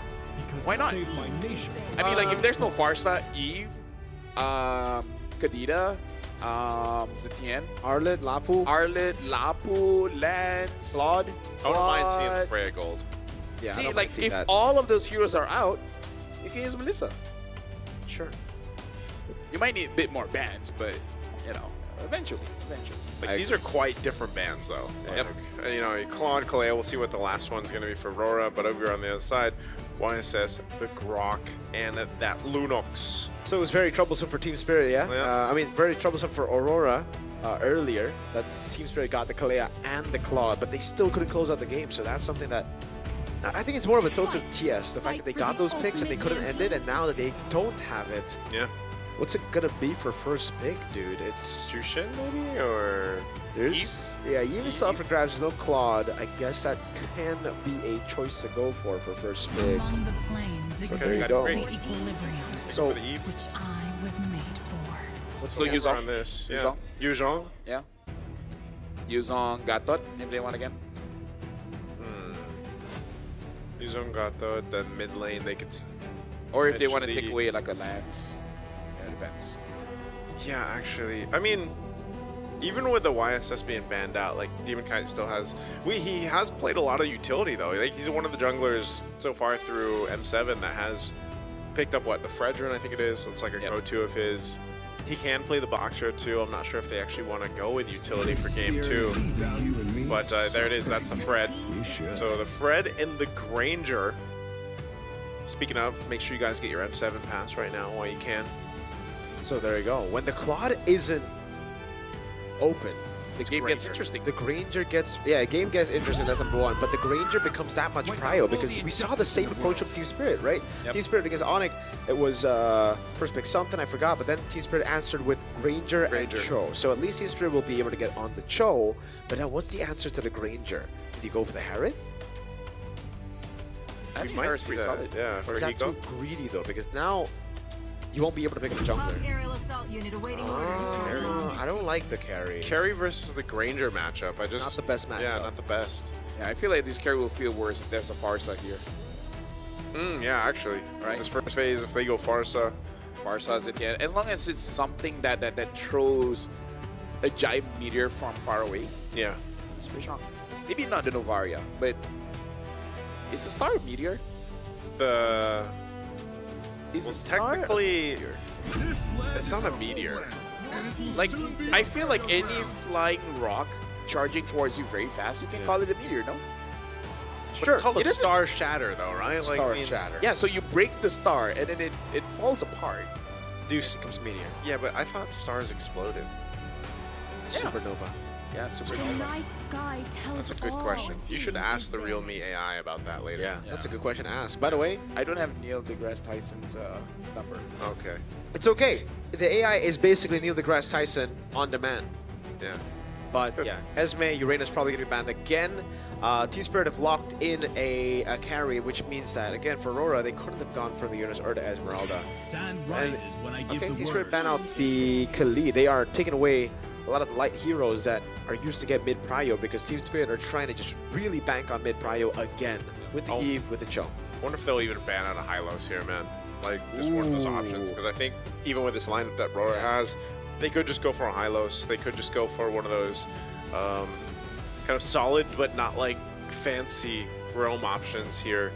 Last ban for Aurora is probably still going to go ahead and narrow down Kid Bomba's options with the Lapu Lapu being taken, Esmeralda out of the picture. Maybe they go the Uranus here. Maybe they just Aurora? Or no? Yes? yeah, or no, they, oh yeah, Yuzhong was still open, so they ban out the Yuzhong.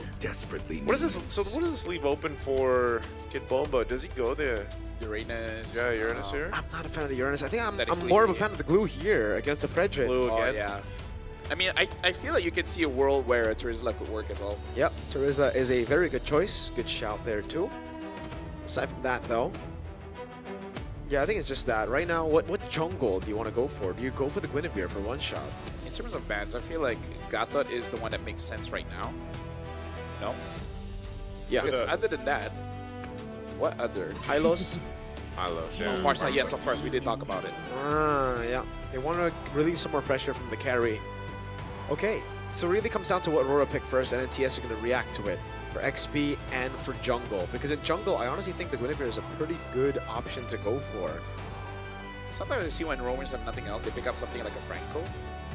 Don't know about this one. That's like That's like a light, light. yeah. Yeah, That's that's very literally light, like yeah. a unique light thing. But you don't really have a... There's not a good Yeah, there's target no for first, it, too, yeah. Yeah. Hey, Unless you want maybe to a go Kaja. Kakura. Oh. A Kaja? Kaja. Kaja could work. Because other than that, the Hylos is there, but yeah, there's even carry. Okay. Jushin into an Eve. Yeah, that they're thinking, all right, you know what? Mid-prio is almost guaranteed already by TS, so might as well just go for Jusin, play for the rest of the team, enable the rest of the team. Yeah. I really think for TS now, it should be a good angle to go for either or. Like, the glue, if you really want to lock down The box Frederick, is still open if they want that. that could work too. But if they really want to just win out the retro battles, it should just be the Gwyn, and then plus Or Akai. Terizla. Oh wait, Akai might be anti-synergy. Yeah. I think Gwyn, Terizla. Which was there's going to be there. Trizla glue? Oh, that's good Uranus. I I think mentioned they have this enough earlier. sets with just the Guinevere and the Cho, so they go Uranus here. And again, it makes sense. There's no shred at all for Aurora Philippines. Yeah. No shred to deal with, so... Might Kid be Bomba- just Hylos, no? Because Yeah, probably either. That's Or what I was Gatot. thinking. Hylos would. I feel like Hylos would work better here, just to go ahead and there's so many uses with the Glorious Pathway if you want to. Also gives you the space. There's already a lot of utility too with the Jushin, the Fred combo that we see, even the Lapu Lapu in the hands of Edward. Because you're trying to make your life better for Dominkite too on the Granger, right? You're like to work with the space especially against a Guinevere. Gata or high-lows, though. Yeah. If they go Gata, then coverage. Ah! Hit. Signature light, dude. It's also a light pick. Very light. It's very very Philippines right now. That's very interesting, but good interesting. Because you can definitely see it work. But again, it really is about positioning. And we've seen, like, this is the theme of this entire day. Your positioning. Yeah. There are games where you lose based on draft, but most of it is really on positioning. So Chip, when he does open the shortcut, portal going in, if you miss position, you might give yourself over to the Guinevere. So just something that you got to be careful of. This is really interesting too, looking at the lineup rating, of course, for Aurora and that potential there that's for them early and mid, and then, you know, even the late game to an extent, because that's what Chip provides you with, those opportunities to make those plays across the map. In game number 1, Aurora got a win, but that was off of a comeback. Team Spirit was able to hold down the entire game. Will this be the same kind of story where Team Spirit has a good one, but then Aurora comes with the victory? Here we go, ladies and gentlemen, welcome. It's game 2, where we're going to find a sweep here for Aurora, being the second team to move forward today into the knockouts, or will we get to another game 3 with a Team Spirit locking in this game 2? I think, as we talked about kind of our ideas here for the draft, one of the main things too is, you know, the early game pressure that can be made. Whoa, Sawo. Oh my goodness, first blood. Oh my good, Sawo gets away just barely. One shot, walks back up. Oh, where did he get that extra bit of HP from, Sawo?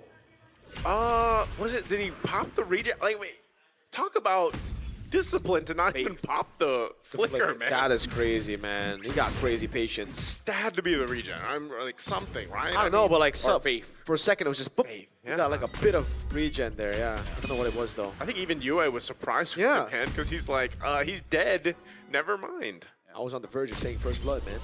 I mean, like, if he's using the tank emblem, you do have HP regen. It's like, what, 12? Yeah, what's he got here? Oh, yeah, he's got the HP regen, but concussive blast and interesting. Even over here for the rest, pretty standard. Even the marksman, let's see, for Dominkite, still the Festival of Bloods. Got the Impure Rage standard for the Granger.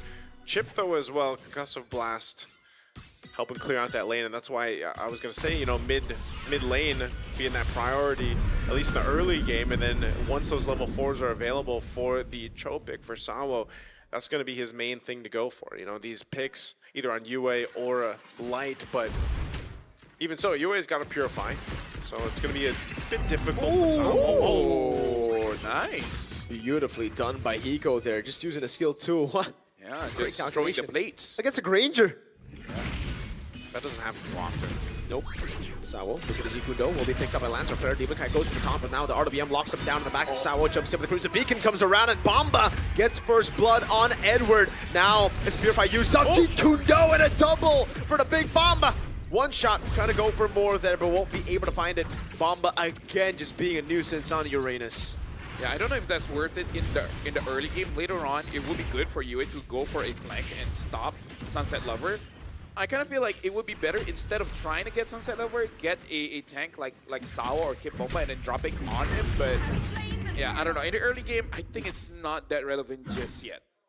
I feel like around 8 minutes, that's when you can see more flanks coming in from Yue. Yeah, not only that too, but just the fact that now Kid Bomba's got the early kills, you know, a double. Obviously in the lane, it's going to work really well for him, but that's something they're going to want to watch out for in the next objective fight. And so now this is what I was talking about. Level 4 is available for Sawo. See if he sets things up. Aurora Gaming, on the other hand, too, Light could choose to go ahead and now start to punish with a shortcut. But even so, based on like the power spikes that can happen here with Aurora's lineup, they need that time to go ahead and build up. And then even if you drop down the shortcut, you have to watch out for that setup potential with a Guinevere, for example, and fighting into that. So pretty standard. And it's going to be somewhat slow from Aurora Gaming until they get to those power spikes. Yeah, because that's really the question with their lineup here. When will they have enough items? Dominica already has the Sky Piercer, but everyone else, there's really no damage item. Good MR coming in for Frederick here in Demon Kite. Once they have items, they can go for a pick, but yeah, it's really on when. And who? Yeah, that's the hard part about it. I think it's just kind of like what we mentioned back in game 1. Aurora Gaming is is more so in that line of, let me just react to what Team Spirit's doing. Here's a setup. Great spatial migration into the Valor Requiem. Light gets kicked as well. Sunset Lover picking up the kill there. No, that was a bit personal. That was. Like, was this necessary? No. Am I glad I did it? Yes. That was for earlier, I guess. Yeah.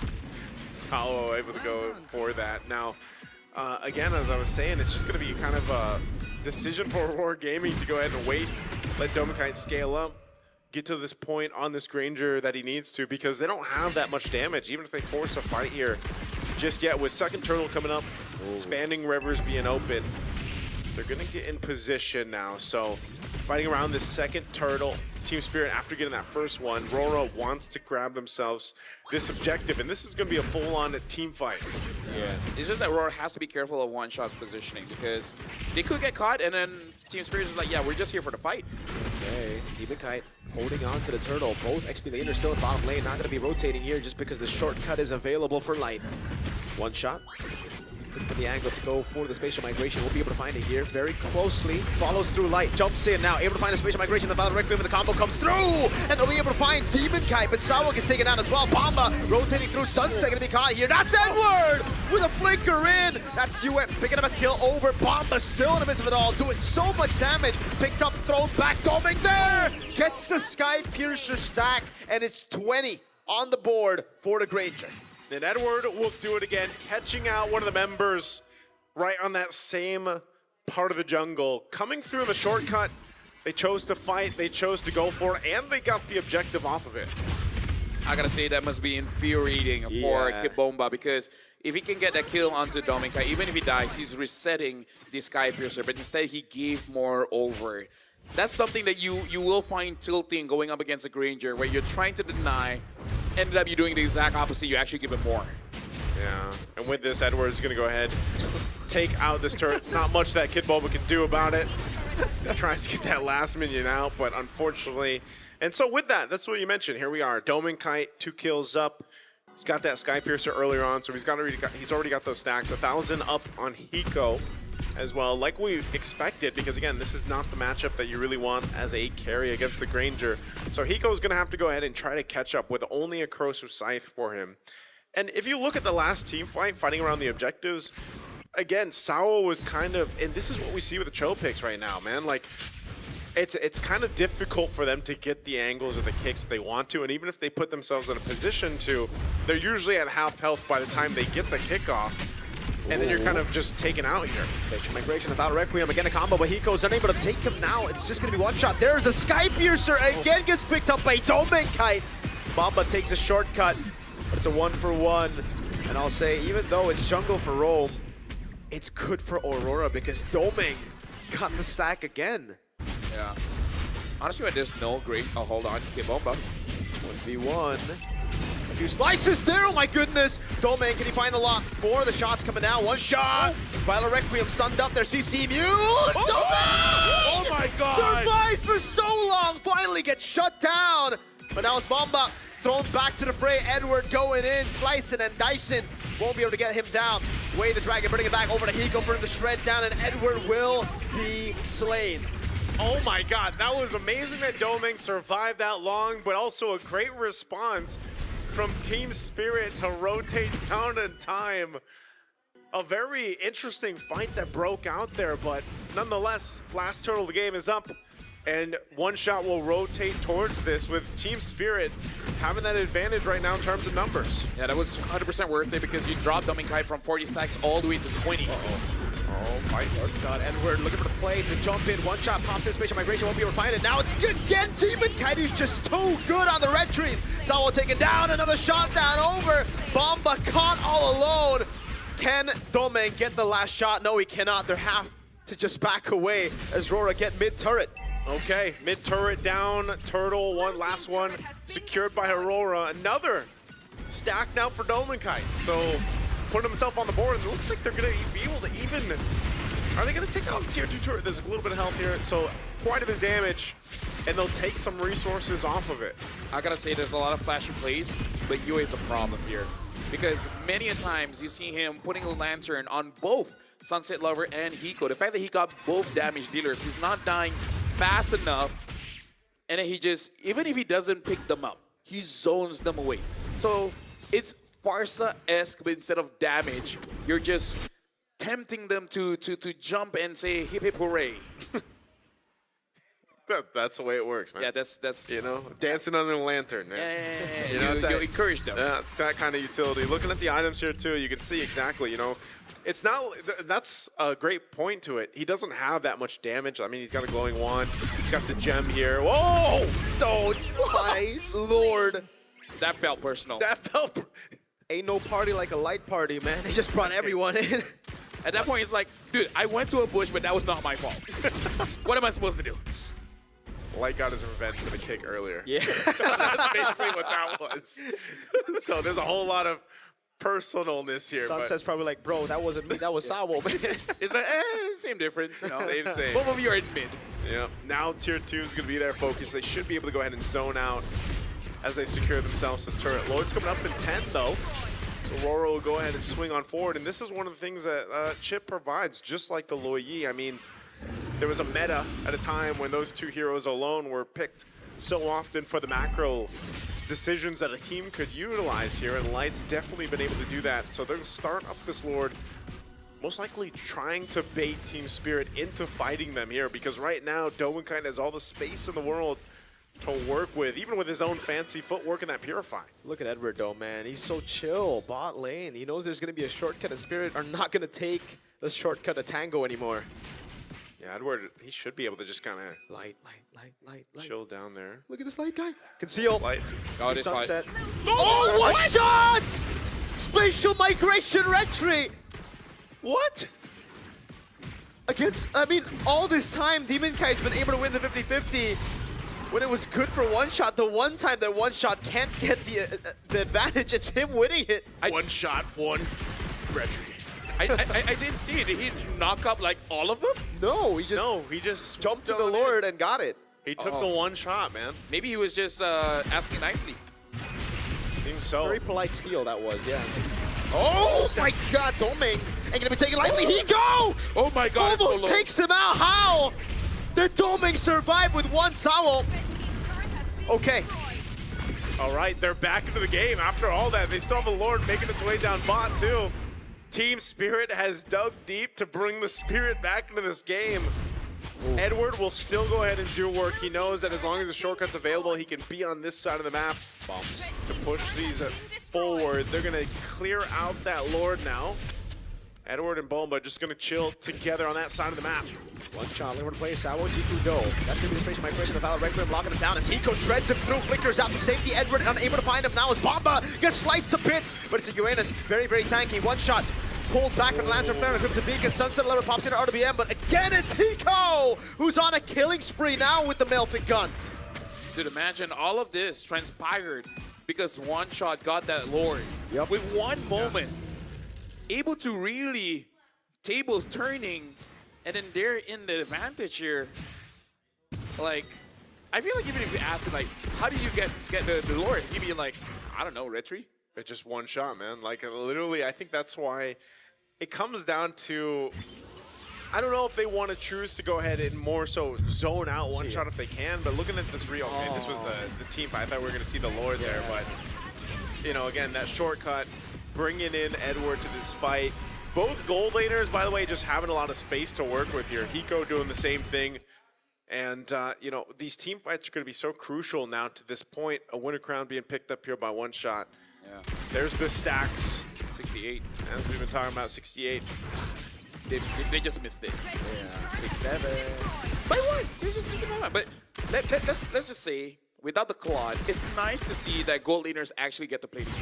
Yeah, dude. Right? Claude, get out Nico of gets here. to play, Domenkai gets to play. They're like, huh, it feels like MLBB again. Let's say it's a very different game when the Claude's not in the picture. And it's also because they get to go ahead and fight around their team, right? And the team is, you can see them actively protecting their gold laners. Yes, Hiko is technically behind gold-wise, but Domenkai just had a hell of an early to mid game. By the way, I really like the change right now for the Grangers. Now you don't go Flicker, I guess. Rapid Boots and War Axe is the way to go, just for added sustainability, because you know you're going to be hunkering down, basically playing for the team, or let the team play for you. Let the team play for you. Team plays for you, and also you just You need the fancy footwork, man, and so far, Dominkite's been able to do that. You see the XP laners still facing off each other eternally up top. They can go through both through that shortcut, so Lauren's already at half health. This is probably more so of a test if Aurora Gaming can control this in their favor. Oh, one shot, taking a couple of shots himself. It's interesting to see a Filipino warrior going up against a Celestial B. Pretty lore accurate. Oh, they're gonna jump for it? Yue? On Yue, he has Purify. Oh my god, he pulls one shot back into one shot at Domeng. Oh, and it's almost a fully sacked Sky Piercer now. Bomba looking for the play, no retribution on board. Edward gonna be shredded down there by Hiko as he goes in, but Light walks up. Demonkite able to go for the retribution. Yue takes Hiko, throws him back again. Domeng is a monster now. He gets a double. 11, 1 and 1. The utility with Yue on this Jushin pick is paying dividends right now for Aurora Gaming Philippines. Off of the Lord now, Dominkite getting a couple more kills. As we mentioned, the team gets to play around you, you get to play around the team, and Dominkite goes in. Uh-oh. Sunset force to flicker out. Bomba pops in. Consecration, it does not matter. Domeng has all the stacks he needs. Dude, it's not fun going up against this Jushin. Despite you having the Eve, Sunset Lover is not having the game that he had in game number 1. Nope.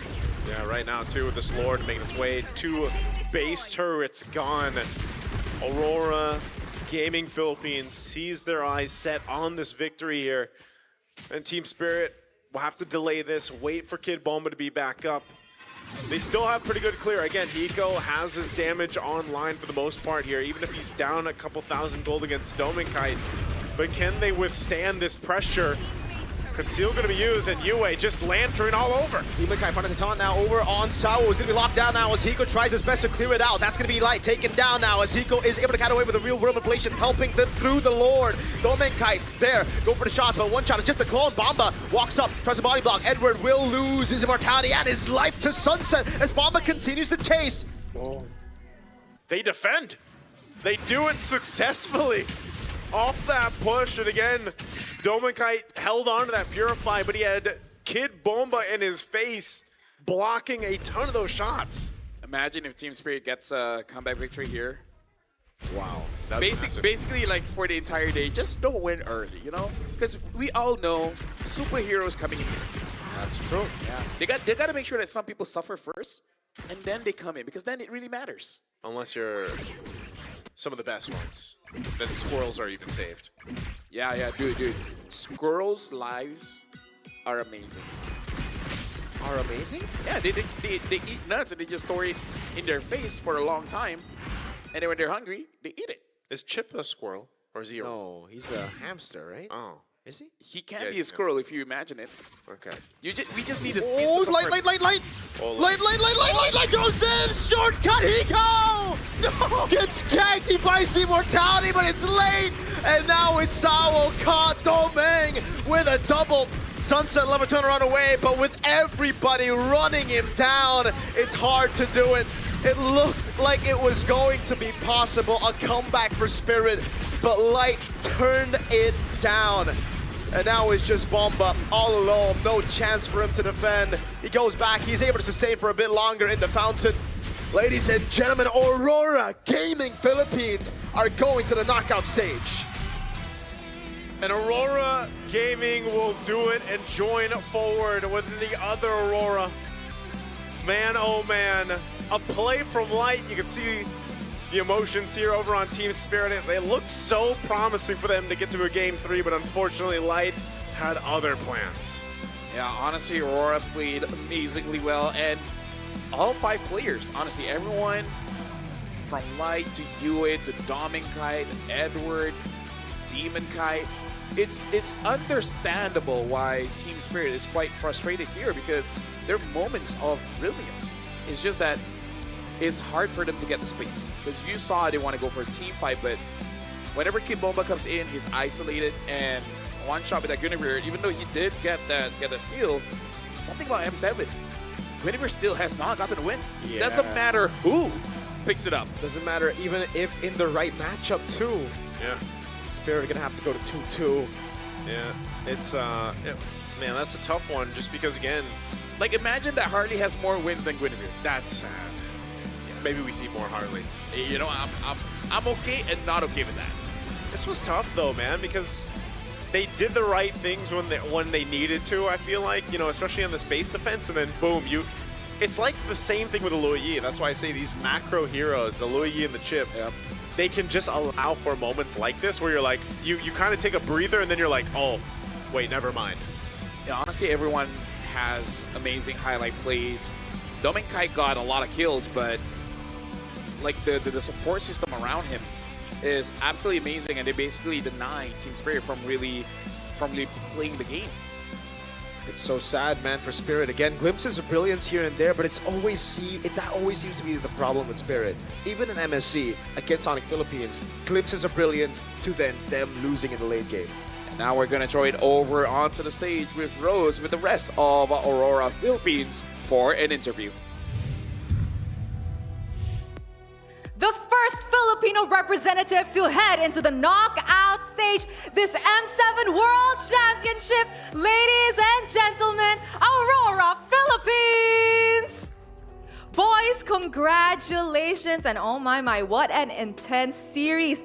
Edward, how are you feeling knowing that this time around, your M-Series journey is different from your previous one? Kinalimutan ko na yun eh. Ayun, masaya na kasi nakapasok lang kami sa knockout, pero ayun, di pa namin nalabas yung full potential namin, I think.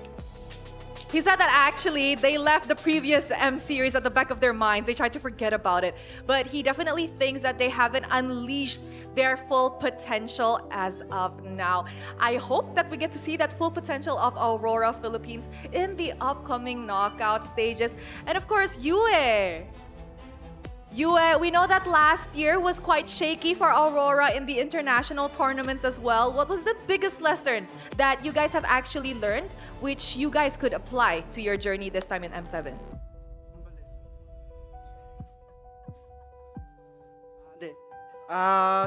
Siguro yung mga small mistakes na ginagawa namin, tas doon kami napapunish ng sobra. Siguro. They've learned their lessons from actually committing those small, minuscule mistakes in game that leads to the opponent punishing their overextension, perhaps their lack of discipline and their lack of communication. Now, game 1 was amazing. So let's talk to Light. Light? Hello. Hi, Light. Hello. Light, game 1. Team Spirit was in the lead by a lot. Everybody thought, I think even you guys thought the game could probably be over. But what was the communication that happened in-game? How was the comms like that managed to secure you guys a comeback? That time that we managed to get the Claude at that time to pick him off, that would be I think the turning point of the game. How was the comms like? What were you guys saying to each other? I just said to my teammates that I taunt the Claude, and then Edward just backed me up at that time. Just ask for backup continuously. That was really an amazing game 1, honestly. Everybody was at the edge of their seats. And of course, Domenkite. Hello.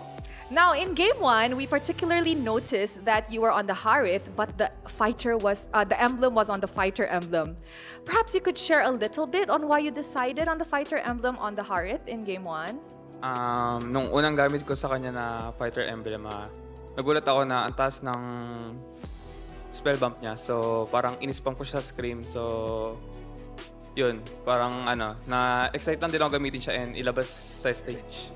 I see. He said that when he actually first tried playing Harith with the fighter emblem, he realized that the spell vamp was actually rather high, which is why he spammed it in screams and got kind of excited to play it on stage today. And of course, Demonkite, you guys are kind of on a roll, quite consistent so far this M-Series Swiss stage.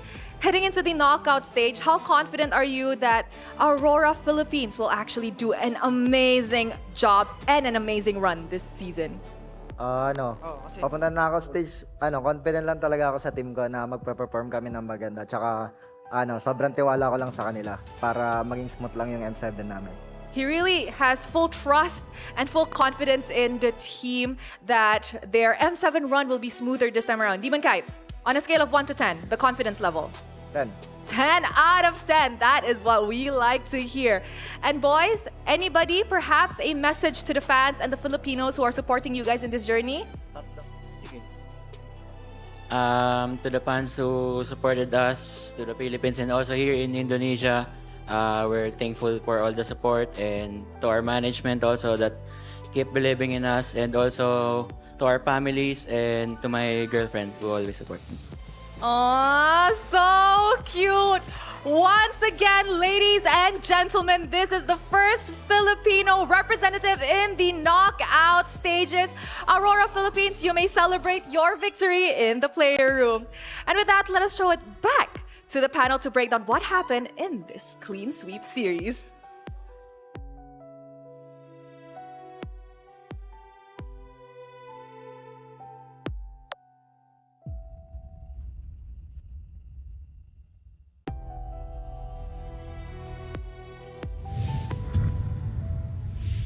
Thank you very much, Rose. And again, congratulations to Aurora Philippines. It's a good thing that Rose hold on there, you know, making sure that she doesn't catch out a shot. But yeah, either ways, amazing performance. And yeah, even I didn't think about that. First Filipino representative to go to the knockout stage. That's crazy. That's crazy. Yeah. We might have What a guy. 2 today, right? Like TLP Yeah. versus Young on Galacticos is going to be a fun one later. It's kind of like, you know, schematics. Schematics. Not the right word, but let's move on. I was going to say it's semantics. Oh, semantics, but I don't think it'd be semantics either. Yeah. But we Move on. can move on. Yeah. Again, congratulations to them. I like that. You know, they have confidence level of 10. Even hearing just, I don't know. Even seeing the shot of Coach Dexter and MTB, they had smiles on their face because they've made it now, moving forward to the knockouts. You can see the MVP here. My of course, goat. It's going to be Light, your GOAT XBTR, by the way. Yes, sir. Thank you. I've learned Memorized it, it. man. I've memorized it.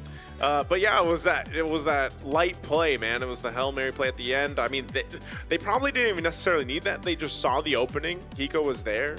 The team was split up, by the way. Team Spirit was just kind of not in the positioning that was should have been. And they punished it. So for 2 games in a row, Aurora saw a window of opportunity. They took it, and they won the game.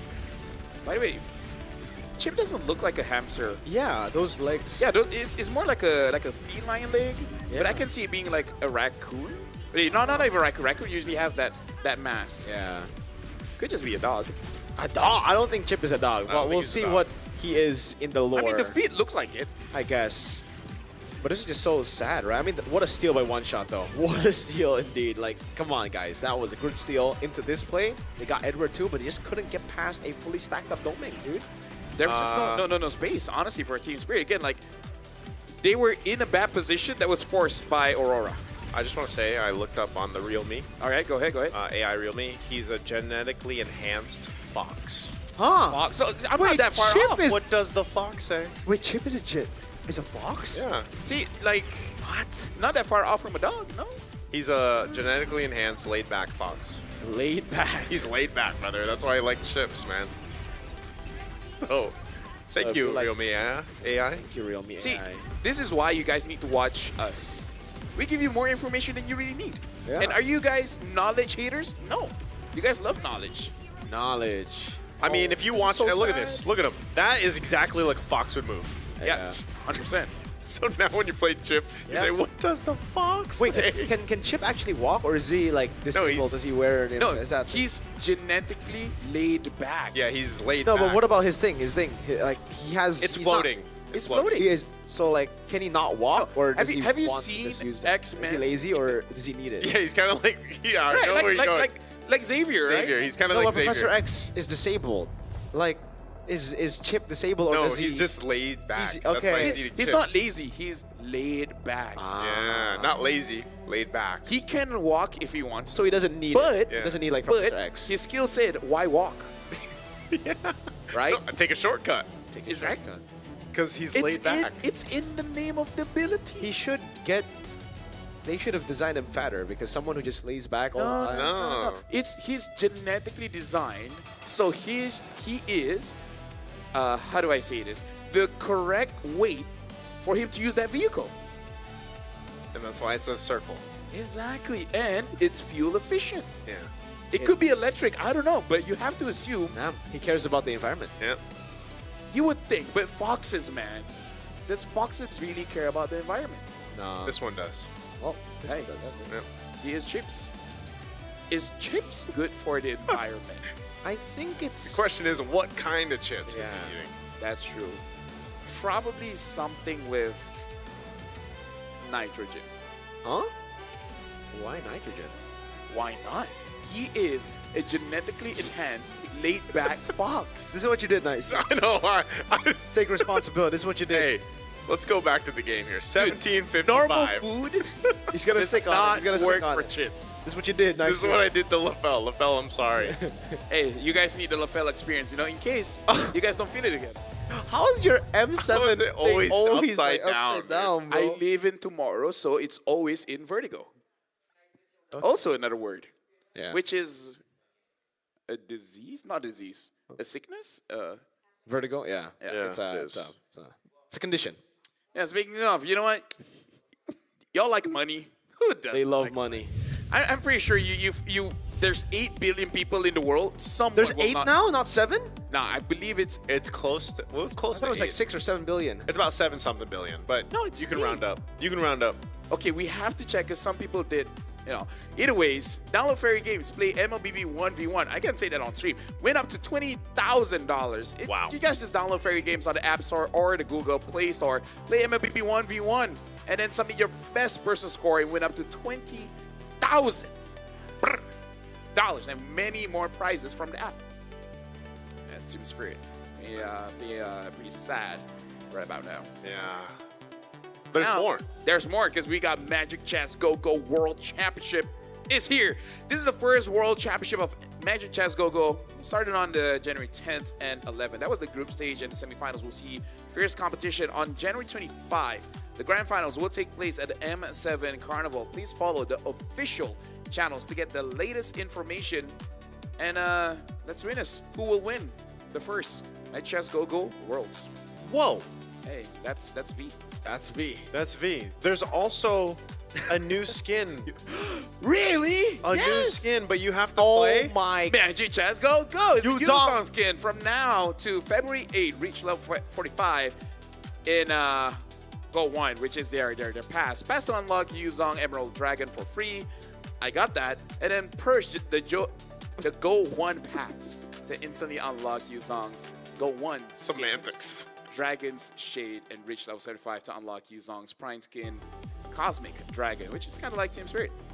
Wait, so there's Spirit. Dragon. Cosmic Dragon. Nope, you wrong one. Cosmic Dragon. Cosmic. Dragon. I'll do it myself. Okay, let him Cosmic do it. Dragon. There it is. Cosmic Dragon. Hey, did you have that already, Magic Chess Man? Yes, I do. Okay. Yeah, there you go. My name is LaFell, Magic Chessman, and this is Mirko. That's nice. Congrats to Aurora, Philippines. Team Spirit, they will have an opportunity to fight again. We're going for a break, but when we return, it's Yangon Galacticos going up against Team Liquid Philippines. We'll see you guys then.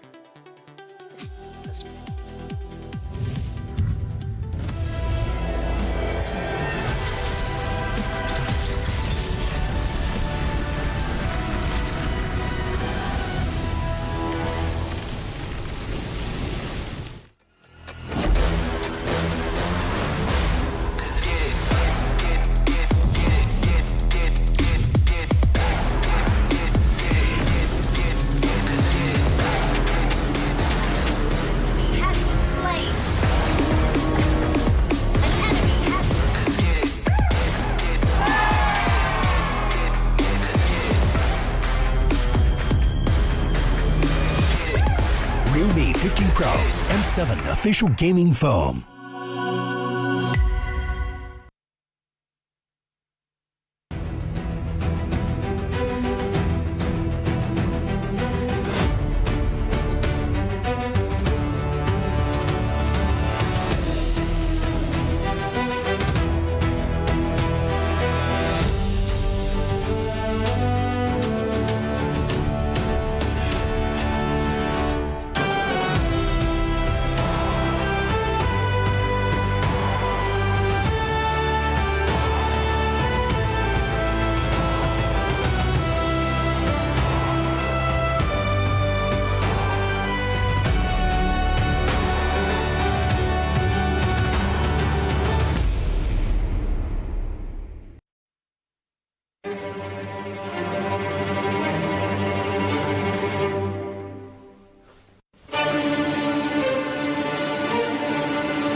jadi juara are going to the M7 World Championship. Let's go.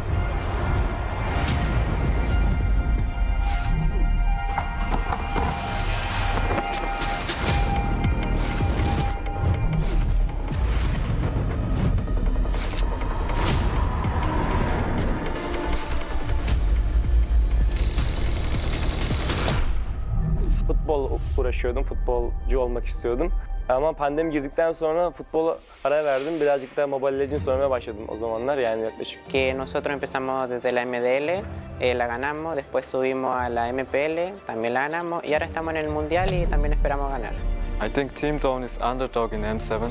Nobody expected us to be here. Evo was once a dark horse and we break through the expectation of everyone. They broke history! Even though we are coming in as a newcomer, we are not just coming in here for experience. We know we have power, that's all. We are good. Nosotros somos el equipo Dark Horse. Who do I think will be the dark horse? A bit of a Malaysian bias, but I would say CG for sure. I'll lean more towards Yangon Galactic. I don't think anyone really is expecting CG to be a threat. Kita orang bukan dark horse. Kita orang cuma pendatang baru. ကျွန်တော်ကတော့အဲ့လိုတော့မထင်ဘူးအများကြီးပြင်ဆင်နေတော့ကြောင့်မလို့ပွဲတဲ့ကြရင်အကောင်းဆုံးပုံစံနဲ့ဆော့ရသွားမှာချပြသွားမှာလို့ချက်တော့စောင့်ကြည့်သေးတယ် Sebab kita orang ni suka invade orang, baca orang, memang gaduh tak berhenti. ညီရဥအောင်ချရတယ်ပေါ့အဲ့ကြောင့်မို့ကျွန်တော်တို့ aggressive ဆော့ရတဲ့ဘောကြတယ် Agresif, kenapanya? Karena suka perang. Karena kalau misalkan bermain agresif, musuh bakal kena pressure duluan. មូលហេតុដែលពួកខ្ញុំចូលចិត្តលេង aggressive ដោយសារពួកខ្ញុំកាលមុនគឺមើលថាមើល player ខ្លួនឯងនីមួយៗហើយគិតទៅថាអ្នកៗគឺដៃខ្លាំងមែនតើអញ្ចឹងលេង aggressive គឺត្រូវ 我们战术打法无规则打法，有对手可能研究不透我们吧。 We are not that serious. We just playing for fun because it helps us not get pressure. If you play for real, we get a high pressure international. 可以打进世界赛的关键之一是早睡早起，保持好身体。 Siguro determination lang din talaga and focus sa sarili kasi doon nalalabas siguro yung pagiging consistent sa paglalaro. Our secret in our veterans in our team. Enemies need to respect us. Strong mentality and discipline because it's all about out of the game. King teams for me are gaming us. Siguro para masabi kong king yung team or legends, siguro meron muna silang MSC title and M-World title. Kalau dibilang tim raja, enggak lah. The Sky Kings have been taken down. Kita belum layak lah dipanggil raja. Ya, back to back dulu lah semuanya, baru bisa dianggap tim raja.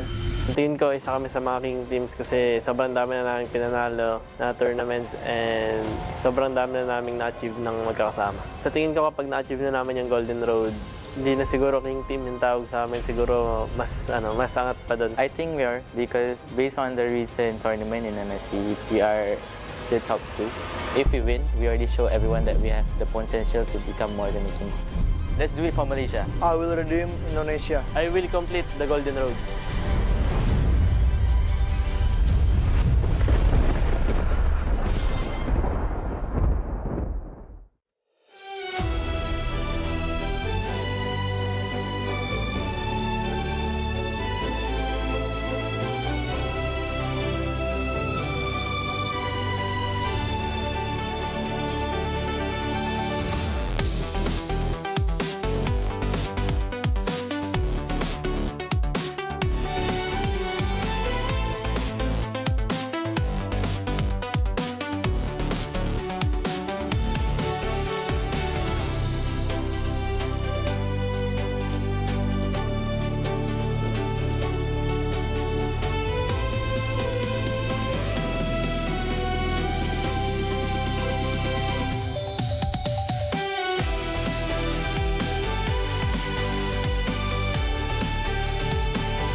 What's up, guys? I'm just drinking water. But yeah, welcome back. Drink. I mean, V is there. V is having fun. Welcome. This is going to be the final best of 3 for today. This is the M7 World Championship Swiss stage. As you can see, my friends here are having fun. In case you guys don't know them, I'm guessing this is your first time. It's Mirko and Naisu. No, what did I laugh earlier, right as the camera panned to you? Who? You.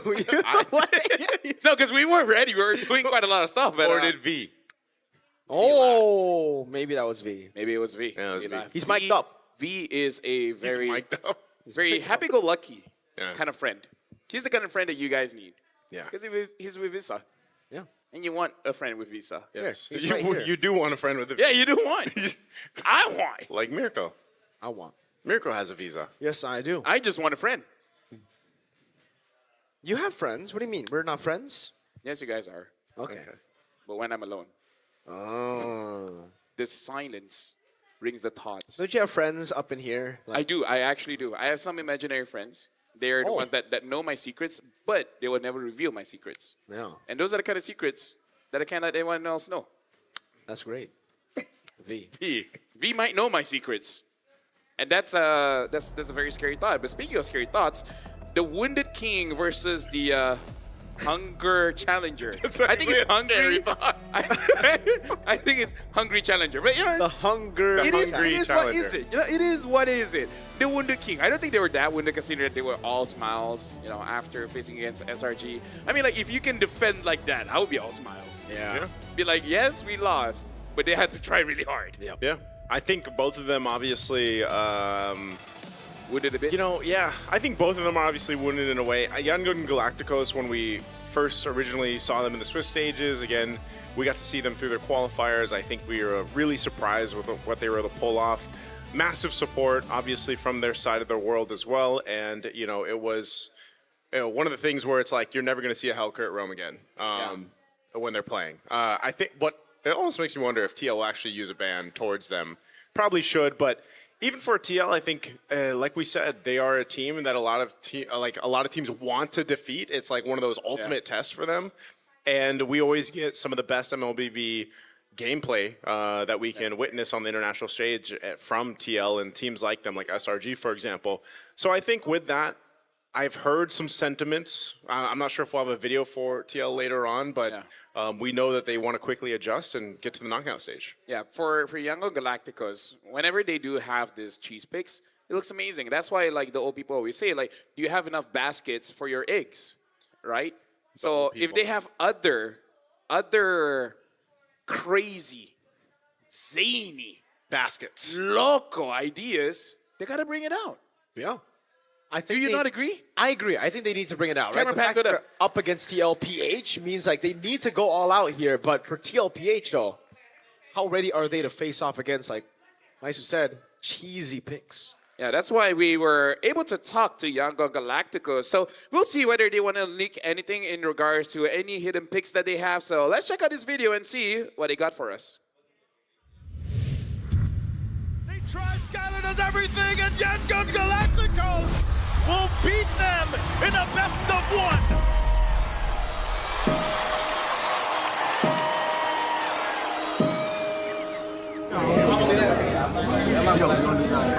ပွဲပြီးသွားတဲ့အချိန်မှာကျွန်တော်အရင်ကမိဘကနေကိုခေါ်တယ်ကျွန်တော်ကိုခေါ်တယ်ပြီးတော့ကျွန်တော်ကောင်မလေးကိုပြောခေါ်တယ်အရင်ပြောတဲ့ဟာတွေပြောပြချင်တယ်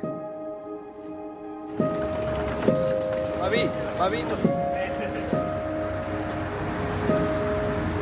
ဝင်ကနေအချိန်တော့ဆိုလို့ရှိရင်အဲကကျွန်တော်ကိုလက်မခံဘူးဗျာလက်မခံရနေပြီးတော့မှကျွန်တော်MS season 1မှာ runner ရပြီးတော့ season 2မှာ champion ရတော့သူတို့နည်းနည်းလက်ခံလာပြီးလက်ခံပေးလိုက်အခု MO champion မှာဆိုရင်အခုဆိုသူတို့အပေးနေကြတယ်ပဲကျွန်တော်အဲကနေပြီးတော့နောက်နှစ်ဆော့ဖို့တက်တယ်သူတို့လက်ခံပေးလာမယ်လို့ကျွန်တော်ထင်တယ်ဗျ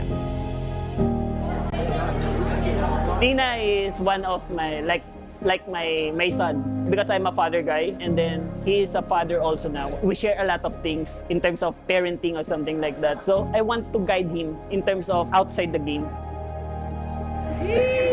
Let's go, boy. In terms of personal life, it's hard to touch the heart of the pro players. Why? Because they already have this statement on themselves that I am a professional already. But these boys, Stitch, Lina, and Blink, they are very humble. They are willing to stretch arms to the younger ones. And then Han and Ying is working hard too much. They until 3 a.m. they still playing. That's a good kind of environment that we have in YG. Yangon Galacticos is better than Onyx ID. First time လာဆိုတော့ international အတွေ့အကြုံမရှိဘူးဆိုမှဆော့တော်ကောင်းတယ်ပြောရတယ်။တိုင်းမသိဘူးဟဲ့လား။ဝင်းနေမှာအမှတ်တရတစ်ခုရအောင် M2 မှာ PG က final ကိုရောက်ခဲ့တယ်လို့ပြောတာကျွန်တော် M7 မှာလည်း 1 year final ရောက်ခဲ့မယ်ဆိုလို့ရှိရင်ကျွန်တော်ကိုယ်မဟုတ်ဘဲနဲ့ကိုအတွက် achievement တစ်ခုမဟုတ်ဘဲနဲ့မြန်မာနိုင်ငံအတွက် achievement တစ်ခုရမှာဆိုတော့ကျွန်တော်ပုံပြီးတော့ပြောပြအောင် Bye bye. Bye bye.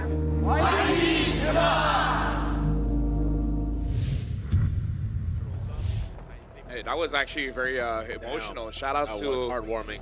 Shout outs to Coach Marv. Yeah, their journey wasn't easy. You know, they're here, they're very strong. They showed their stuff, and he even said, Lena, Blink, and Stitch, they're very humble. Yeah. You know, and he said it's hard to touch the hearts of other professional players because, you know, they're probably not humble. You know, so other players should be humble. I think it's always nice getting these little video packages and some of these insights again, because I think even for our international viewers out there, you don't always think or consider the amount of work that goes in on the back end for these players, you know, and getting to basically connect with them in a way. Again, some of the coaches, some of the analysts out there are not from the same region, so then you have those communication barriers that might be there, and being able to touch basically the hearts of these players is a very difficult thing to accomplish. And when you're able to do that with professional players, but then make them better than they already are, is something to be said. So that's, you know, always great to see with these video contents that we have. Yeah. The fact that Mars is able to do that again with Young Galacticos shows you that exactly that's the reason that makes them so strong. You know, in the drafts, why they're so dynamic, why they're able to flex so many picks, and why they have so many crazy strategies that still we haven't seen all of it yet, by the way, right? We've seen 1, 2 very, very unique strategies from them, but I'm hoping to see way more from Young Galacticos. Yep. And before we even jump into the game, we have some friends that we want to invite. All the way from the Philippines. We want to hear some of the things that they have to say. So let's bring them up. Dyan sa English broadcast. And let's see kung ano ba ang vibe Oh, na meron sa hello! Jakarta, Indonesia. Hello! Hello! Kumusta kayo? Kumusta kayo? Hello! How are we? How are we? Oh, I see one bias right there. Hello, Lafel, Miracle, and Naisu. How's you're the out vibe here. over Oh, now there our with voice is here. Aurora We're in in speakers. Philippines qualifying. Sorry, I missed all of that. Hello. Can you guys hear me? Yes, we can hear you. They missed all of that. But Oh, you missed all of that? it's Okay, I will say it in sign language. Okay. Go ahead. No, I'm kidding. Rafael, Miracle, Naisu, hello. How is Hello. the vibe right there in Jakarta, Indonesia, knowing that one Filipino team qualified already? Honestly, it's pretty chilly here because ever since yesterday, snow started dropping down and a lot of weather weirdness going on. But yeah, shout out to Aurora. They were amazing. Both Auroras were amazing. Yeah, both of them were great. It was amazing to see them perform the way they did earlier. Hey, they're definitely beating the allegations of, that's sign language. Sign language. Can't say that word. Can't say that word, man. Sign language. Naisu, please stop them. I will try. He's been trying. I've been trying. But it's a little crazy over here. All right, Naisu, I've seen all of your posts. Well, majority of them I can't discuss over here. But now that you've seen Aurora Gaming set, all right, I'll give you a few seconds to laugh at that. But after we've seen the next two Auroras going through the knockouts, we have one more team left, Team Liquid Philippines. They're going to go up against Yangon Galacticos. I am just so excited to see how they're going to deal with these surprise picks. Are you expecting anything from Yangon Galacticos that might be a threat from the Philippines? Hellkurt Rome, if it gets through the draft. I don't know. I don't think it will. I'm sure you guys have talked about this over there on the Philippine broadcast too, but I think there could potentially still be some cheese picks over there from Yangon Galacticos, but I do think, since me and Miracle both casted their qualifiers coming to M7, I will say that they can play just a standard game, and I feel like that's what they're going to probably need against Team Liquid Philippines, knowing just how solid Team Liquid can be. Yeah, and honestly, you guys have been asking us questions. We also want to ask you guys, how's the vibe there all the way from the Philippines? Because you guys probably are sure that both teams from the Philippines will get through to the knockout stage today. But Yango Galacticos is a pretty strong team. Do you guys feel like Team Liquid will have any kind of difficulty? Because I actually agree with Nice. I don't think Team Liquid will let any of the cheese picks through, like the Hellcrit. LaFell, I just want to say, I don't feel any pressure right now. So basically what she's saying is her nose is bleeding. That's a saying in the Philippines, Oh. Okay, well, You guys, all right. you guys bleed from the nose a lot? Yes. Is that a Filipino thing? Is that okay? Well, okay. I got a question though. think Yeah, so. because I think it's kind of I would say not expected the fact that TL were dropped down by SRG for you guys as well. So do you think TL have already reset after the loss against SRG? I feel like it's so easy to just reset if you're TL. I don't know if you guys saw, but they were smiling when they actually lost that series. So that gives me like a lot of hope that TL's actually still on top of this one. Well, TL, I think they're devastated still. TL lives in front of me. Why are you jinxing it again? I mean, they're right in front of my room. TL? Yeah, and next to me is Team Zone, so I always hear Mongolian a bit and Tagalog a bit, and I understand both languages. So yeah, they're looking pretty good. Oh, you do? Wow. Yeah, a lot of sobrangs and parangs, Sobrungs and parangs. Yeah, there you go. Yeah, we got it. You guys say that a lot, right? Yeah. I think you have a special question Yeah, to that's ask them, by true. the way. About a special topic going What's on. that? What's a special question, man? Do we have a special friend? Oh yeah, Brigida special. Okay, guys, let's start the business negotiation. What would you like to trade? Okay. Actually, why am I? Because this is more of an Indo thing. What would you guys like to trade for Brigida to be in MPL Indo? What do you guys want? What do you guys want? Because you guys kind of have all the trophies already, so I don't know what Indo can give. Oh man. You weren't ready for this one. Yeah, I know. Value of I know. Brigida. The trade value of Brigida right now is a bit too high. She's too high, easy bro. content Yeah. for any media network, for any broadcast to have. So essentially, we'd like the next 3 M Series trophies and maybe 2 MSCs. You still want M Series, man? 2 more franchise slots. 2 more franchise slots. Yep, and also a team option for Brigida. Anytime that she doesn't feel comfortable in Indonesia, she could pull back and we give the trophies back to you guys. How about that? Hey, 1 million diamonds. Hey, here's the thing. Here's the thing. And a brand new board skin. I only got $20. All right. What? $20? Take it or leave it. In fact, leave it. Because thank you very much, guys. We're gonna go on through because we're about to invite the players in. So good luck for you guys. And bye. How do you say bye? Ingat kayo. Thank you. Ingat kayo. Ingat kayo. Ingat kayo. Ingat, have fun. Salamat. Jakarta. Terima kasih. Who are those guys? Who are those guys? Who are those I don't guys? know. I've never met them in my life. I know Rock Hard though. Which one's that? Is that the host? I don't know. I just know they have a Rock Hard in there. Yep. I don't know them. Well, we'll see if we ever see them again. Probably not. Yeah, probably $20 probably can't get Ricky Double. Yeah. I don't know why I negotiate for it. I'm a Malaysian. Yeah. Yeah, you're the neutral one. You need to be the one. Yeah, it's Philippines and Indonesia fighting for Brigida. Malaysia doesn't. Malaysia just wants the trophy. Yeah, we already have Rose, so we can't really complain. I believe that we were able to interview both YG as well as TL. So let's see what the coaches have to say now. Hey guys, it's Rose, and right now I am with Coach RC from TL and Coach Mar from YG. The reason why we're doing this is because I heard from a little birdie that these guys are actually quite good friends back in Myanmar back then. So let us ask them a few questions. Now, Coach RC and Coach Marv, both of you guys have hosted in Myanmar before. How do you feel knowing that you're going up against your friend? I feel so excited, and I want to see if Coach Marv can win against me. Oh my goodness, Coach Marv. Do you think you can win against him? What do you think about this? Let's see. You have a firepower. Let's see. You have the play style. It's Myanmar.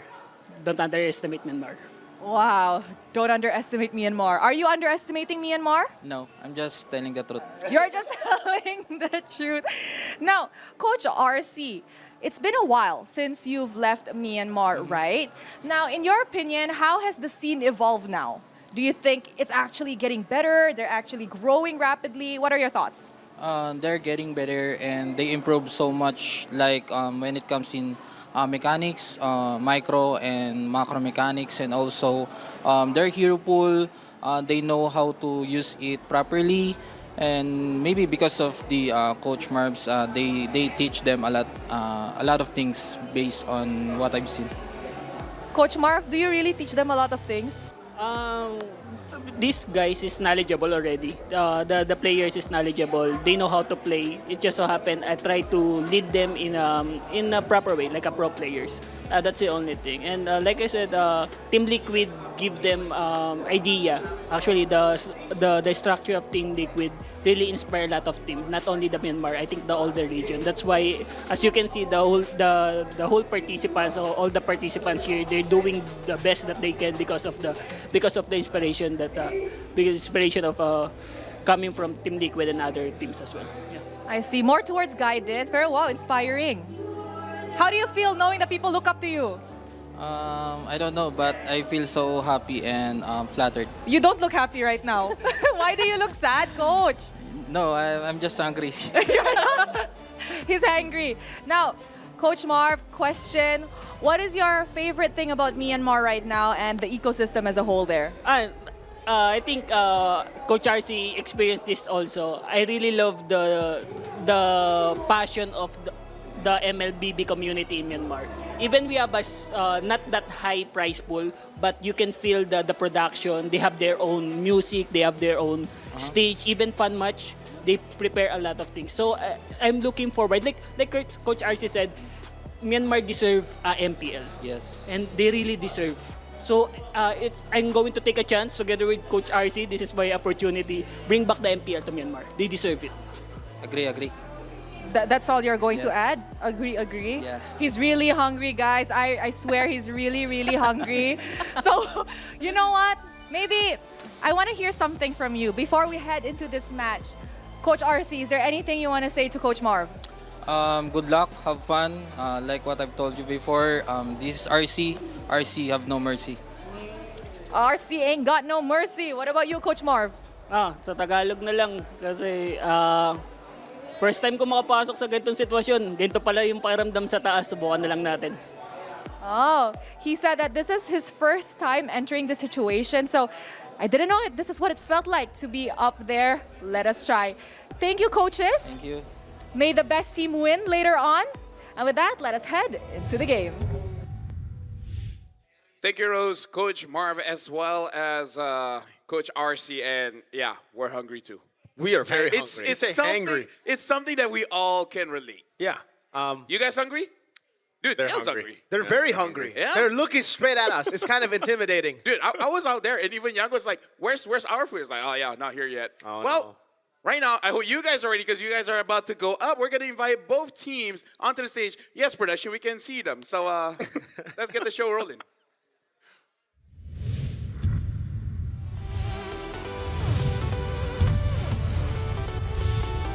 Humbled by El Familia, the Dark Horse turned true contenders now face a Titan. Will they deliver another upset?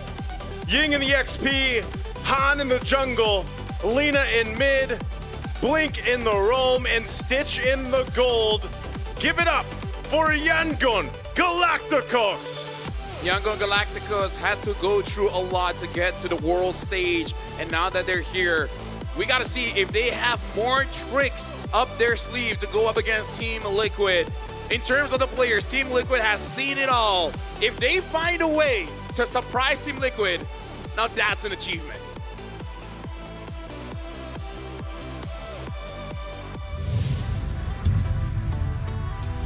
Slowed down by the Giants, the cavalry charges back for another attempt to enter the knockout stage with their heads held high. Sanford, Ohem, Sanji Cartesi, and JP. Let's go, Team Liquid! Again, they're still the final boss here at the M7 World Championship. Again, even in their losses, they were smiling because they're thinking to themselves, now we got competition. And I'm not gonna lie, I'm a bit nervous for Yangon Galacticos because you do not want to face Team Liquid when they're this hungry. Nervous. Hungry, angry. Hangry. Everything. I think, again, you know, they're off to move on forward and move past their recent match. And now we're inviting the coaches coming in from both teams. We saw earlier Coach RC as well as Coach Marv. We also got a Tic Tac and M God. In terms of draft, this is going to be very interesting. I really want to see if Yangon Galacticos have something hidden in their pockets or ties or jackets. I'll take anything at this point. Yeah, at this point, they're going to have to show up with a different version of themselves because it really feels like at this point, a lot of teams have already gotten the blueprint on them, right? Baksha, Helkert ban, then what? Yep. There's I guess when you look at this, the lineup, at least for TL, you know kind of what to expect in a way, you know, with their draft, with the way that they approach the game. Again, even with Carl Teasy, he's one of the junglers who's played 5 unique heroes in 5 games. That's the YSS, the Nolan, the Hayabusa, Fredrin, Lancelot. Are we going to see him on a Leomord or, you know, something else? Maybe a Harley. Maybe a Carl Teasy Harley. I don't know. And even Sanji and JP, you know, definitely contenders, I feel like, when you think about what to ban towards the draft of TL. Now looking at Yangon Galacticos, we were talking about the Boxia as well because I've been hearing in the scrims they have a special draft with the Boxia, which it kind of achieves, but honestly are heroes that we've seen before.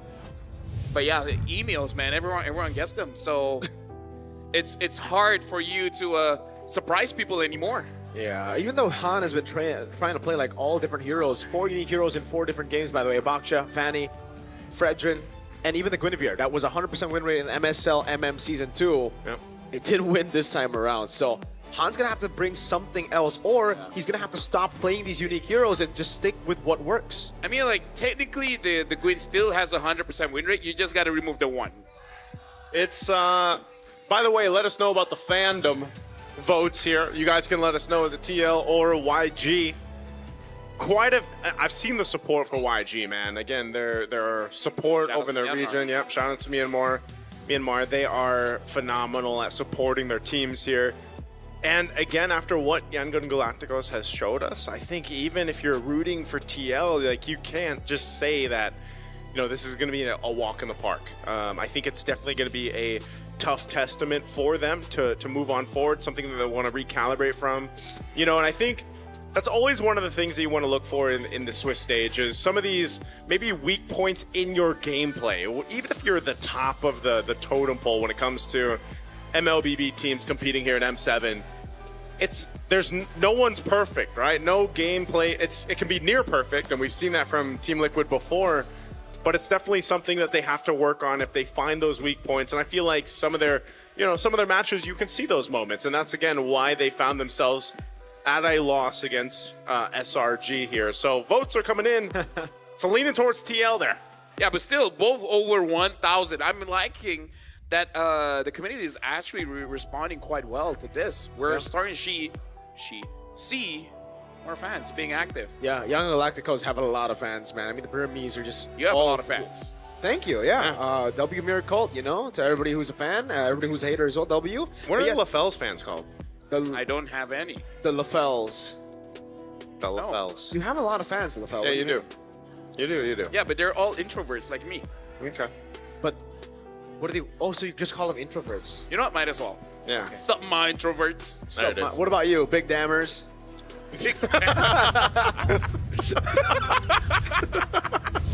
Okay, that's a good one. That's a good one. No, they're called the AFAM members, by the way. They're called what? AFAM. AFAM. Yeah. It's a Filipino thing. I think you need to change. No. The Big Dammers sounds good. Big Dammers? The Big Dammers. What's up, Big Dammers? I feel like if you ask them, they will all be cool with it. Oh. I think they are. They have to be. Dexter, it's our show I mean, time. what? They're gonna say no to you? Exactly. That's true. Claude. He would agree. Yeah. There's no way. Let's go to the draft here, boys. Claude ban, by the way. Yangon are done with that. Boxer Helkert ban? Yeah, not yet so far. maybe because they've already banned out the box ship. But again, we've seen that even if there's no utility jungle, Yeah. Blink is probably going to be like, yo, coach. Put that one in. Be like, what are chances they're gonna counter me? None, right? They're just the L. I don't know if they laugh like that, but you know. I don't know if Young gonna laugh like that, Yeah, but I if you do, yeah. oh, they banned Eve. They're not gonna ban out the Hellcurt. Okay, Young gone. So they might just trade what?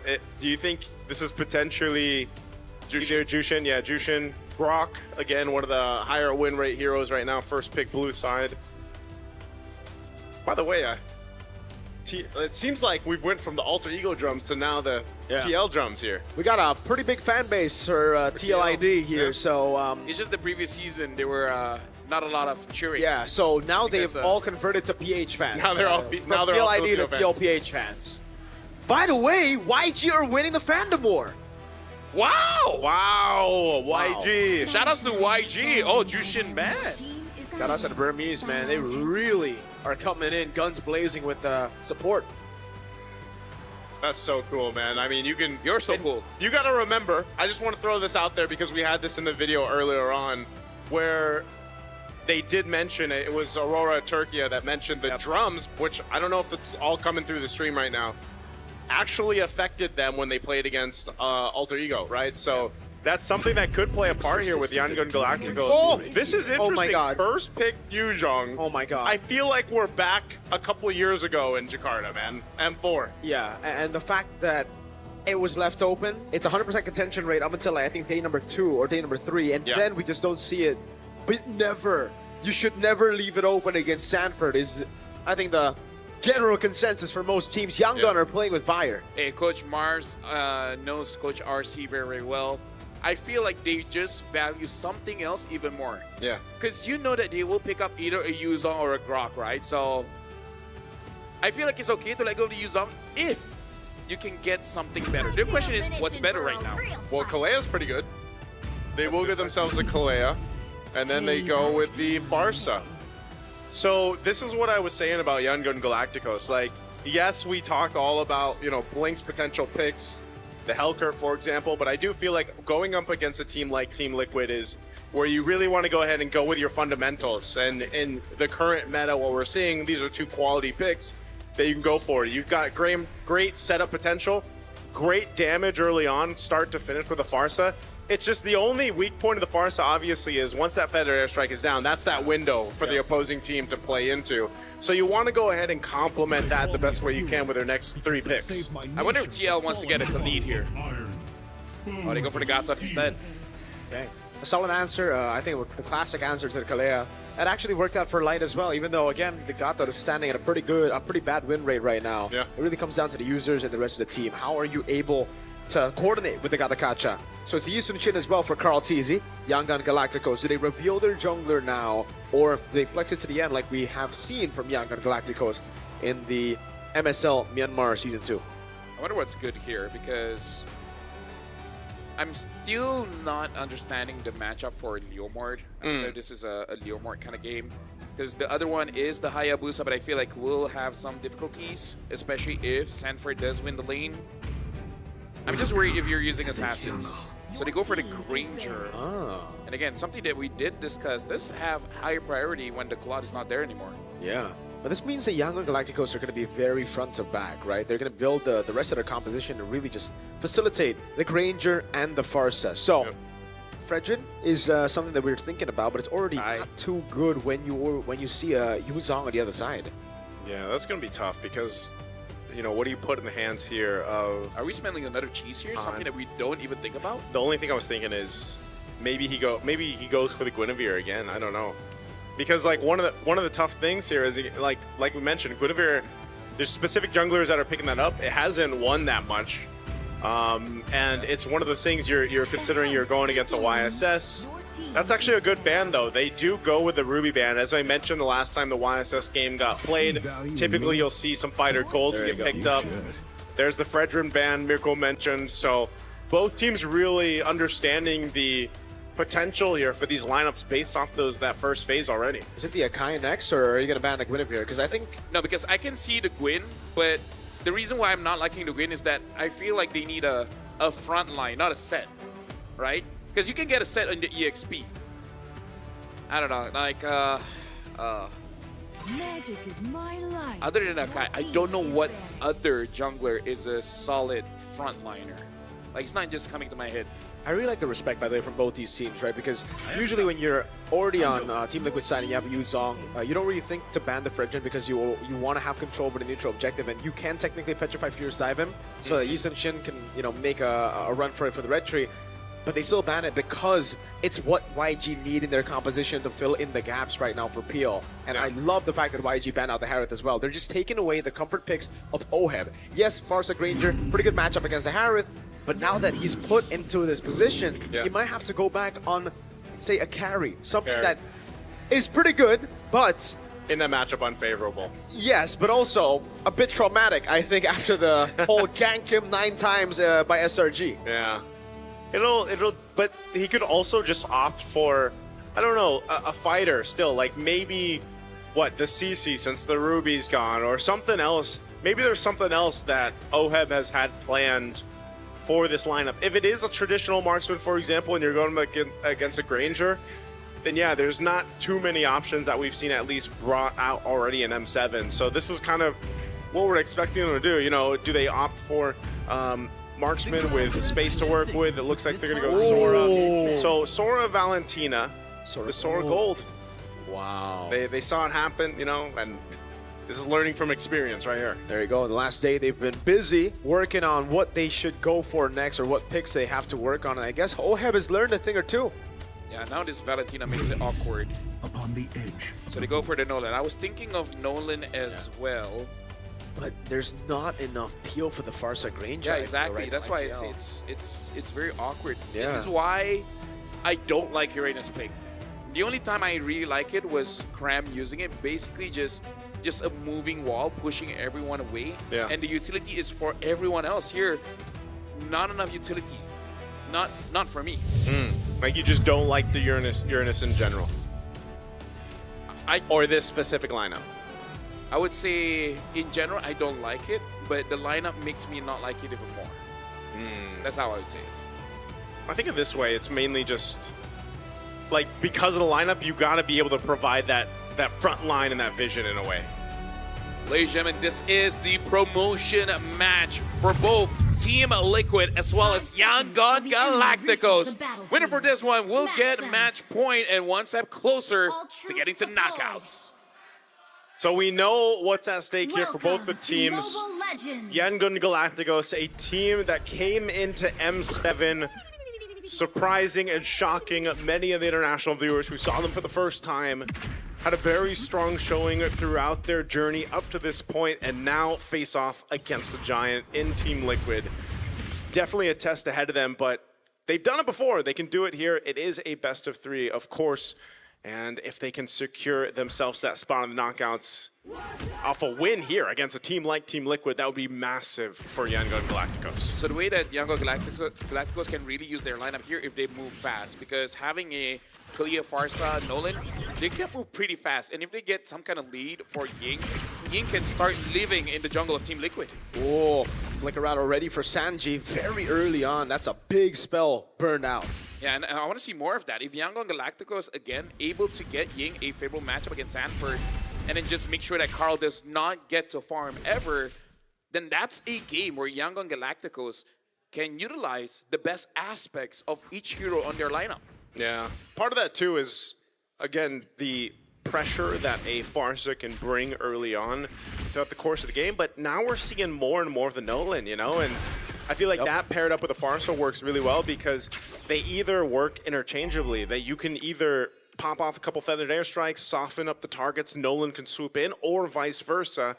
Nolan allows you to go ahead and soften them up before the feathered airstrike is dropped down, and not to mention all this to play into Stitch, just like we saw in the hands of Dominkite. If he can go ahead, get a couple early kills, build up the stacks that he needs on a Sky Piercer, and work with this space. I feel like that might be one of the harder things because you can see he's running the Flicker instead of the Purify, for example, that we saw earlier. So this first turtle looks like it's just going to be a clean take for TL.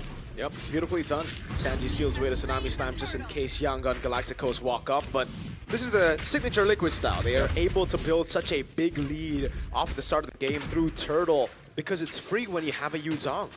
Yeah, like, Sanford, can you win lane? Yes. Okay, we basically get Turtle for free. Sanford is showcasing since, I would say since M4, on how important EXP really is for the jungler, right? Making sure that you get free objectives, essentially. Oh, okay, Sanji can hold on to his own Kalei ult. Oh, Blink. Tsunami Slam now into the Fracture, and they get him down. Oheb tries to run him down now with AOG helping him out. Blink's going to be locked down, and that's a kill over to Carl Teasy as he snipes him with the arrow. All right, bit of a trade. Now some pressure on this side of the jungle, though.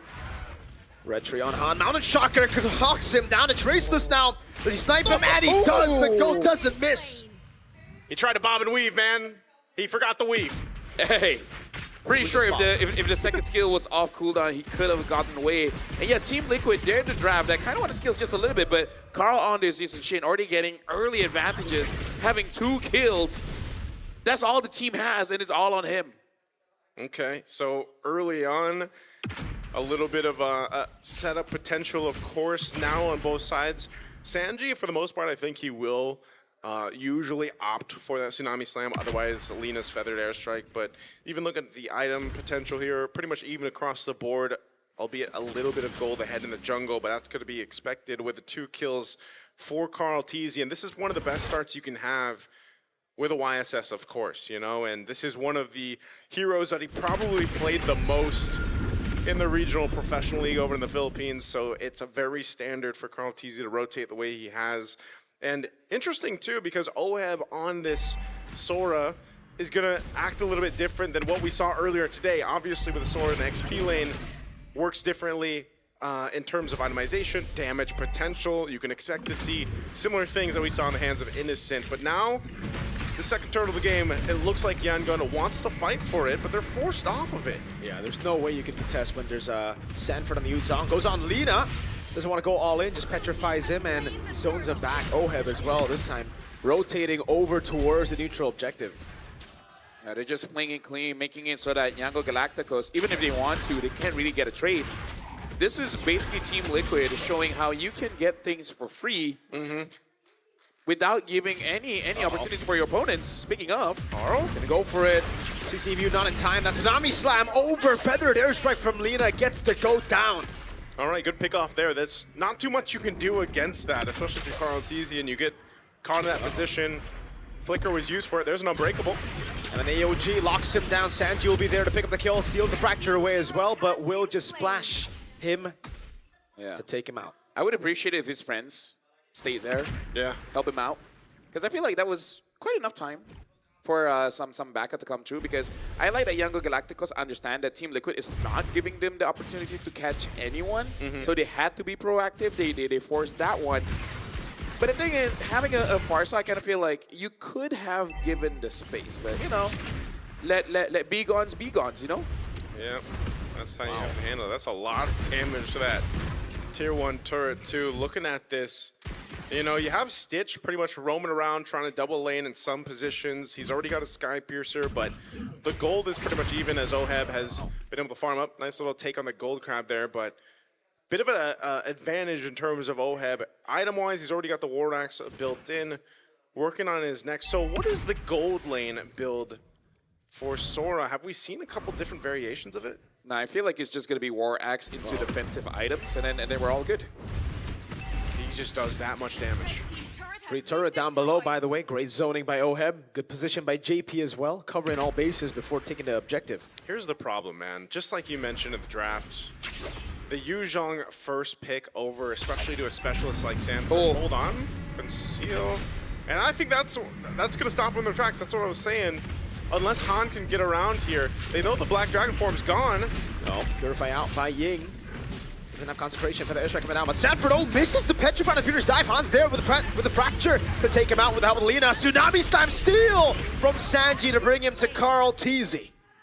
Right now for Yangon Galacticos, they're trying, they're really trying to get any kind of catch. And even though, yes, they got Sanford there, but there's no way for it to be clean. Because no matter who you catch, someone's there to counter. No Purify, that's the AOG landing. And then the Mountain Shocker, JP, takes the kill. This is probably one of the more aggressive Gatakachas you'll see if you're watching MLBB competitive play. a lot of the times when the Ganakach is picked up, you see so many defensive Avatar of the Guardians that ultimate used, but with JP, they're able to time things so well, especially when you have a YSS on your side. There's a lot of layering of crowd control you can throw on top, and you know, you're able to secure these kills. Meanwhile, this whole time, like I said, Oheb has been able to just go ahead and farm up. Stitch's been doing the same, but you know, unfortunately, at this point, Team Liquid's already garnered themselves a bit of a lead. You know, 2.3K ahead. They've got the first turret down. They put themselves in a relatively good position for this first Lord to come up in less than a minute here. And even so, like some of the second items already being locked in. Glowing Wand, you can see it there. Now they're putting pressure on the purple. Yeah, no Purify still. Uranus pops in Consecration there. Ying able to survive, but the purple buff will be taken as Han rotates up top with Blink. They're gonna go for it. Sanford gonna be locked down, but it's Tsunami Slam. Han instantly with a fracture. Sanford walks up, Petrify! Is able to go for a trade in the end, but it is a turret for a tier 2 down below. And here's the thing, Team Liquid, they have a lead, but you gotta put it into context. The lead is on Carl TZ. Out of all the members of Team Liquid, that's the one you don't want it on because he already has 2 items and he hurts. Oh my god, JP. That's just how tanky he is, man. He didn't even need the revitalize. He got they got the holy defense already too. You know, this early on, that kind of pressure. So Yengo and Galacticos is going to want to manage these lanes a little bit better. I feel like they're kind of getting out macroed. Yes, they're trying to make plays on the other side of the map, but TL's just kind of playing the map to their advantage right now. With a Lord being up, it looks like YG is actually in a position to go ahead and face off against them. This is now the point where Stitch... Oh, hold on. Tsunami Slam again. They go all in, but Oheb is able to survive. Last shot from Lina, though. The fadeaway basic attack, I think, or was it the passive? Got him down. Oh, Lord's up. Down Oheb. And TL is still in good fighting position. Even with the numbers at disadvantage, they're going to stall this out. Ooh. The best they can. A Feathered Airstrike drop down, though. Yeah. Either way, right now, Yango Galactus go want more. JP has to back away there, has Revitalize. Being doing the best he can to zone the members away, but Oheb is back in just a second. Sanji providing a bit more poke as Blink controls the bottom side. Han gets purple. Yeah, Yango Galacticos, they're actually controlling this very, very well. Now they're waiting for Team Liquid to potentially make some kind of mistake. So now it's really between Han as well as Kartizi because both of them are the real, you know, wave clearers for both teams. Yeah. So they're going to try to play this macroly and try to catch the jungler's movements off guard. Yeah, Han went up top, cleared that wave out. He knows it's expanding rivers, so he should be able to get here, but they already know. Sanford with a Petrify gets the solo kill, the assassination on Stitch. You got Oheb last time, now it's 1-1 on the gold lane pickoffs. Man, again, how many times have we seen this with the gold laners today? I don't know if they just don't expect that kind of setup and damage from the XP laners, especially Yu Zhong, but that kind of just stops in the tracks of what your plan was to go ahead and contest that Lord. So now with the Lord in favor of TL, take a look at the items here. They're prepped and ready to march towards the base. Again, that holy defense shield is down on the bottom side. So YG's gonna have to defend this. You can see he's still building into the itemization. Han, oh no, Feather Airstrike. The Mount of Chakra lands, Tsunami Slam though will lock Carl TZ. And that's him down for a while. The siege, can it continue without him? Yeah, honestly that's good because Carl already has 3 items, so the siege is going to be so painful, but with Sanford being there, it's going to be very difficult for Yango Galacticos to really do anything. Well, Sanford does take a lot of damage though. Yeah, turns it back around though. Gets a bit more healing down below. Stitch will deal with the Lord alone. So, not the best of sieges, but again, Carl TZ got picked off. Yeah. Right now for Yango Galacticos, for them to really get something here, I like that they are... Whoa! Yeah. Yeah, I saw the item. I saw two gloves for Carl, so I'm guessing he did want to go for the Sky Piercer, which I think is fair. I think it's not super punishable. He's the main damage dealer. Yeah. Yeah, I'm wondering how this is going to play out too once we get towards that phase where if Yango and Galacticos is able to go ahead and defend, at least put themselves in a good position, then, you know, Oheb being on the Sora gold lane, how that'll play a part. Because again, even when we saw it in the hands of Innocent for SRG, you know, when they were on the defense side of things, they were able to turn it around because of that base defense that we saw where you got his Savage. And, you know, it's one of the things where it's like, if YSS is gone, if he's out of the picture, then your fighting reach, your fighting potential is a little bit tougher to pull off here with this kind of lineup from Team Liquid. And so that's why you see kind of a shift now at this portion of the game on who they go for. It looks like that was already going to use Mount Chakra to go for Blink. Blink's not falling for it, still holds on to his Flicker. I would say a big power spike for Han here, having the BOD. If anyone gets caught, then gonna take a lot of damage. Quite rare for us to talk about this, but JP on this got thought with a passive and a lot of physical damage coming in from Yangon Galacticos, and his first item being the anti-caress. Does make it quite difficult for Yangon to actually get a kill as long as JP is around. Just by the passive and the anti-caress by itself, it kind of nullifies everything from Yangon Galacticos above Han as well as Stitch. Yeah, and that's why, you know, when these fights kind of break out here, you can see where those defensive items that are prioritized help with these team fights breaking out. Oh, set up. All in on Ying. Even Oheb using the ultimate, but Purify just gets him out there. And Oheb's going to be caught. The fracture goes onto the air feather, an airstrike, and now it's Blink! Goes in. That's a Tsunami Slam, but it's only onto JP, who has the AOG and can escape and will be able to do so now as Carl goes in for the Mount of Chakra on Blink. Has to respect it. Sanford now rotating all the way from top. That was a massive revitalize that came through from JP to keep Oheb alive, just barely surviving. Does get a winner's crown now available, but the Lord is up. There's a lot of push and pull between both the teams right now, and they gotta wait for these ultimates to be back up. Sanji holding on to the Tsunami Slam. And it's unfortunate, and this is why I was saying, you know, the Uranus pick, it makes sense in a way that he's your guy to go get the vision, deal with a lot of these resources expended on him, towards him, and he can soak it up, but here they go. Tsunami Slam now stolen by Sanji. It's going to be Ying who gets caught, but Sanji's caught in the midst of it on. Still able to flicker out, but JP falls. Winner crown by Oheb. He goes in. Tsunami Slam over from Blink. Sanford in the back. Furious dive on Stitch, and he gets him. Now it's Lina and Ying. Can he turn it around? Sanford! Oh my God. Again gets a double, turns it around. He's just better. Someone needs to stop Inuya, man. Don't give him the usual anymore. There's a reason why it was picked up. First pick. You can see that they're thinking on how to outplay it, and then Sanford's just doing it casually. Like at this point, he doesn't have to worry about it. He knows he's gonna get it. It's more on how are you gonna outplay. I'm actually more interested to see like how are you gonna respond to this. You know, I asked the question earlier with Oheb being on the Sora. What do you do for range, especially when Carl TZ doesn't have that opening? Well, the range and the threat is Sanford. They have a dragon full of range available to him. Look at this. The initiation is started off with that Tsunami Slam, but keep an eye on Sanford. He goes right towards Stitch and Lina. Stitch and Lina have no choice but to get away. Nice Petrify. Gets enough of the Shaw Essence off. Under the turret, mind you.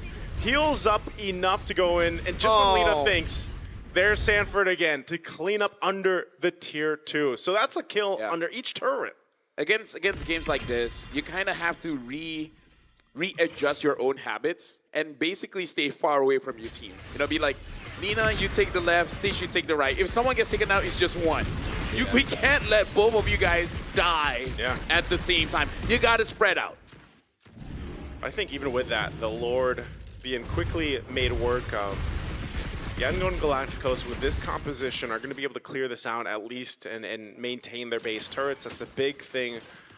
And I think they have to pretty much come up with a solution for this, and that is partially it. You know, the range or the positioning, both of Lina and Stitch, and avoiding Sanford. But once that they survive that Black Dragon form and it's used up, especially the Petrify, and they don't get caught by it, then they're in a pretty good position to actually fight back. That's one of the things that they can do here. This pressure on the purple buff, Feathered Airstrike to just get TL out of their jungle, but right now there's just kind of holding on. You know, 5,000 gold difference right now, but you can see Team Liquid knows their own opportunities when they want to initiate a fight. Sanford's going to get a little bit tankier now that he's got the brute force breastplate built up. And so still, it's back to that reset. You're a minute away from this Lord here, unless somehow, some way, Yangon Galacticos can utilize Blink to set things up with a pickoff. Yeah, but again, like you also got to choose your targets, because last time he did get a JP, and that could actually be quite bad for the team, because so far Yangon Galacticos, they're actually positioning quite close to each other. At that point, you don't even have to hope for Sanford to chase everyone, right? unbreakable 5 members. You could actually do that if Blink brings them closer to his team. So it is something that you have to micromanage. And Yango Galacticos, they just got to figure out that next time that they fight, they got to spread out and basically take Team Liquid in a 1v1. 5v5 is quite difficult against Sanford when he does have that Yuzong. Yeah, that's why it's difficult, you know, for Blink as well.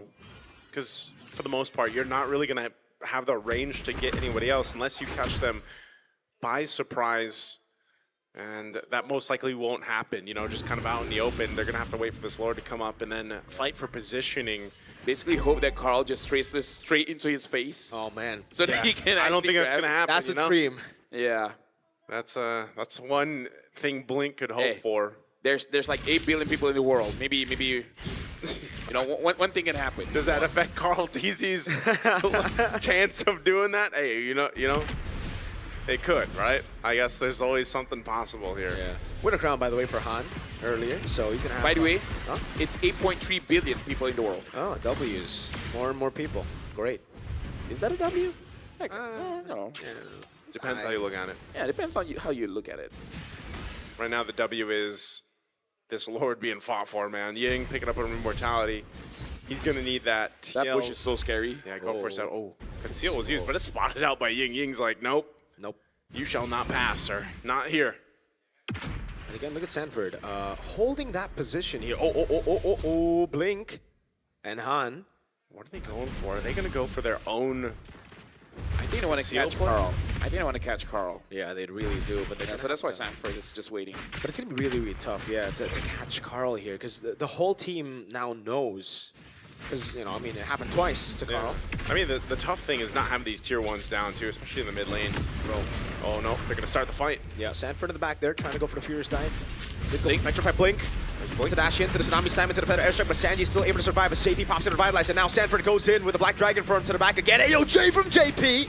Almost lands. Immortality gonna be down. That's Stitch with the Sky Piercer. Petrify from Sanford on 3. And this time it's just a distraction for the rest of the boys to get rid of Ying. And now they have a man advantage. Blink walks up, but it's Sanji who has Tsunami Slam. It's a good thing they didn't die because they actually were separated. Oh, hold on. What's he? Okay. What's the move here? Fracture, Tsunami Slam, Feather Airstrike coming down, but Oheb gets the kill and gets out of the Feathered Airstrike. Wow, okay, I wasn't expecting them to pick up another kill, but because I think you could have still contested for that Lord if YG didn't lose another, but what a decision from TL and Oheb. Yeah, honestly, Yango Galacticos, I don't know if they're getting desperate by making this kind of plays because, again, they're doing the right things, but then they kind of like autopilot in the situation where they're putting themselves in danger. Because again, Lina and Stitch was in the flanks. No one was chasing after him. He was free hitting. And then gets close to the team, gets caught by Sanford. It's a good thing it didn't get worse. But then, I understand that Han doesn't have a lot of damage. But at the same time, the Lord is up. I don't think it's necessary for you to do that. Yeah, this time it's Evolved Lord too, man. Yeah, they're going to go ahead and walk with this one in, but pretty good clear. Feather Airstrike being dropped down too. They're just trying to hold on to the base turrets as they can. A little Revitalize being used. They're going to go for it. Stolen Feather Airstrike, Sanji! Almost takes Lina out there. Black Dragon Form now comes in as they look to zone YG away from the mid lane base turret. Carl TZ wasn't able to find it. Now it's going to be Tsunami Slam over to JP. Doesn't have the Immortality, so he goes straight down. Now it's Oheb on 2. Bringing it back, but there's no combo. Carl has him out of Shocker, pulls it in. That's a good disengage now with the winner crown and the Immortality by from Oheb, who turns it around. And now it's Han losing Immortality, splashed out by Sanji.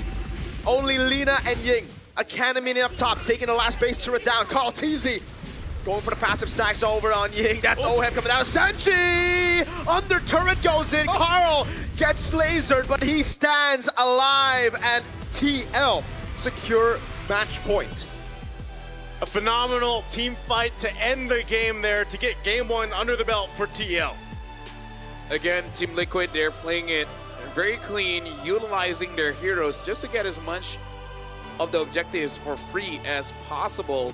But Yango Galacticos, you can definitely see that they want to get the fight. They want to actually start something. So, I don't know, maybe upcoming, you got to adjust just a little bit, but looking at it at the bands, Zushin, Claude, and Lance. Honestly, that is pretty good bands. What do you sacrifice to take away that Yuzong? Because I do agree you got to take away the Yuzong. I think it might be Lance. I think it maybe. Oh, but right, yeah, exactly. It's like choose do you your. Do you want to take? You want to lose the Claude? Do you want to not bet the Claude? I agree. Right. I think it's Lance. I think I would take that over the other one. Yeah, the other one is Jusin. Jushin. Jusin for Sanji would be crazy. Sanford Yuzong. Yeah, it's. Yeah, you have to just choose your your poison, heart. yeah. Basically, yeah. Because it's like people say, "Oh my God, you didn't bet Yuzong." It's like we bet Claude. It's like okay, fair. We bet Lance. Yeah. Okay, that's Carl. We bet Jushin. Like that's Sanji. So Yeah. there's never a good bet. You only have so many options you can go for it, and again, because of the Yuzhong start here and just the way that Sanford plays the hero, I mean, this is, again, for a lot of our viewers out there, what a guy.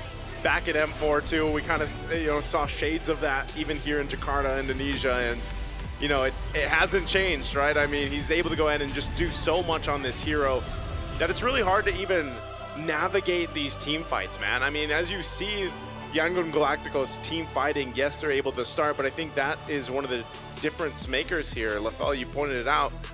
Once they get through this initial part of the team fight, it almost seems like, they kind of go on autopilot a little bit. But then TL, once again, once they see that opening again or that opportunity again to re-engage or, just get a single kill if they can, and then that gives them the favor. Yeah, it's not like we're even throwing a flag over to Yangon Galacticos. It's just everyone has habits, right? When you feel like you're in danger, you move a certain way. And we see that, as of right now, the habit of Stitch is that when he feels like he's in danger, he will clump up with his team, hoping that his team will basically body block things for him. But against heroes like Yuzong, Lapu, any heroes like even an Alice, this big AoE, EXPs or roamers is gonna cause problems. So Stitch has to figure out a way how to change his habit so that going up against big AoE EXPs, don't clump up with your mid, especially if your mid is the main target. Yeah. I don't know. I think earlier as well, like Stitch wasn't really fully clumped up with Lina. It was just Sanford went there and they were obviously chasing, and Sanford turned it around again. So it's like, I think at that point they needed more peel. Like they needed someone that's not Uranus. Again, we don't like the Uranus pick. And in a way, I understand what the vision was, right? There was no Shred coming in from the left side. It was a fighter comp, double fighter comp, and a Yisun Shin with a Valentina. So again, no Shred, but you need peel for your backline over just having that threat of a Uranus. They might have to go for the SRG route because you're right. Yeah. You got to peel, so have two fighters. Two fighters, man. Right? So now we're looking at the MVP by the official gaming phone at Realme, and it's going to be Sanford Vinuya here, 4-2 and 4. And again, it's all about that pressure. Yeah, I like that.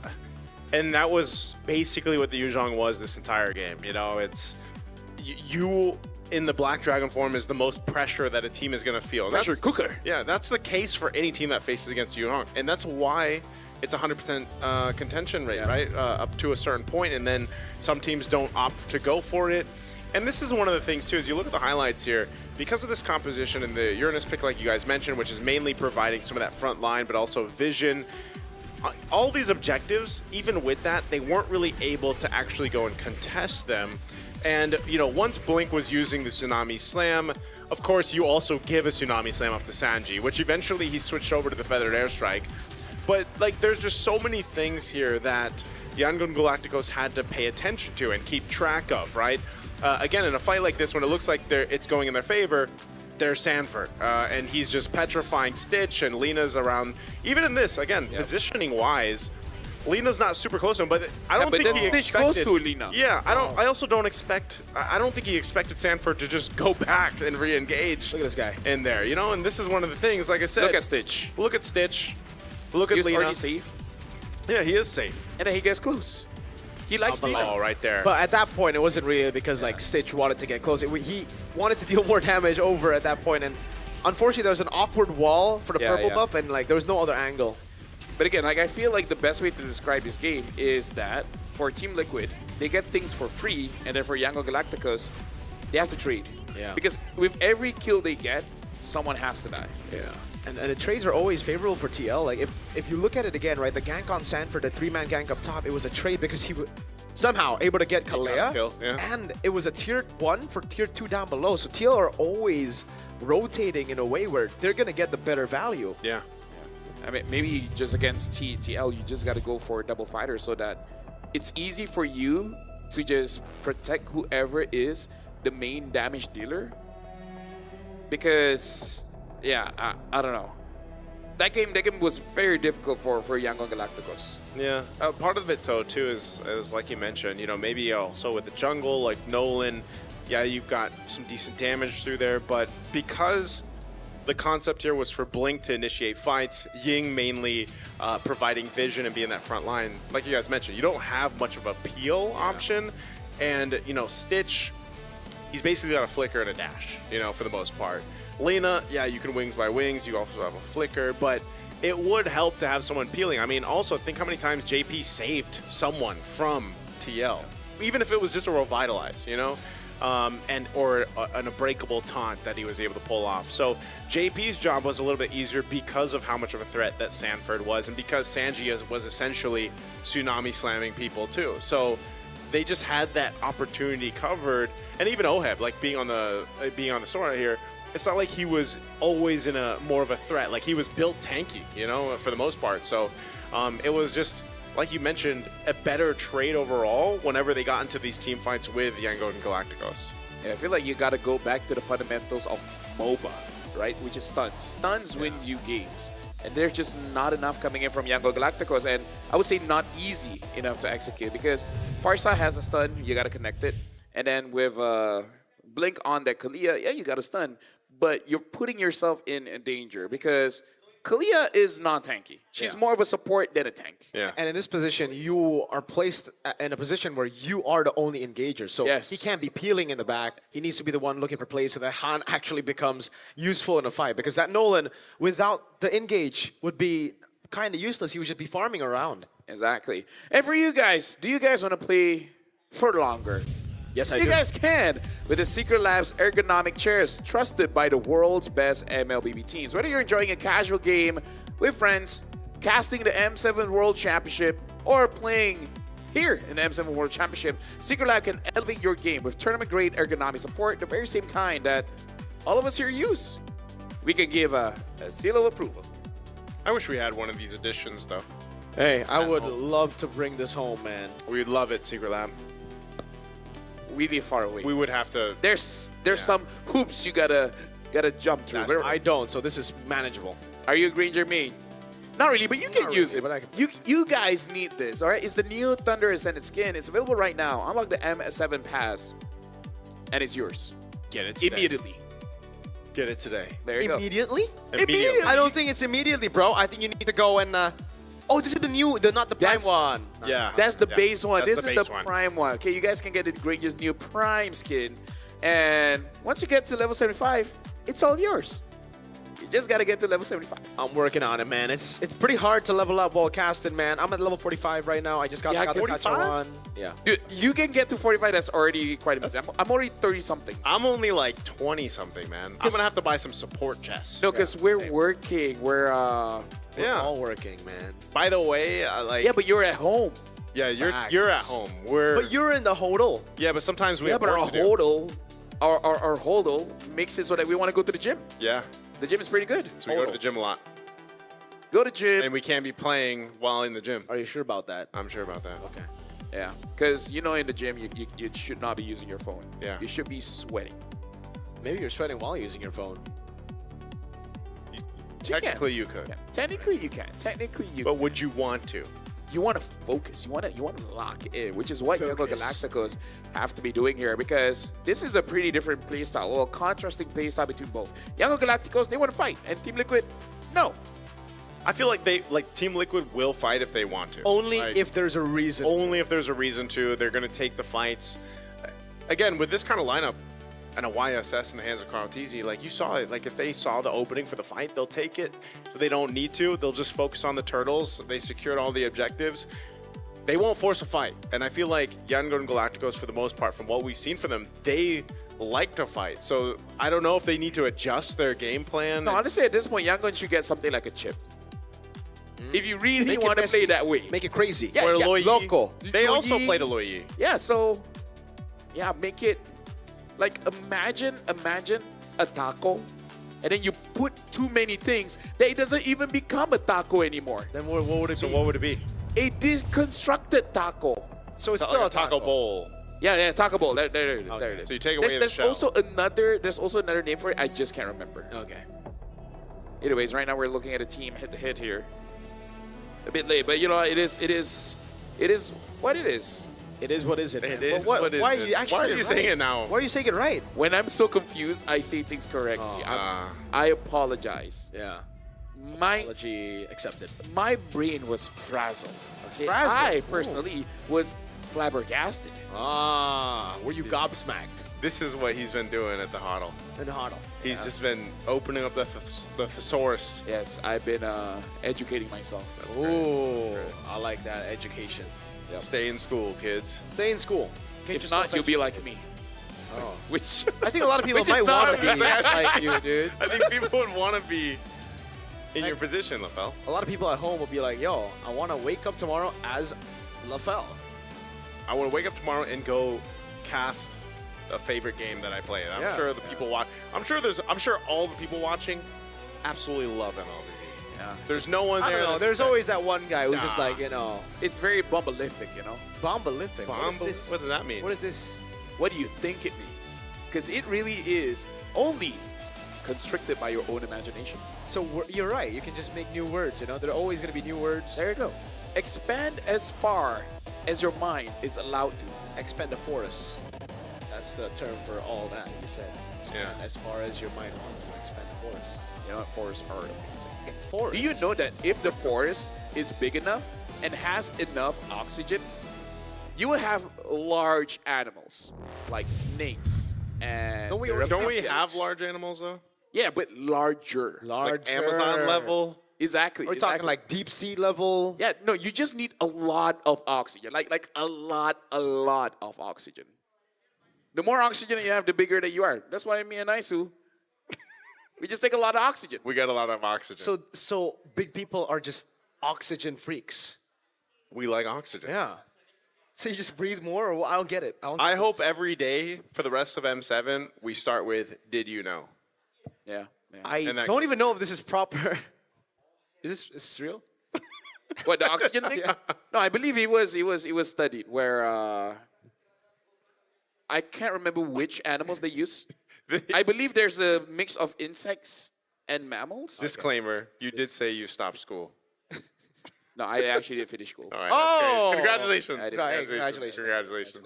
Thank you. Congratulations. Thank you. I did my final year project all by myself. Damn. It was a group project, but you know.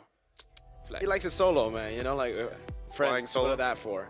But I learned that like quite a few years ago where oxygen can make basically things bigger, but not necessarily better.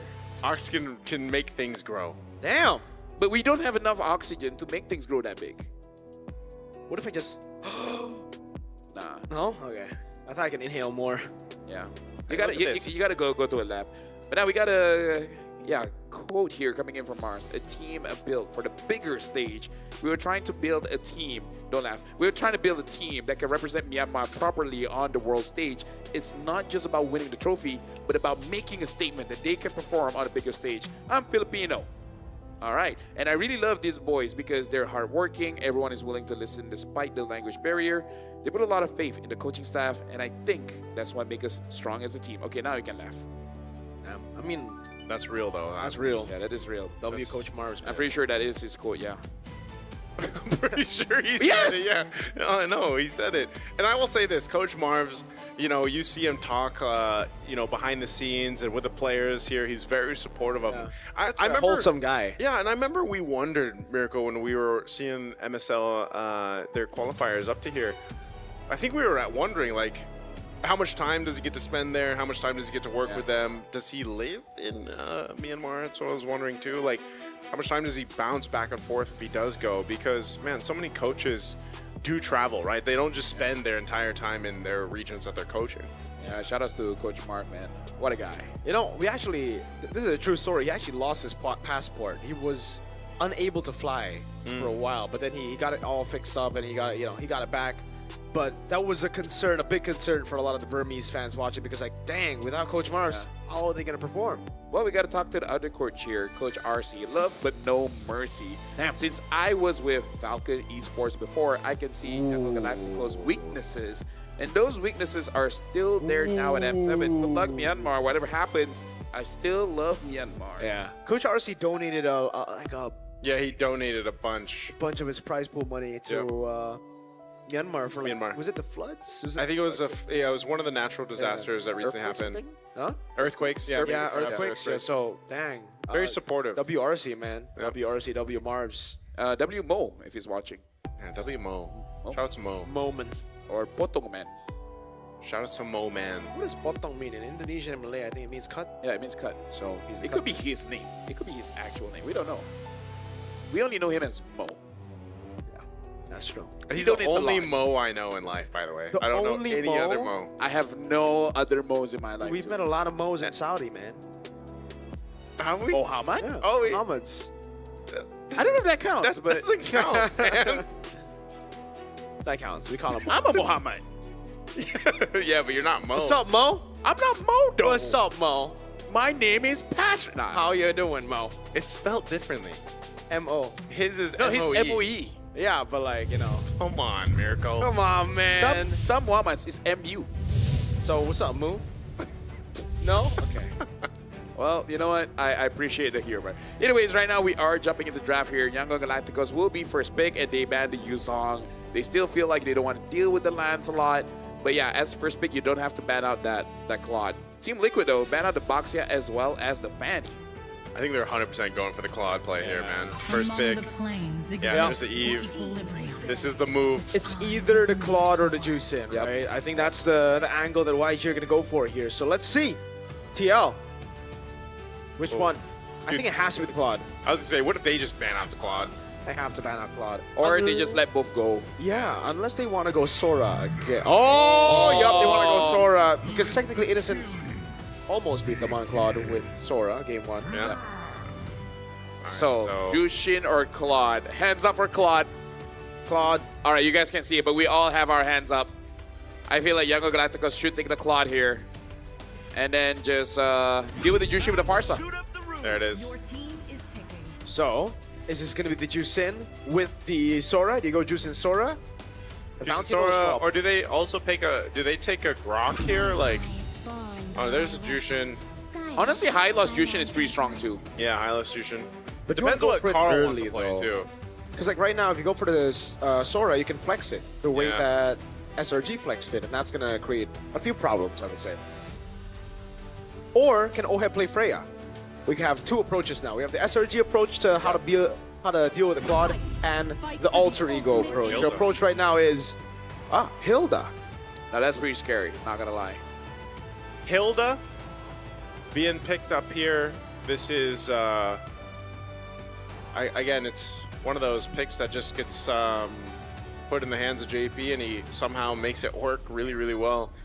But you have a Hilda paired up with the Jushin already. It's going to be annoying for Young Galacticos to basically deal with. Yep. This makes it difficult because High Loss is good against the Hilda, but then Jushin is good against the High Loss. Yep. So the way that they're complementing each other is that, you know, whoever wants to beat them up, the other can carry that burden. So they go for the Cho here. Young Galacticos. Did they pick up the Farsa? Or do they want to have something else in mid? Yep, they picked up the Farsa. Right, Farsa, Cho, Claude. And then there's the YSS. Makes sense. Again, they don't have to change too much here with the jungle for Carl. It's easy. Still doing what they want to do. Yeah, and I'm wondering what this will mean then for the jungle and Han.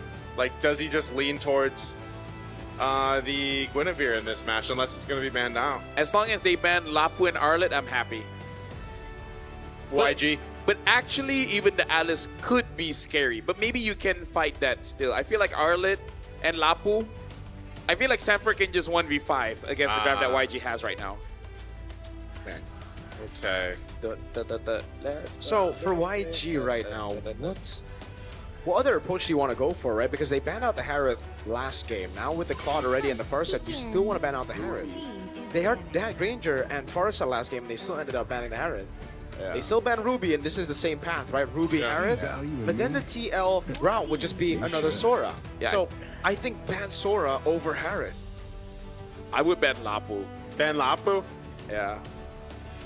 That I makes mean, like, sense. I don't know about you guys, but I would not want to deal with Sanford's Lapu when I have a Farsa. And whatever assassin, if I'm gonna get an assassin for this game, because they already banned out the Fredrin. Maybe they're forced to pick up something like a Leomord. If they want to use a Leomord, then I can see letting go of the Lapu. All right, let's see what they decide to do for this last ban.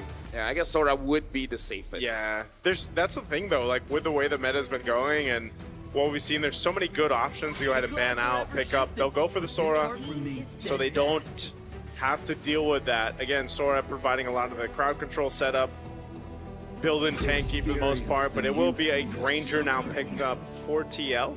Ooh. Going to the hands of Oheb here. Yeah, I mean, after last game, right, the Sora was just too much for Young and Galacticos, man, because it's such a safe pick on top of the fact that it's a very good initiator. It does everything really, really well. Good damage as well. So Young and Galacticos take that away. And I think this is much more... it's much easier to deal with, the Granger, especially because you already have the Claude. Now, how do you build on the rest of the composition? Now, I would say more tanky boys, but... Oh, there it is. Han's gonna go for the Gwyn. Ah, man. And the Arlott. Well, it's the Gwyn Arlott.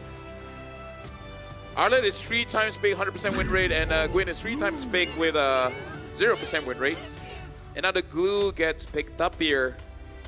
I mean, YG, they have much more peel. They got a lot more stuns, knockups, swipes. Yeah, they have a lot of a good setup potential, but also things that could go against them, I feel like, with this lineup. And that's just crazy that that's the statistic, man. Guinevere 0 wins. By the way, I think today is Coach Ark's birthday, so hey, happy birthday, Coach Ark. Hey, happy birthday. W Coach Ark. W Coach Ark. He's already in the knockout stage, so he gets today to prepare, to watch. And celebrate his birthday. Yeah, he can have nice padang. Anyways, ladies and gentlemen, welcome Team Liquid now with match point against Yangon Galacticos. One more win and Team Liquid will join the knockout stage. Welcome to the Land of Dawn, where again, TL is looking pretty good to win this one. Yep. Again with this too. Welcome. This time you can see, you get a little preview of Sanford just having a good time there. He's going to bring out the glue this time, or should I say Patrick, for this one. And this kind of still goes to what we talked about in the last draft, you know. The glue provides you an opportunity to as soon as I say it, man, the glue provides you the opportunity to go ahead and play that front line if you have to. You can still utilize Hilda, JP there. So I feel like it's going to be a bit of a nuisance to deal with for Yangon Galacticos and not getting kind of zoned out from their own entry points when it comes to the objectives. But it's even going to be tougher for Blink, I feel like, on this Cho to make work. Oh, take a look at that, though. They go for the green camp. They're able to steal it away. And look at the instant rotation from Sanford to stop the invade from happening from Han, dude. He goes and like maneuvers there, so it's like, hey, don't do it. Yeah, you don't catch out with Patrick, you know? Yeah. See Patrick is like, okay, you know what? Fair. Yeah, because if you say I'm invading, he'll just say I'm Patrick. That's actually pretty solid, but I'm not gonna give it. Hey, I know that's your type of joke, but like that is my type of joke. Come on, give me props. You're supposed to give him a rating. Okay, you know what? 7. Yeah, that's pretty good. It was either a 6 or a 7. Yeah. 6, 7. Okay. Nice, controllers. What is wrong with you? Even the PH casters will be like, nice. I'm letting you guys just take it from here, man. You know, just take the reins, man. Dude, you're a teacher. Just take the reins. All right, going back to this. Turtle's gonna be up here. You can see the scouting happening. JP's doing his thing, but it's going to be pulled in forward from Yangon Galacticos. I don't know, they should be okay to contest this, but it looks like they might not even go for it. Yeah. Oh my god, Cypher's going to go in. Final slash to the down. First blood over to Ying. Sanji with the pickup though. Sanford's right there, and Carl goes in with the mounted shock. Able to land it now. Mounted as well. Carl getting a kill. Sanford brings Ying back, and it is another for Carl Teasy. I'm sorry, but that was a big mistake. Yeah. Because Lina used the feather airstrike when no one was in range, having to cancel it immediately and then join the fight. That's an early blunder, but that gave Team Liquid about 1,000 gold at this point. Man, it also gave Carl TZ 2 kills, just like last time. Patrick just knocking. He's hitting with his stomach. that is emotion right there, by That's the a way. transition. He's yeah. Patrick, yo. Honestly, the very best skin In the game. in the game. Is it By far. actually? It is. It is the best skin. Why don't we should actually have a fandom vote for that? I don't care how the legend skins are looking like. Patrick. Oh, Blink is angry. They used a lot, man. Almost everything in the kitchen sink thrown at That was OM. everything, dude. Everything? Okay. Yeah. I like that here in the M7, they're like, we're gonna give more than needed. It's kind of like double tapping, you know? It's gotta be safe. it's the typical kill secured, man. Yeah. That's basically what it is. And you know what is unfortunate? It happens to so many gold laners right now. It gives the same energy as 5 Sky Piercers. Yeah. Goal laner in 2026, man. Yeah. Hey, Yeah. they had their time though. Let's be honest. Like gold laners had their time. Yeah. Whose time is it now? XP? I think it's jungle XP. Yeah. Mid even. Jungle XP? Yeah, even mid, dude. It's everyone. I would say it's mid if there's more cool heroes to use. Oh, you mean in terms of the meta? Yeah, Farsight Eve are cool, but I want to see like Xavier. Ooh, Yeah. that would be cool. Yeah. Ow. Well, part of that is just Gord. that too. Oh, the final slash. Into the Valor Requiem, but Sanford's still there, surviving. So, And look at how he looks. yeah, he's pretty zany, man. That's why he's the best kid. Yeah, there's not too much you can do about that, man. You use that many resources to go for a kill and you don't get it. Oh. JP will go ahead and flicker on out. This is going to be an objective, though, another one. In the hands of Liquid. What do you do? This team is just disgusting. I'm honestly not entirely sure. No. Oh, Sanford with the flicker in as well. The slap. That was JP. Spatial migration. No Valor Requiem this time around. Carl T's going to be able to actually get out. Traces it forward. And he gets the kill. Can he juke around? No, he cannot. Lina gets a shutdown at least. Okay, good for Lina to at least get the shutdown on Carl TZ. Good pressure up there, too. That wave is going to be cut up top. And right now, TL will continue to just go ahead and knock down some of these turrets if they can. But there is some fight for Yangon and Galacticos. You look at this once again, a little bit more difficult, like I was saying, for Blink to go ahead and get things set up around the map. But I would like to see them start contesting some of the objectives, unless the game plan for them is just to kind of wait. It's not really in their favor, even though they have setup potential between the R-Lot and even Han here. It seems like they just want to go ahead and scale up, farm up, let Stitch get that Trinity that we see so often with the Claudes, and the reason why it's first pick, especially over on this blue side. By the way, gentlemen, you know what the draft from Team Liquid reminds me of? Hold on, Blink gets a kick. As a pure fan that comes to Beacon, though. Yeah. What's it remind you of? It reminds me of MSC 2025. Right? The glue, the Hilda, the Granger. Oh, it brings me back. Oh, maybe the counter to Claude is just to throw Hilda at him. Oh my god, that hurts. I mean, like, Yango Galacticos is using on all fronts. Yeah. Dude, JP just doesn't stop, huh? That's what I was saying, man, with the Hilda. Stop. Wait, JP, play it. Oh. Look, he's tanking a turret for fun. You say what, the Hilda? That's pretty fun. That's pretty funny. I like that. Hilda's probably the most fun you can have on a roam. Yeah. Well, I mean, aside from... You can make an argument for Johnson. Oh, who? Johnson? What about Cho? Yeah, Cho's fun. Yeah, Cho's fun. But you gotta have like a, you know, with Hilda, you just like run towards people. Yeah, you can turn off your brain and just go. For me, Grok is fun. That's Grok is very fun. Yeah. Blink. Oh, Sanji doesn't have Purify this time around. Wait, a Dragon and Flicker combo into the Predator. Airstrike, Lina, and Blink. That combination again. Lethal, but Oheb tries his best to land those shots. And Stitch, who zones him away.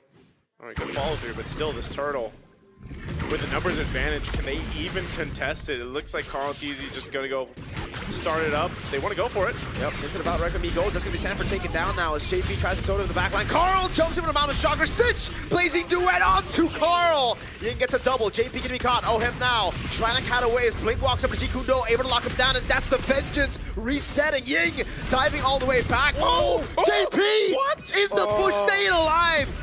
Sanji pulls Ying back, but there's no damage. Oheb doesn't have any more Death Sonata bullets.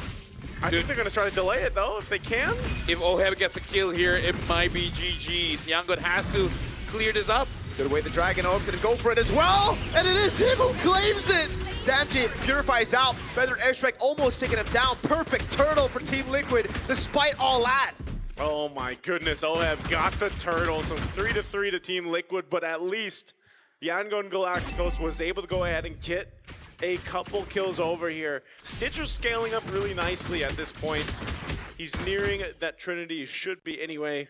You could see the damage that the Blazing Duet had, but still, it's more so of being able to find those right moments. Again, a Final Slash can change the tide of some of these fights here. And you see now for TL, they go ahead and shift to their focus, put pressure on that bottom side. There's good pressure up here by YG to get that tier 1 up. They need to start opening up the map. Whoa! Uh-oh. Zachary can go for the mount down. Stitch could disengage. Still goes for it. The mount and the bring back. Oh my, this is Patrick. Oh, he's going for more. He's just going to eat the Feather Airstrikes. Doesn't care at all. Man, the decision to go and bring him back too.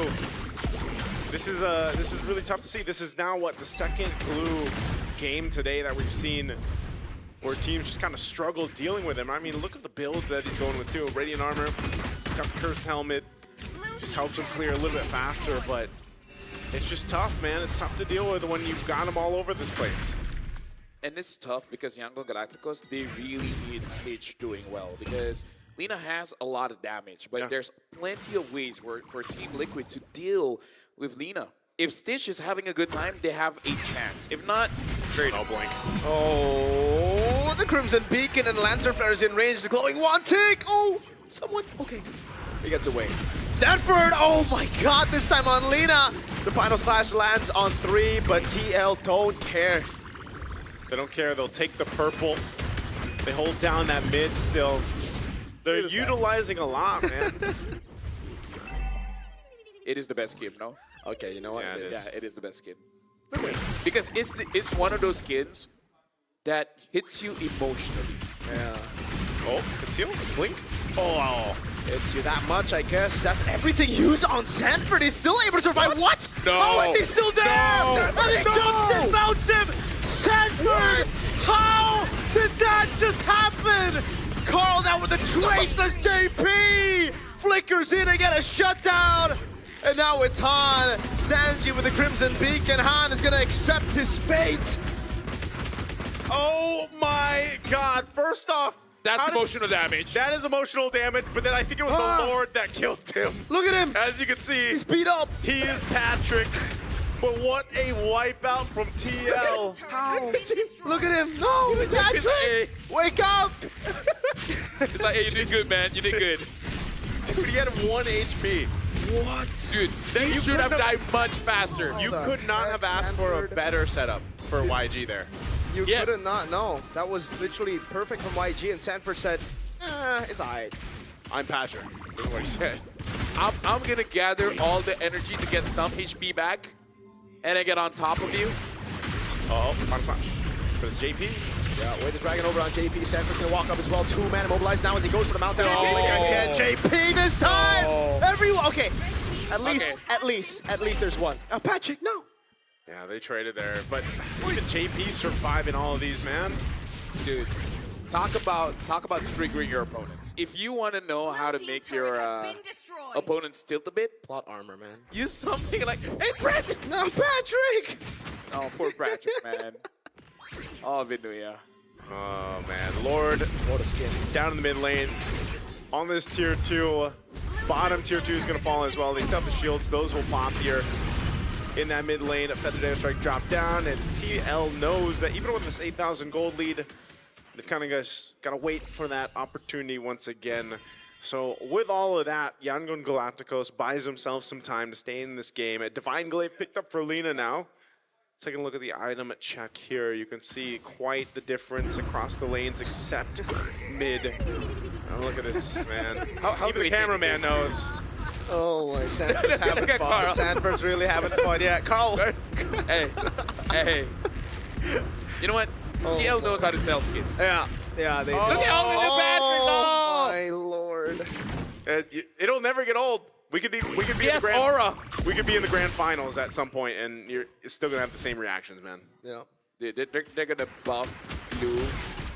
Please, They don't need to. They Please don't need to yeah. bump him, man. Yeah, actually, if you buff him, he will get banned, and then you just don't see it anymore. Yeah, no, the thing is, right, if you see Patrick all the time, it's not special. But when you see him once every, like, few days, you're like, hey, that's pretty funny. We need more cartoon skins. Animes is great, but something about cartoons, it tickles your nostalgia, humorous bone. But, like, it's just Patrick, no? The SpongeBob one is like, it's aight. Yeah, Now think of other cartoons that could be, future collaborations. That could be funny. Pretty funny. We don't work for Mutan in that way. We can think about it later. Yeah, that's true. That's true. Either right ways, now. what Young Galacticos needs is more penetration. Because at this point, Lina is not enough. Because Lina can't free hit. So you really need to wait for Stitch to get the Malefic Gun. And then you're in business. I think even in business, it's still like he goes win to nature. All right. Business is going to open a bit late. Yeah. In 2 business days. It's more so just finding that angle in these fights, man. I think, with this Lord coming up here, it's got to be a fight. Almost the same thing as what happened last time, but they got to kill Sanford. Like, it was nearly Dude, there. You have to use all your resources, and then Oheb Carl just goes crazy. Or at least one, anybody, honestly. They have a final slash that can be good enough with the kick. Honestly, I agree with you. It's just that, they're not dying. Yeah, they're not. Look at this. He can go for the Mount Down now, Spatial Migration, and the Valor Requiem. I don't know, man. But that's Sanford. He can still go for the Mount Down, and he does! With a crown from Han, Sanford all alone. Flickers out to safety. Crimson Beacon coming down from Sanji now. And that's Blink catching the shots of Oheb, who's on a killing spree, goes on stage. That's Sonata. Ooh. Free Lord, by the way. Dude, Sanford and JB are just unkillable at this point. Even though, yes, they've died, but, at this point. At this point. They're soaking up so many resources. That whole time, too, Carl Teasy was just getting the Lord. Oh, no. That's Sonata, the Filipino sniper, finds the kill on Han.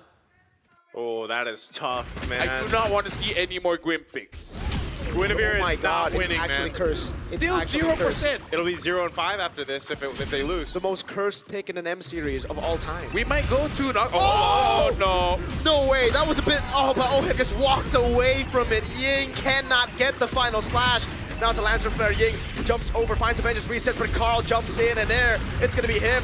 Mounted Blink cannot survive the damage. The Lord is already there. The base is wide open. Oheb gets a double. He'll go for the triple on Stitch. Up at the airstrike, almost takes him down with a crown and the immortality. Stitch walking back up with the BMI now. Sanji's right there, but again, Sanford bounce him up. Oheb's gone like Han. Goes in for the Battle Requiem. Oheb still survives. And Team Liquid make it to the knockout stage.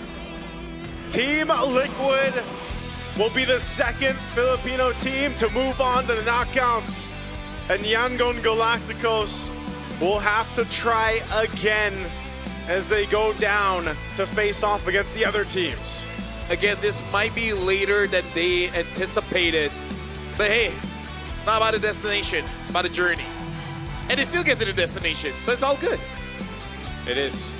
But This was a dominant game, though, man. I mean, from start to finish. Some mistakes were from Yango Galacticos, but some of them were forced by TL. Yeah.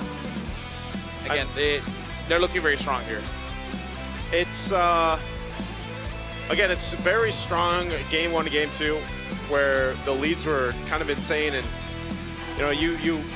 when you break down those games, you look at, okay, what is this composition capable of doing? I feel like they had it down. Like, Yangon Galacticos had good setup potential. They were trying to go, but towards the end, they got tilted a little bit. They were missing some of those key ultimates that they had. But even when they landed them and layered them correctly, they just didn't have enough firepower at those moments to change the course of those team fights. And, TL just kind of took it home with them. And that's what back-to-back performances now from Sanford, especially very decisive throughout the series. I wonder if there's any other M series where you have a hero that has 0% win rate from wildcards to Swiss stage and the start of knockout stage having 0 wins with like multiple picks, not just like pick Yeah, one and it twice. still gets picked up after that, right? Like, in this game particularly, I wasn't a fan of the pick. But in the previous games against Frederick, Yeah. it makes sense. It makes sense, yeah. Hey, you know, you got the OP heroes and you got the KO heroes. Yeah. But again, like, big shout outs to Team Liquid. It's not over for Yangon Galacticos. They just got to come back stronger. They just got to figure out a way to win the next match. They're now in 2-2.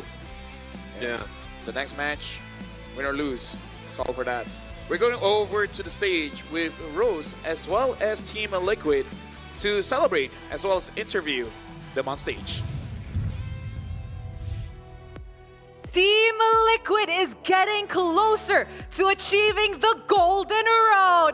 They are your next team to qualify for the knockout stages. Ladies and gentlemen, once again, give it up for Team Liquid. The Golden Road, something they can really smell, and it's even within reach. But before that, Ohab, congratulations on qualifying for the knockout stages. How are you feeling right now? We're feeling very good because we bounced back from our loss versus SRG. Yes, and speaking about that loss, I saw a similar hero in the gold lane today. Ohab, tell us about your Sora pick. Were you inspired by them, or it's actually been something you've been practicing for quite a while? No, actually, I haven't played Sora since yesterday. I just practiced it when SRG beat us because, yeah, I think it's very OP. And thanks to Innocent for showing us how good it is in the gold lane. Yeah, I think we can see that all the teams here are practically learning something from one another. Ohab, do you think it's a really good hero in the gold lane? Yeah, for sure. If you For know how sure. to maximize the hero, it's very good. Okay, I think sooner or later in the ranked games that we will all be playing, we will be meeting Sora in the gold lane more often. And of course, Sanji. We know that Coach RC has a very vast history with the Myanmar teams. Did that give you guys an edge in the game today up against YG? I think Coach RC is not... Tagalog. Go. Pwede po ba Tagalog? Go ahead, Sanji.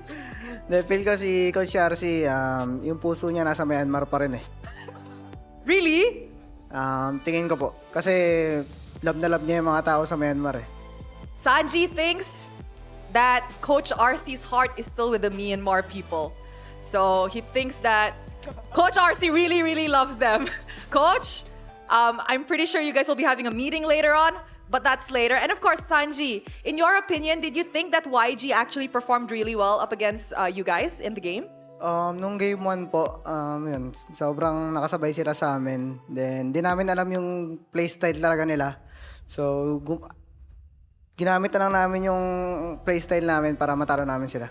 I see. Now, Sanji said that actually in the first game, YG was definitely catching up to them and they couldn't decipher the play style that YG was showing. So what they did was they ended up using their own play style in order to beat them. And of course, Sanford, after advancing to the qualifiers, the Golden Road, like I mentioned, is within reach this time around. As a player, do you think that you feel any pressure about this, or you guys are still just happy-go-lucky? No, we're just enjoying the M series, and we just want to play, and we don't feel any pressure at all. No pressure at all. And of course, in the first game, you showed everybody why your Yuzong has to be banned. After the match just now, do you think you'll still get a chance to play Yuzong again this M7? Hopefully, yes, because I want to use Yuzong all over again. Just Yuzong. Is there maybe perhaps a hero that you could tease everybody that could potentially come out? Wait for my Soyo XP. Suyo XP! Oh my, things are definitely getting interesting here in the M7 World Championship. And of course, Carl Teasy, the GOAT! GOAT.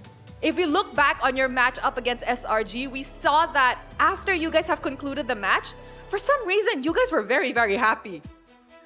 Tell us a little bit about it. Why were you guys all smiles? Is it really a no pressure kind of game? What's it about?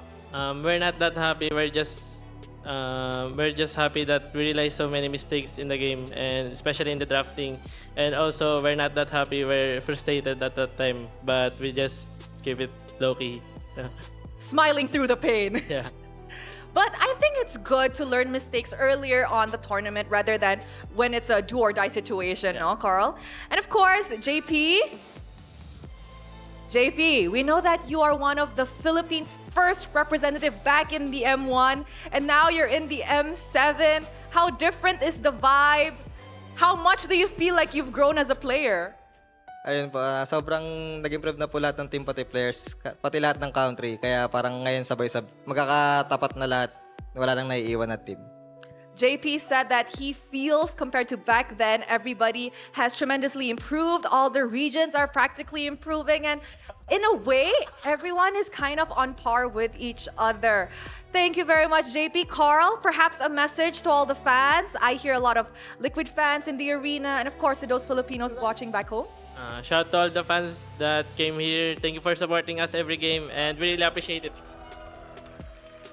Once again, ladies and gentlemen, Team Liquid is the second Filipino team to head to the knockout stages. Congratulations, boys. You guys may celebrate your victory in the player room. That is it for the 5th day of the Swiss stage. With that, we will throw it back to the panel to break down what happened in this amazing series.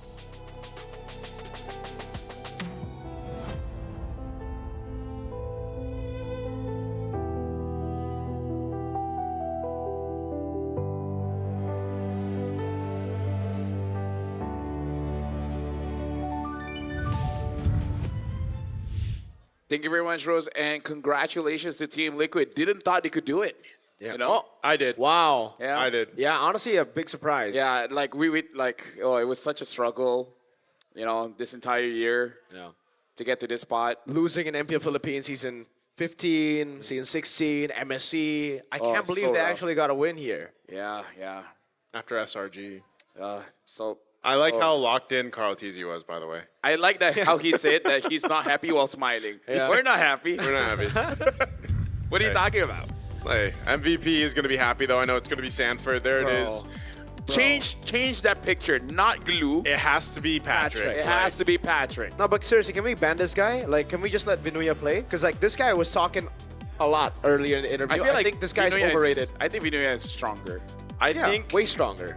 I like his English, though. Sanford? Oh, you do? Yeah, it's Nah, definitely Vinuya improved. has better English, though. I like know, that man. he's gotten taller, like much taller. Have you seen CC Immune anywhere, though? Nah.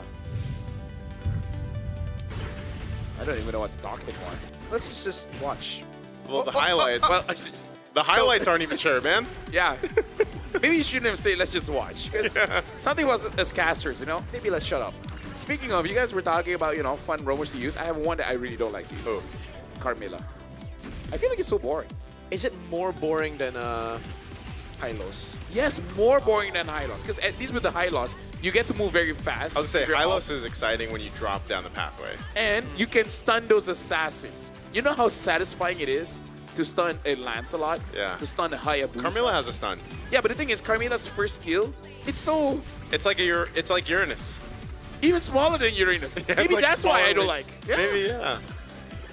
It doesn't feel like enough Like, range. at least with Hylos, like you can joke about you just walking around, but the circle is big and it looks very pretty. Wait, let me ask you this. How do you feel about Glue Rome?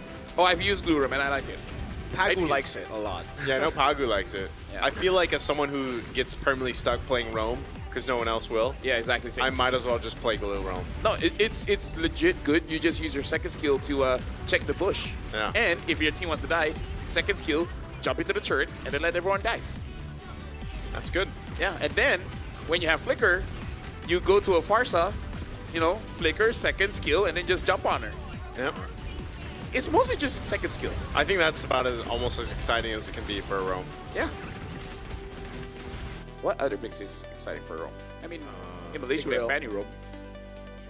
That's a little too Tigreal. much. Tigreal Rome. Tigreal- Especially with the buff. Tigreal, I don't feel as fun because Atlas? Atlas. No? nah, Atlas is kind of fun. It's kind of fun. It's fun whenever Like, you have... like most heroes is fun, just not the Carmilla. You know what my favorite Rome pick is? What? That is no longer meta, by the way. What? Arlet Rome. You could still play it in you can still your ranked play it. games. Yeah, but like, in the higher games, you can. So just might as well just play the. Dude, not everyone is in the higher games. Not everyone is 500 stars, bro. But if you don't, higher doesn't mean 500. Higher means like, I think 10. 100 above. 100 above? Then don't go to 100 above. Have fun. Nah. Just stay around It's like, 25. If I'm anything lower than 100, it's like, I should uninstall the game. See, that's not good enough. That's the kind of standards we should all have. Yes, sir. Nah, I have things to do. I gotta go. I gotta go too. Yeah. I'm a husband. Oh, That's you're about to different. be a father. Are you? Nah, No? nah. That's probably take a while. That's a different level. Maybe your son will be 500 stars. You assume it's a son? Excuse me. Yes. I don't have any of those responsibilities. What if it's a daughter? If it's What? a daughter, Sorry, it daughter. will be. Sorry, I choked a bit. But yeah, if you have a daughter, LaFell, she will be the next mother of tanks. She will be the next host of M30. Would you rather a player or a host? I think a host is easier. Yeah. So that's what you're shooting for. So your daughter. I don't know if I'm ever gonna get a kid, so we'll see. Oh. What about you, Nice? By the way, items, heroes is, Hey, it's the end of the day, man. We've been here Yeah. for 3 series. We appreciate everyone that's joined us with this, by the way. Well, Gwyn is still 0%. How about that for an analysis? But Gwyn, oh man, it's so sad to see Gwyn like One this, of the right? most cursed, for a sure. good, a fellow fan. Shout outs to Ray Ash. Amir Coltman, yes, Ray Ash, who's a top meme of the stream guy always. He loves Guinevere, so he's gonna Yeah. be super sad that his main is 0-5 right now. I still remember his Guinevere with Revitalize and the Flash of the Oasis. Yeah. I thought it was trolling, and then we won, and I'm like, it's pretty good. It was actually not bad. It's pretty good. Speaking of not bad, check out the AI insights from the Realme 15 Pro. It has win rate predictions, goal analyzation items, everything in real time. It really is just like a strategy coach in your pocket. That's the AI gaming coach for you. Doesn't stop there. You guys can also have the consecutive skills where you just press one button and a full combo is executed. From prediction to performance, it's a complete package. You play, we carry Realme 15 Pro, the M7 official gaming phone. Gaming phone. Gaming phone. Thank you, Realme. Yeah, and now, can you guys help me out? I can help you out. Because V, we got to talk about Visa here. And V is our special friend, our absolute best friend. From Speaking of Small, we have everything here. All right, so V, how about say something to the fans? Simuse. Marhaban, it's me V. Ataytu mina Visa. Alati tarbatu al-alam. Wa ana al-mascot al-mautuk lil-jami. Muy mati hiya dam. Amaliyat adam. As-sariya. Al-amina. Wal-takiya. Sawaan. Kana as-tawuk. As-safar. أو المشترعات اليومية البسيطة مع في أنت دائما مدمي هيا نبدأ معا حياة بلا نقد أكثر سهولة ومتعة تشرفت بما رفاتكم. His Arabic is a bit rusty. One of the more difficult language, but all in all, this is brought to you by the official payment partner, Visa. Have V as your best friend, right? You can travel around the world. He knows all the languages. Some are a bit rusty, but he'll help you out. That's just how global Visa is, by the way. Yeah, his Arabic will get better. Just trust. Yeah. Good luck, Renmar, tomorrow. That's V. Yeah, shout outs to V. Shout out to V. We have more shout outs. There's one play. Yeah, this is the cards, right? A new way to celebrate esports highlights. The official MLBB M Series tournament trading cards bring premium design and modern tech together. Available this January. Head over to play.com for early access. Grab yours and hold a real piece of the M Series legacy. And we have more. Hold on, where's the thing? Where's the thing? Oh, I have it now. Oh, Let's all right, there you go. No longer you. Acecraft. That's Echo, by the way. STG build around adaptability, random skills, bullet deflection mechanics, and retro cartoon style. All designed for fast, skill-driven aerial combat. You don't even need a... Yeah, there you go. You don't even need a license to play Acecraft. It will help, though. It will help. It would help. Look at this. Yep. I love Acecraft, man. 2 co-op, shoot 'em up game. Yeah, but honestly, I just play solo. You play solo? I don't believe in We need a skin of that. Yeah. Oh, yeah, by we the do. way. Who would We have no one riding a plane, though. Oh, Chip. Oh, champ! Yeah, actually. Yeah, you know what? That's good. Speaking of good, attention here, because MLBB Academy has been fully upgraded. Make sure you guys get personal weekly reports to understand your pacing, strengths, and of course, weaknesses, along with the complete match history, so every big moment is recorded. You can also rate trending topics and share perspective. Like, let's have a topic here. Why is Guinevere still 0% win rate? Have fun with that. Whether you're tracking stats or joining the conversation, MLBB Academy is where you watch matches and understand your growth in MLBB. You can check all of it out. Check it on mobilelegends.com/academy. Yes, sir. Hashtag MLBB Academy. Hashtag Mobile Legends Bang You Bang. gotta do it one by one, bro. Mobile hashtag. What? Hashtag mobile. Hashtag MOBA. Legends. Legends. Bang Bang. Bang bang. You guys like SpongeBob, right? Well, I do too. The Friend Fest event shop Whoa! is available till January 26th. So let's dive into the deep sea and explore underwater treasures. Participate in the undersea restaurant event to earn friendship coins and redeem the new Cyclops SpongeBob collab skin for free from the shop. And you guys saw Sanford just now with the Patrick skin, best skin in the game. Ever. If it's like 10K diamonds, I would still buy it, okay? It's available now in-game. Don't miss it. And it's not 10K diamonds. You guys can just buy it. It's affordable, man. Did you see the picture? Let me see. Oh, wait. Let me see on that real me. Where Yeah. do I how do I Shout go out back? to SpongeBob, man. One of the best collabs. For sure. I like that you put it next to my face. SpongeBob, we love you. Yeah. We love SpongeBob. Patrick. We love Patrick. We love Squidward. We're gonna be looking at schedules for tomorrow. Oh. Yeah, I wonder how many language V can really speak. Because That's what I'm saying. Good luck to tomorrow because they got to do 2 Because more I languages. feel like I have 5 more. But they got to do 2 more because we're not here tomorrow. Yeah, we're at the hodl. We're in the hodl. We're in the hodl. What do you say it? Some like people that, want to Al? know what the hodl is. What is a hodl? Hodl. A hodl is. Can you explain why we call it hodl? No. It started with you. What was me? Yeah, you started What? calling it hodl. We're on the hodl. I did? Yeah, I'll go back to the hodl. Hey, And the we're hodl, like, the hodl. When was this? The hodl is a city. I'm going to the hodl. The hodl is where the players, the managers, coaches, talents, we're all hanging out there. We usually just eat breakfast. I think you're just making this up. Breakfast at a hodl. Hodl. Is amazing. It's amazing, hodl. Under the hodl, not under, over the hodl. Over the hodl. We're going over the hodl. There's a bright, dark sky. What? It's kind of bright, but it's raining, so it gets a bit darker. But you know about hodl. You know what's dark? What's dark? Tomorrow. Tomorrow's dark. Why is tomorrow dark? Because it's elimination matches. Oh, that is dark. That is dark.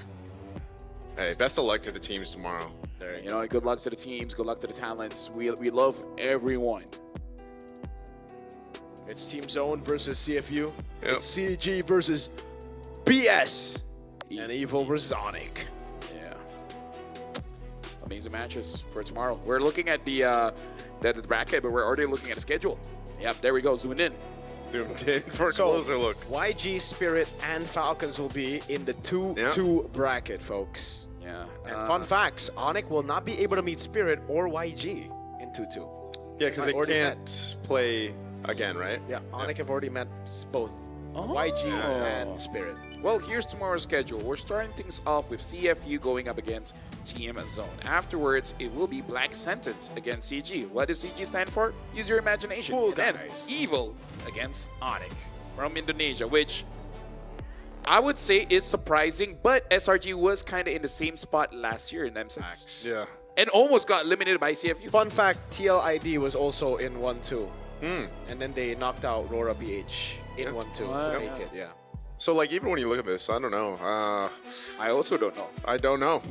I don't know who's going to all win all these. Even for Onic, man. Their gameplay has just seemed off. We don't have to know. We don't have. Because we're not working tomorrow. We're on the hodl. We'll do hodl. Gentlemen, we're at the hodl tomorrow. See ya, nerds. Hodl. Gang. Are you gonna go to the Gaim at the hodl? Yeah, let's go to the game. Yeah. The Gaim is pretty good. They have water there. They have lemon. Sorry. Lemone water. They have water. Water. They have water. Speaking of water, we're gonna end the show for today. It's been amazing. You guys are great. You guys can be my friends. Z, by the way.